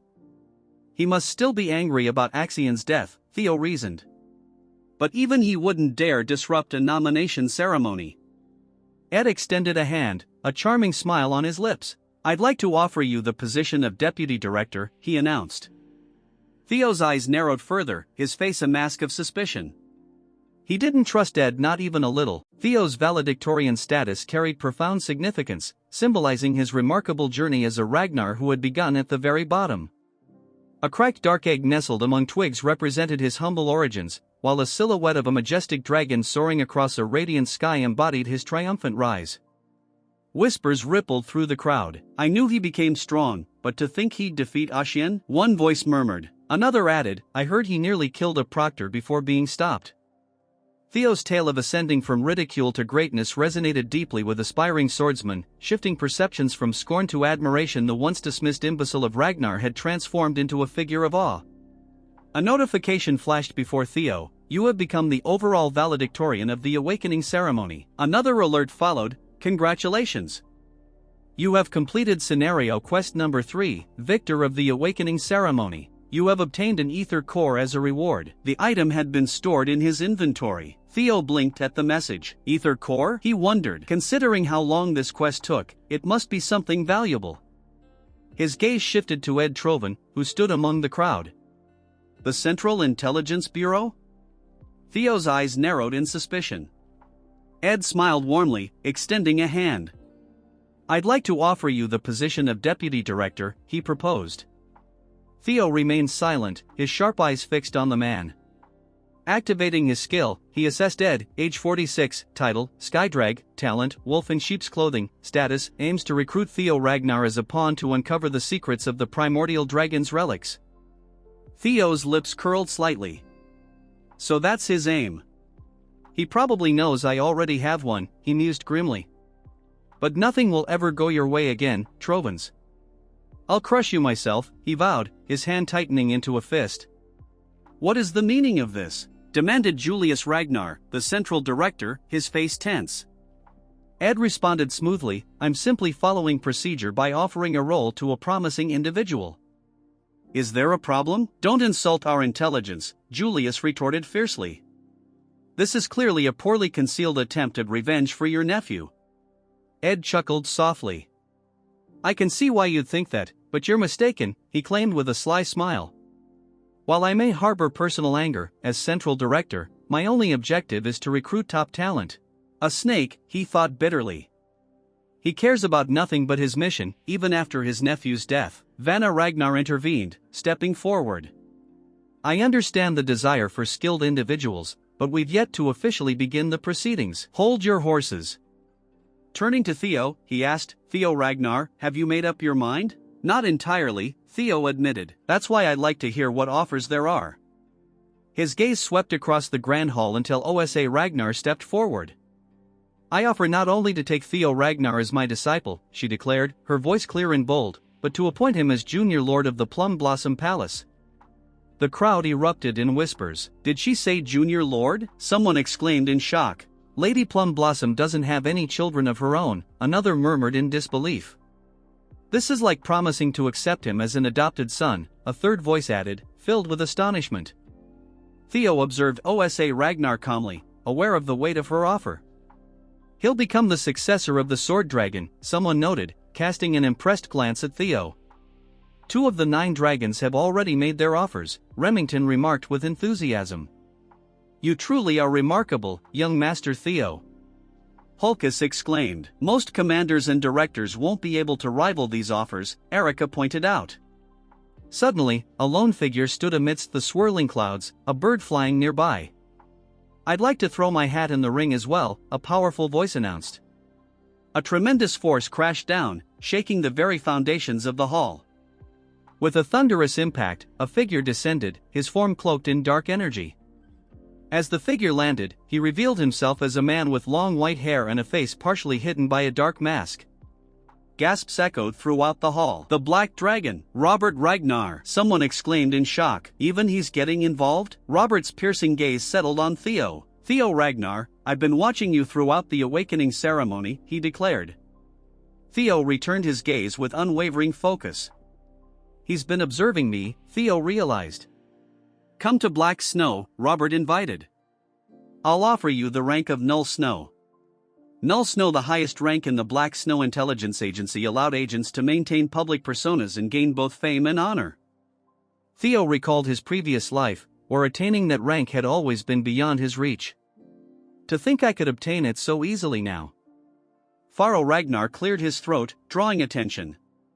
Theo Ragnar, you left a lasting impression during the third stage, he said with a warm smile.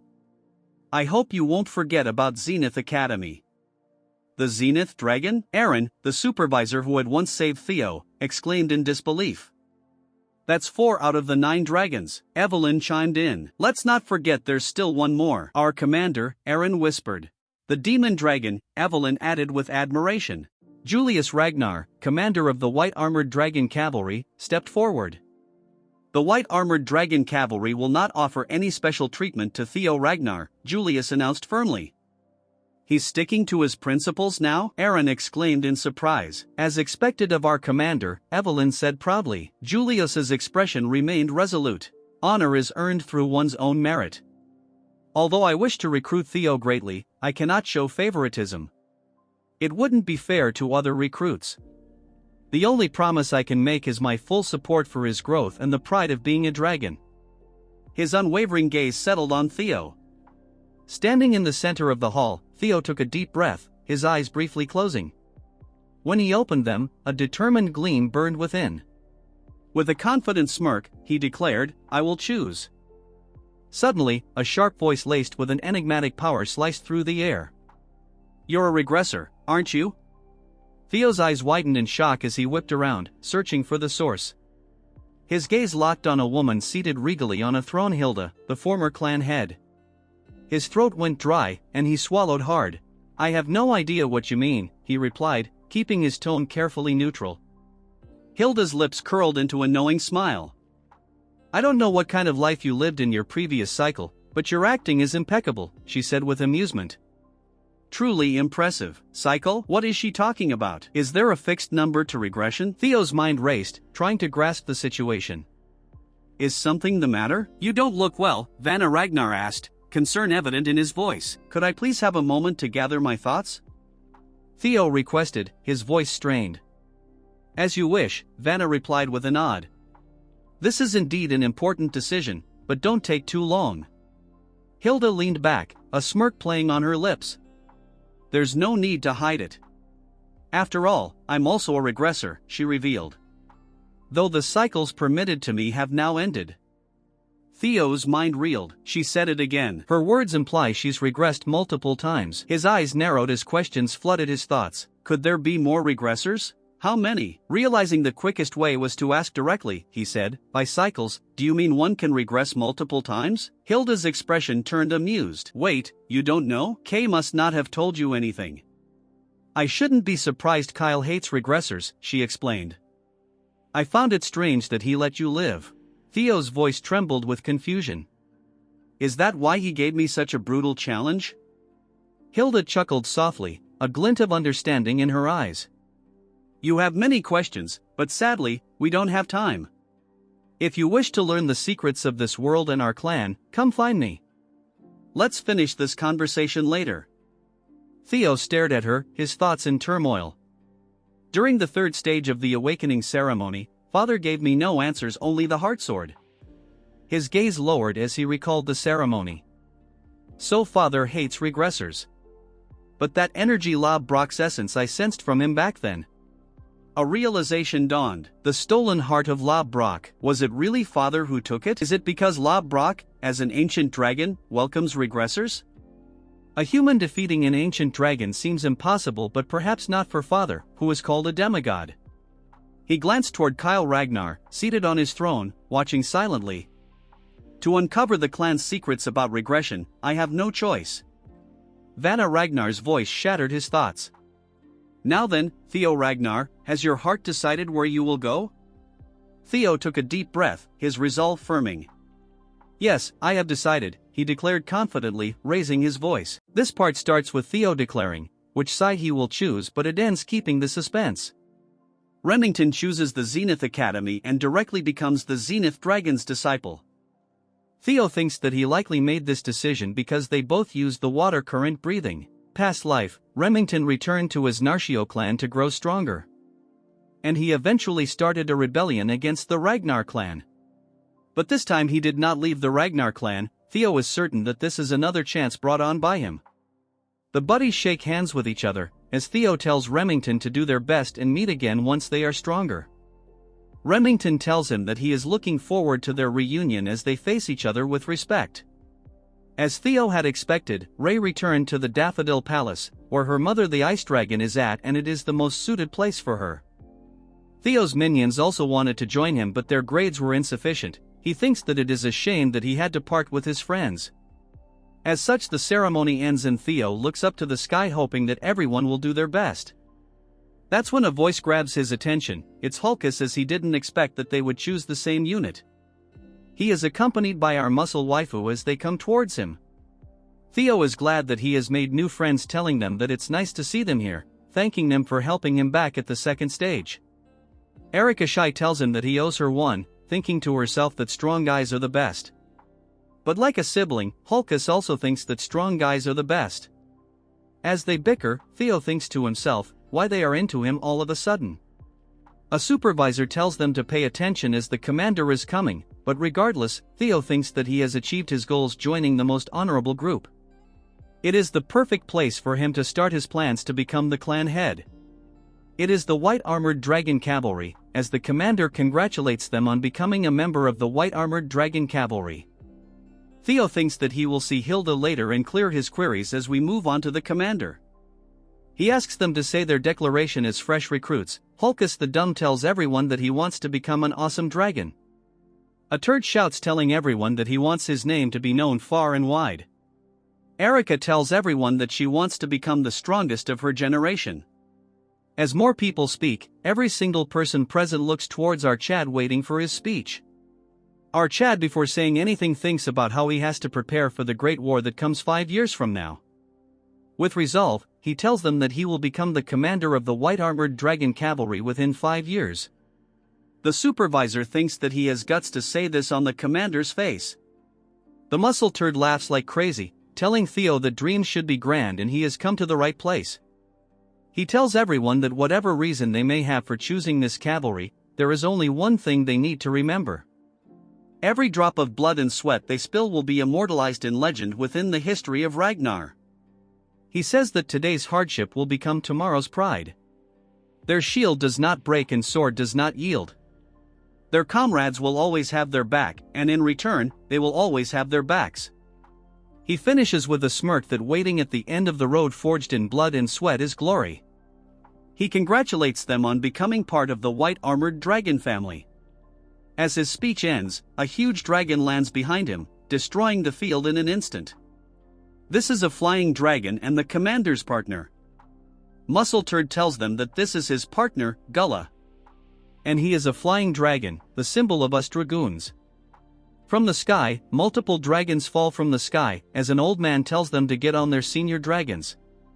He gets on his dragon, telling them that he will start the admittance test. And it's time for them to obtain their own partner, but Theo already has Ladbrok. Looking at the flying dragons, he thinks that it is amazing and wonders if he will have one of his own. Then a voice grabs his attention and he gets surprised. It's Evelyn, as she is glad that he has joined the White Armored Dragon Cavalry. Theo, surprised, asks her if she is on active duty again. Hearing this, she smiles, telling him that it sort of happened. But the surprise on his face is clear as Evelyn smiles towards him with admiration and a new arm. Guess now he can wife her up, which is a must as she continues to smile towards him. This part starts with a flashback. Mommy, accompanied by her mother, visits Evelyn, thanking her. Seeing her, she gets shocked and greets her. She elaborates that if it isn't about Theo, even if he didn't take help from her, he would have blossomed because of his immense talent. Mommy tells her that it might be the case, but she is someone who trusts her Chad and cares for him, and one who will want to help him without any return, clearly stating that she is one of the most important people to our Chad.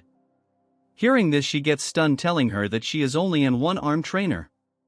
Mommy elaborates, telling her that the light illuminates the way in the darkness. There are many times when they don't even know how bright they will shine.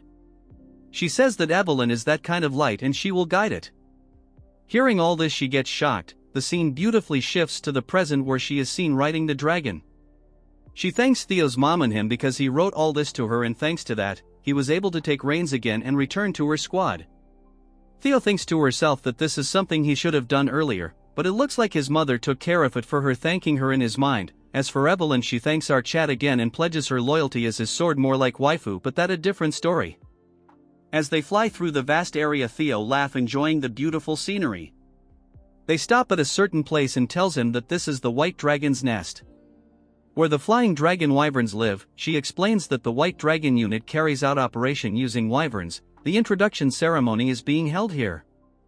She tells him that he has to find a partner or else he cannot join. He asks her if he cannot find, can he join? She tells him that it is possible but very rare.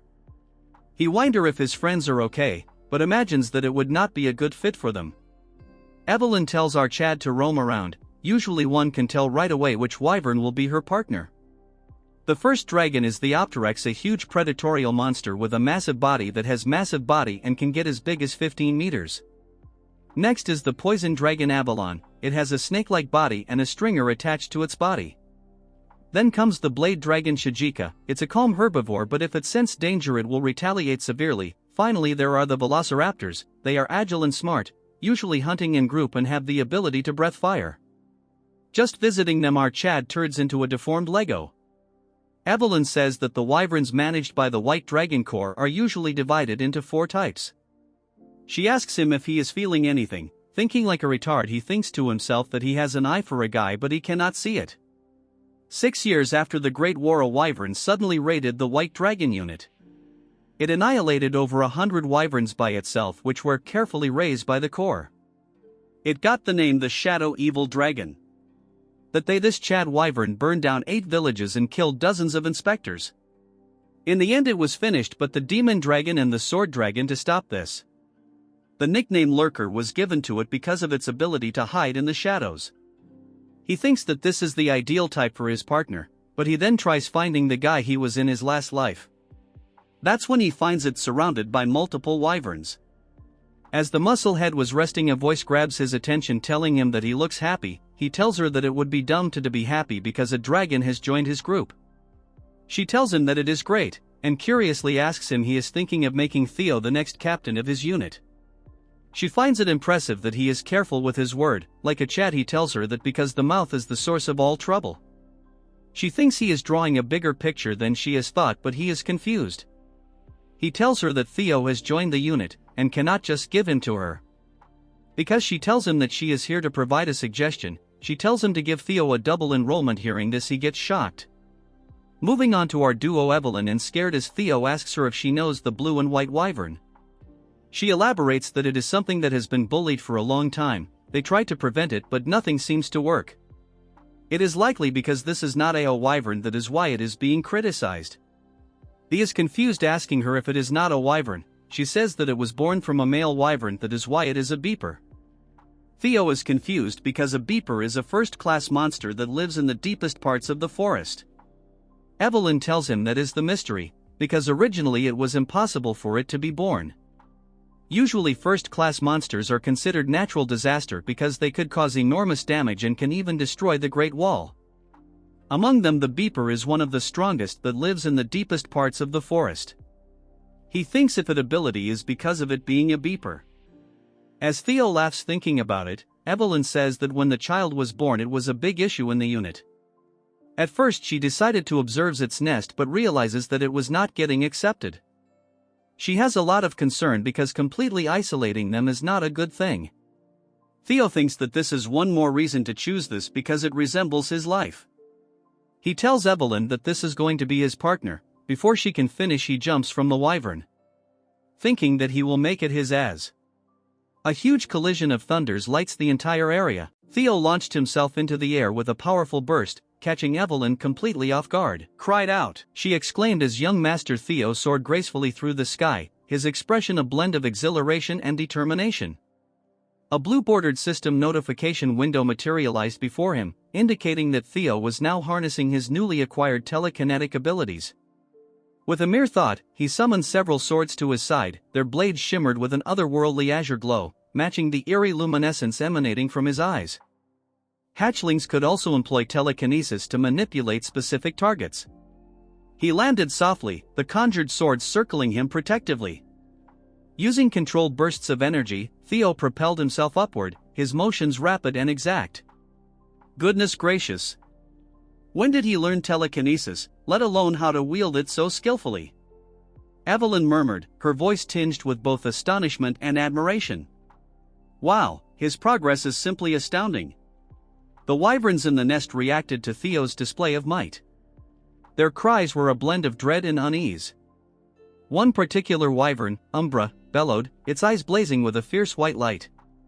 Undaunted, Theo continued his climb, his focus unwavering on Umbra, recalling the similar treatment he had endured in the past.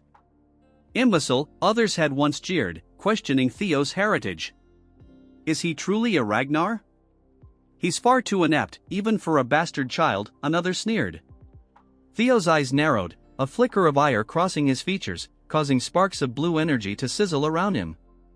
He unleashed a surge of power, activating his Thunder Dragon breathing technique. The atmosphere crackled with energy, and a visible emblem, the dragon mark, ignited to life upon his skin, enveloped by a cobalt-electric aura. The wyverns, sensing Theo's formidable strength, shrank back in terror, their shrieks growing louder. A few tried to escape, their actions frantic and disjointed. Fleeing at the first sign of intimidation, Theo commented, his tone dripping with disapproval. Bullies are nothing more than cowards hiding behind masks, he added, his gaze locked onto the retreating wyvern. Theo, noticing Umbra's distress, called out, "Are you all right?"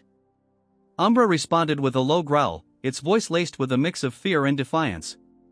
"Key," Umbra cried out as it began to take flight. Sensing the wyvern's apprehension, Theo shouted after him, "I'll wait." Evelyn, observing the scene, cautioned Theo. "He's on edge, so approaching him won't be easy. You should give it time and try again later." However, Theo remained steadfast. "No, that's precisely why it's more crucial for me to be by his side right now," he countered. Turning his attention back to Umbra, his tone softened. "Why do you think he stays near the nest despite being shunned?" Theo mused aloud. "An emotional scar is far harder to endure than a physical one." Theo glanced at Evelyn with concern. "He's injured, he couldn't have gone far. Please help me find him." In a mountainous area, Umbra was spotted exhausted and startled. Theo approached a glowing rock, which illuminated brightly. Many had attempted to tame Umbra, but none succeeded. The commander, his gaze sharp and voice firm, remarked, "He's extremely wary of people. In his current state, it will be even more challenging." He then asked Evelyn if she could fetch something to feed him. "In the meantime," Theo said, "I'll try to understand him. After all, this is my admittance test." Theo unleashed his ability, Wyvern Fear, while Umbra countered with Drake Fear. Umbra let out a thunderous roar. Theo took a step forward, Umbra mirrored him. Theo advanced again, and so did Umbra. Using his abilities, Theo began to heal Umbra. Holding a vial of healing potion, he splashed it onto the wyvern. "How's that? The pain has lessened, hasn't it?" Theo asked gently. Umbra appeared bewildered. Theo pondered silently, "Perhaps it's because of the dragon heart, but I can sense Umbra's emotions, his fury toward the herd that cast him out, the conflicting sorrow and attachment, the longing to still belong, the prolonged and agonizing loneliness. His feelings for me are contradictory too. He's suspicious of me, someone who appeared out of nowhere offering kindness, yet at the same time, he hopes I won't abandon him." Theo reached out and touched Umbra's face. "Don't worry.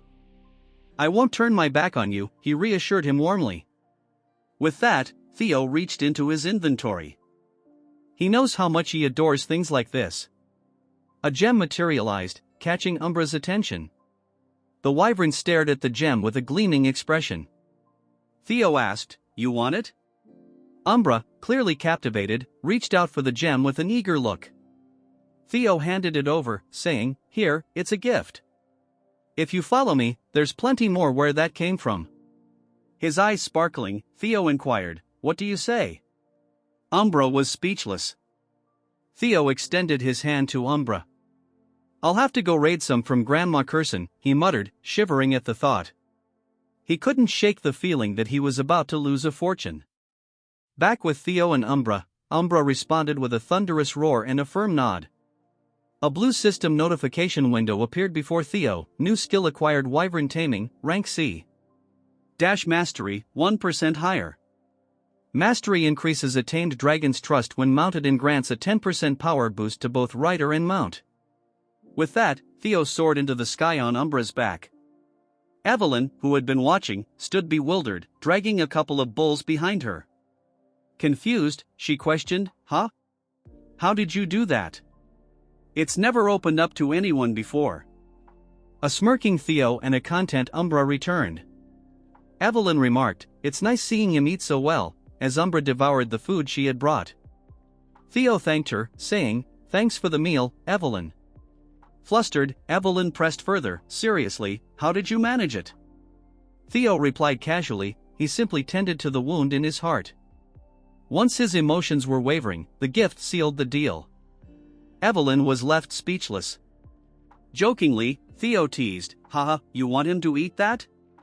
Evelyn, still puzzled by the unfamiliar food served to her, thought to herself, "That's so like young Master Theo. Not only is he skilled at charming people, but he can even win over a wyvern." Evelyn, now astonished, exclaimed, "Congratulations, young master.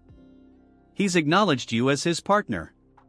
She explained further, "A wyvern offering its neck and back is a sign of trust." Suddenly, panic struck her. "Wait, no, what are you doing all of a sudden?" she cried as Theo prepared to mount Umbra. Theo calmly reassured her, "It's fine, I've got this." Evelyn interjected, "Even if he's accepted you as his partner, you haven't received any flight training yet. Riding a dragon without reins and a saddle is extremely dangerous." Her expression turned frantic as she shouted, "Taking off like that is a one-way ticket to disaster." Theo, with a confident grin, assured her, "Relax, I've got plenty of tricks up my sleeve." A system window popped up, activating skill, Wyvern Taming to compensate for insufficient riding skills. With that, Theo and Umbra took to the skies. Evelyn watched in shock and concern as they flew gracefully. Theo, smiling, mused aloud, "I get it, he wants to show me something, right? Let's go together." As Umbra continued to glide through the air, Theo's thoughts drifted. Something's not right. How did a pure-hearted dragon like him turn into such a fearsome demon, earning the title Evil Shadow Dragon? The scene shifted to a waterfall, where black liquid seeped into the water below. A waterfall is shown, black liquid seeps into the water. Theo, astride Umbra, soared through the sky, leaving Evelyn far behind. The wind whipped around them, carrying Evelyn's cries of "Young Master." Theo descended toward a concealed grotto, his movements fluid. He thought he knew the layout of the winter mountains well from his time with the black snow. Theo, as he guided a shimmering crystalline cave concealed behind a cascading waterfall, gently dismounted. However, he realized he had no idea about the existence of this crystal cave hidden behind a waterfall. Turning to Umbra, who adored shiny objects, he asked, a hint of amusement in his voice. Umbra's eyes gleamed, and a soft rumble emanated from them. Theo paused, noticing something peculiar in the cave steps. He approached a cluster of peculiar purple flowers. It dawned on him how he had become the evil shadow dragon. Theo murmured, a growing understanding in his eyes. He's been consuming this. He knelt beside the plants, examining them closely. Who would have anticipated the presence of so many ghost spirit flowers here? A blue-bordered system window appeared, providing information. Ghost spirit flower, a plant typically found only in the deepest reaches of the demon sea. They thrive by consuming pure demonic energy infused with moonlight, an invaluable elixir for demonic fiends, demonic dragons, and demons. However, they possess opposite characteristics. Theo pondered how he had absorbed this energy. A surge of power surged through him as he contemplated the implications. Regardless, it's too hazardous. I'll have to burn them all later. Umbra hissed beside Theo as he took action. Don't be concerned, he won't tamper with any of the crystals. Theo's eyes darted, noticing something amiss. He turned his attention to a shadowy corner of the cave. A skeletal corpse chained to the wall hung eerily. The corpse emitted sounds of agony. Theo questioned, approaching cautiously. No, it's a corpse. It appears to have been deceased for at least a decade, Theo observed. However, the corpse shows minimal signs of decay. I'm certain the cold played a role, but it's a testament to the immense magical power of whoever this was. Theo circled the remains, his brow furrowed. A high-level martial expert somehow met their demise while bound in a location like this. I'll have to return later and conduct a thorough investigation. He turned his attention back to the flowers. First, he needed to take care of the ghost spirit flowers. Suddenly, the corpse lunged at Theo, grabbing him. The skeletal figure let out a chilling shriek, its movements jerky and unnatural. Theo reacted instantly, leaping back in surprise. "Did it just say Kyle?" he exclaimed. With Umbra's assistance, he engaged the animated corpse. "Umbra!" he shouted. Umbra roared in response.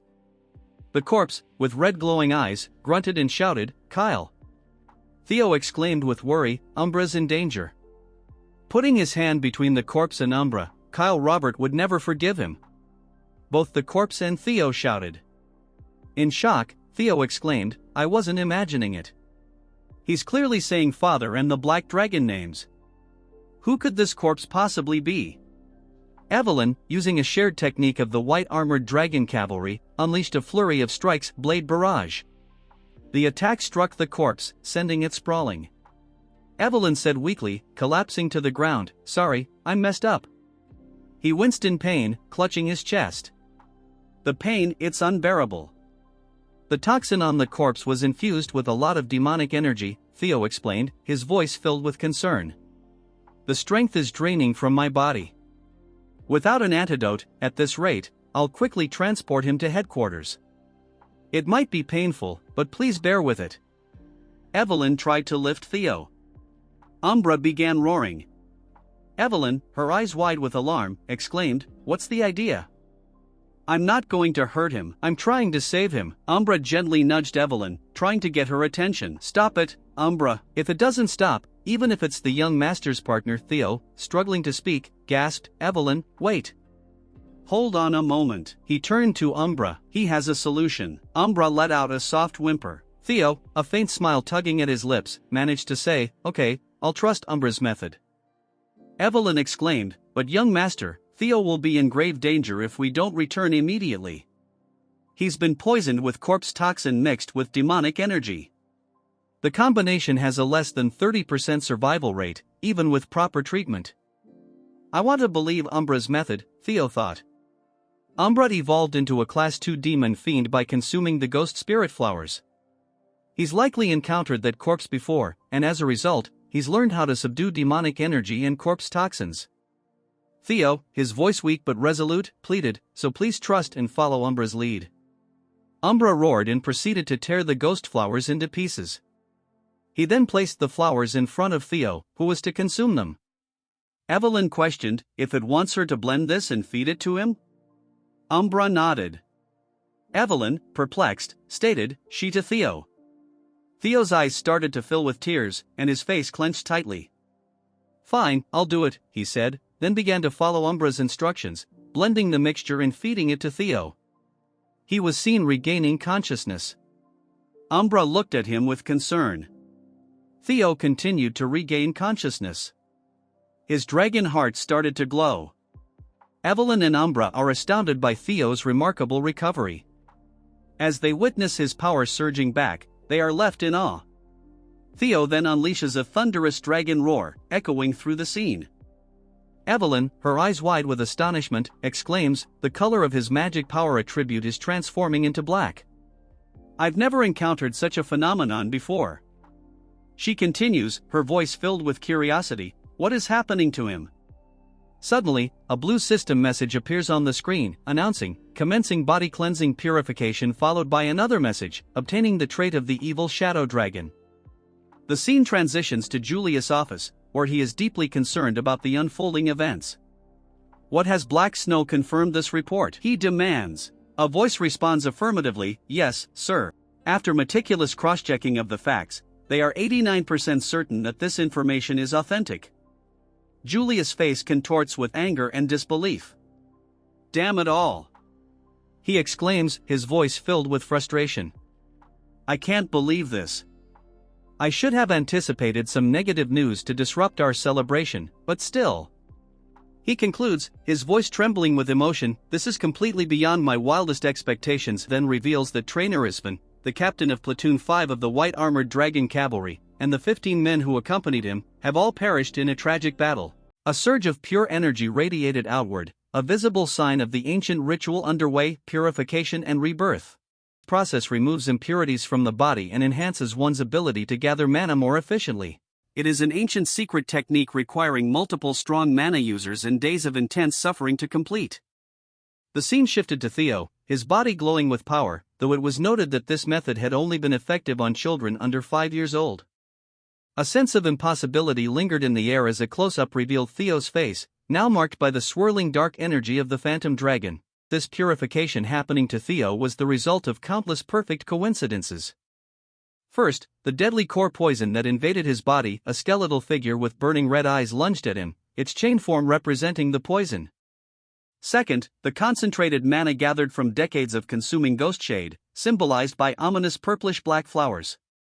Umbra, who had mastered neutralizing the poison, was shown alongside images of crystals, flowers, and leaves. Everything balanced precariously, depicted by a spectral image of Theo's body where light and dark energies intertwined. Instead of rejecting or being destroyed by the demonic poison, Theo absorbed its essence, transforming him completely. As the swirling vortex of dark energy faded, Theo gasped in shock and pain, feeling overwhelming power surge through him. Evelyn, her voice laced with worry and relief, asked, "Are you all right, young master?" Kneeling beside him, her hand hovered over his, concern etched on her face. "Theo," he whispered weakly, with a faint smile, he reassured her, "sorry for making you worry." Evelyn appeared dazed but relieved as a blue-bordered system window appeared before Theo, showing his updated status. Theo Ragnar, 17 years old, male, title Flash Tiger, the greatest prodigy in a millennium, talents Ragnar player. Looking around the mystical cave, he remarked, "These crystals are condensed pure energy, their diluted toxicity acted like medicine instead." Glancing at Umbra, he expressed gratitude for trusting him before stating, "Ragnar's already perfected physique has gained both purification, rebirth and phantom dragon traits." He raised his fist, declaring his growth speed would now be unimaginable. Taking a deep breath, Theo shifted his focus to a more urgent question: who was the old man? His attention turned to the skeletal figure hanging from chains nearby. Theo and Evelyn approached the wall behind the corpse, where faint inscriptions were carved into the stone. "What is it?" Theo asked. Evelyn replied, "There's something written here, a journal." Theo squinted at the faded markings, noting that only a master craftsman could have engraved such fine lettering. The words painted a chilling picture of a life consumed by vengeance, mentioning Kyle and Robert, who had defeated the writer. Shocked, Theo and Evelyn read on as the entries described the writer's rapid physical decline, possibly due to Robert damaging his mana core. Consuming a ghost shade to survive seemed to be killing him, causing frequent blackouts as his demonic nature took over. Desperation and despair filled the fading words as he admitted there was no hope left. He decided to melt his cherished jade serpent blade to bind himself, hoping someone would find this place and fulfill his wish for revenge. Theo and Evelyn exchanged disbelieving looks when they discovered references to phantom sword art and storm thunder god techniques, realizing this man was the legendary wind-controlling figure and tragic hero who, 40 years ago, had competed against Lord Hector Ragnar. Theo was stunned. He had been told Wind Lord was dead, yet here he was. Evelyn, overcome with grief, fell to her knees, her voice trembling with emotion. "What are you doing?" Theo asked, concerned. Evelyn explained that harming Wind Lord, a rightful heir of the Ragnar bloodline, was a grave offense punishable by immediate execution. "Stop spouting nonsense," Theo said with a stoic expression. "The one you killed wasn't Ragnar, it was a madman. It was to save his life. Was there any other choice but the rules?" Evelyn argued that everything that happened here would remain a secret. Theo reached out to Evelyn. "If it still bothers you, take Wind Lord's secret techniques," he said. Evelyn was surprised. Wind Lord's secret techniques rivaled even the Nine Dragons' techniques. She questioned, "Why are you giving them to me?" Theo replied, "Become the successor of Wind Lord and grow stronger. Carry on his legacy." Evelyn, on her knees, was shocked. Theo said, now that you are his disciple, Wind Lord can finally rest in peace. No one can call a crime. Evelyn was confused. Didn't you say you would become his sword? She asked. Evelyn realized what was happening. Evelyn, the senior swordsman of Ragnar, pledged his loyalty to Lord Theo as his vassal. He humbly asked his great and noble lord to accept the oath of his humble vassal. Theo smiled at this and said, you truly are a rigid rule follower. Theo extended his hand towards Evelyn. Theo Ragnar accepts Nerville's oath, engraving it upon his heart and soul. For our long journey ahead, he vows to make you his first sword. Theo smiled to Evelyn. Suddenly, the sounds of wind rushing and whistling filled the air. The scene shifted as the camera panned across a vast, bustling training yard. It was the headquarters of the White-Armored Dragon Corps, a place of rigorous discipline and relentless training. Hulkus, his voice booming with characteristic enthusiasm, shouted, That Theo still hasn't arrived yet. Maybe he is actually the most talented in the White-Armored Dragon Corps. He grinned and flexed his considerable muscles. Suddenly, he froze. His eyes widened in disbelief as he spotted a familiar figure approaching, accompanied by an even more familiar and terrifying dragon. He stammered, his bravado instantly vanishing. Theo grounds, and he tells our Chad what he brought with him. Evelyn walked by his side, and the other recruits were equally stunned, exchanging bewildered glances. One exclaimed, don't tell me, is that Umbra? How did he manage to make that unruly beast his partner? So, this is what makes him the greatest prodigy in 1,000 years. Wow, even this is talent. What the hell, senior swordsman, Evelyn, and junior swordsman, Theo Ragnar? We have completed the aptitude test and returned. But where's the captain, Theo? I noticed the absence of our commanding officer. I received an urgent message just now and returned to my office. A young recruit replied, his voice laced with a hint of nervousness. Evelyn's expression darkened, and a sense of foreboding washed over her. An urgent message, she muttered. Her eyes narrowed, and a sound of something moving echoed through the room. A rush of wind and sparks of energy crackled as if something was moving at incredible speeds. Julia stated, he knows you just completed the initiation, but he's sorry, everyone here. You will all be deployed to 2 Blanky Fortress. Theo, Evelyn, and others reacted with shock to this announcement. Actual combat deployment. So, it does finally come, he said. The series Merchant Guild hostage crisis at Blanky Fortress. An image appeared on the screen. It showed the dragon-slaying sword Galong, its blade embedded in the jaws of a monstrous, fiery dragon. The incident involved an attempt to steal the dragon-slaying sword Galon for rebellion. A scheme orchestrated by Ed. This concludes the video. Make sure to like and subscribe for another part.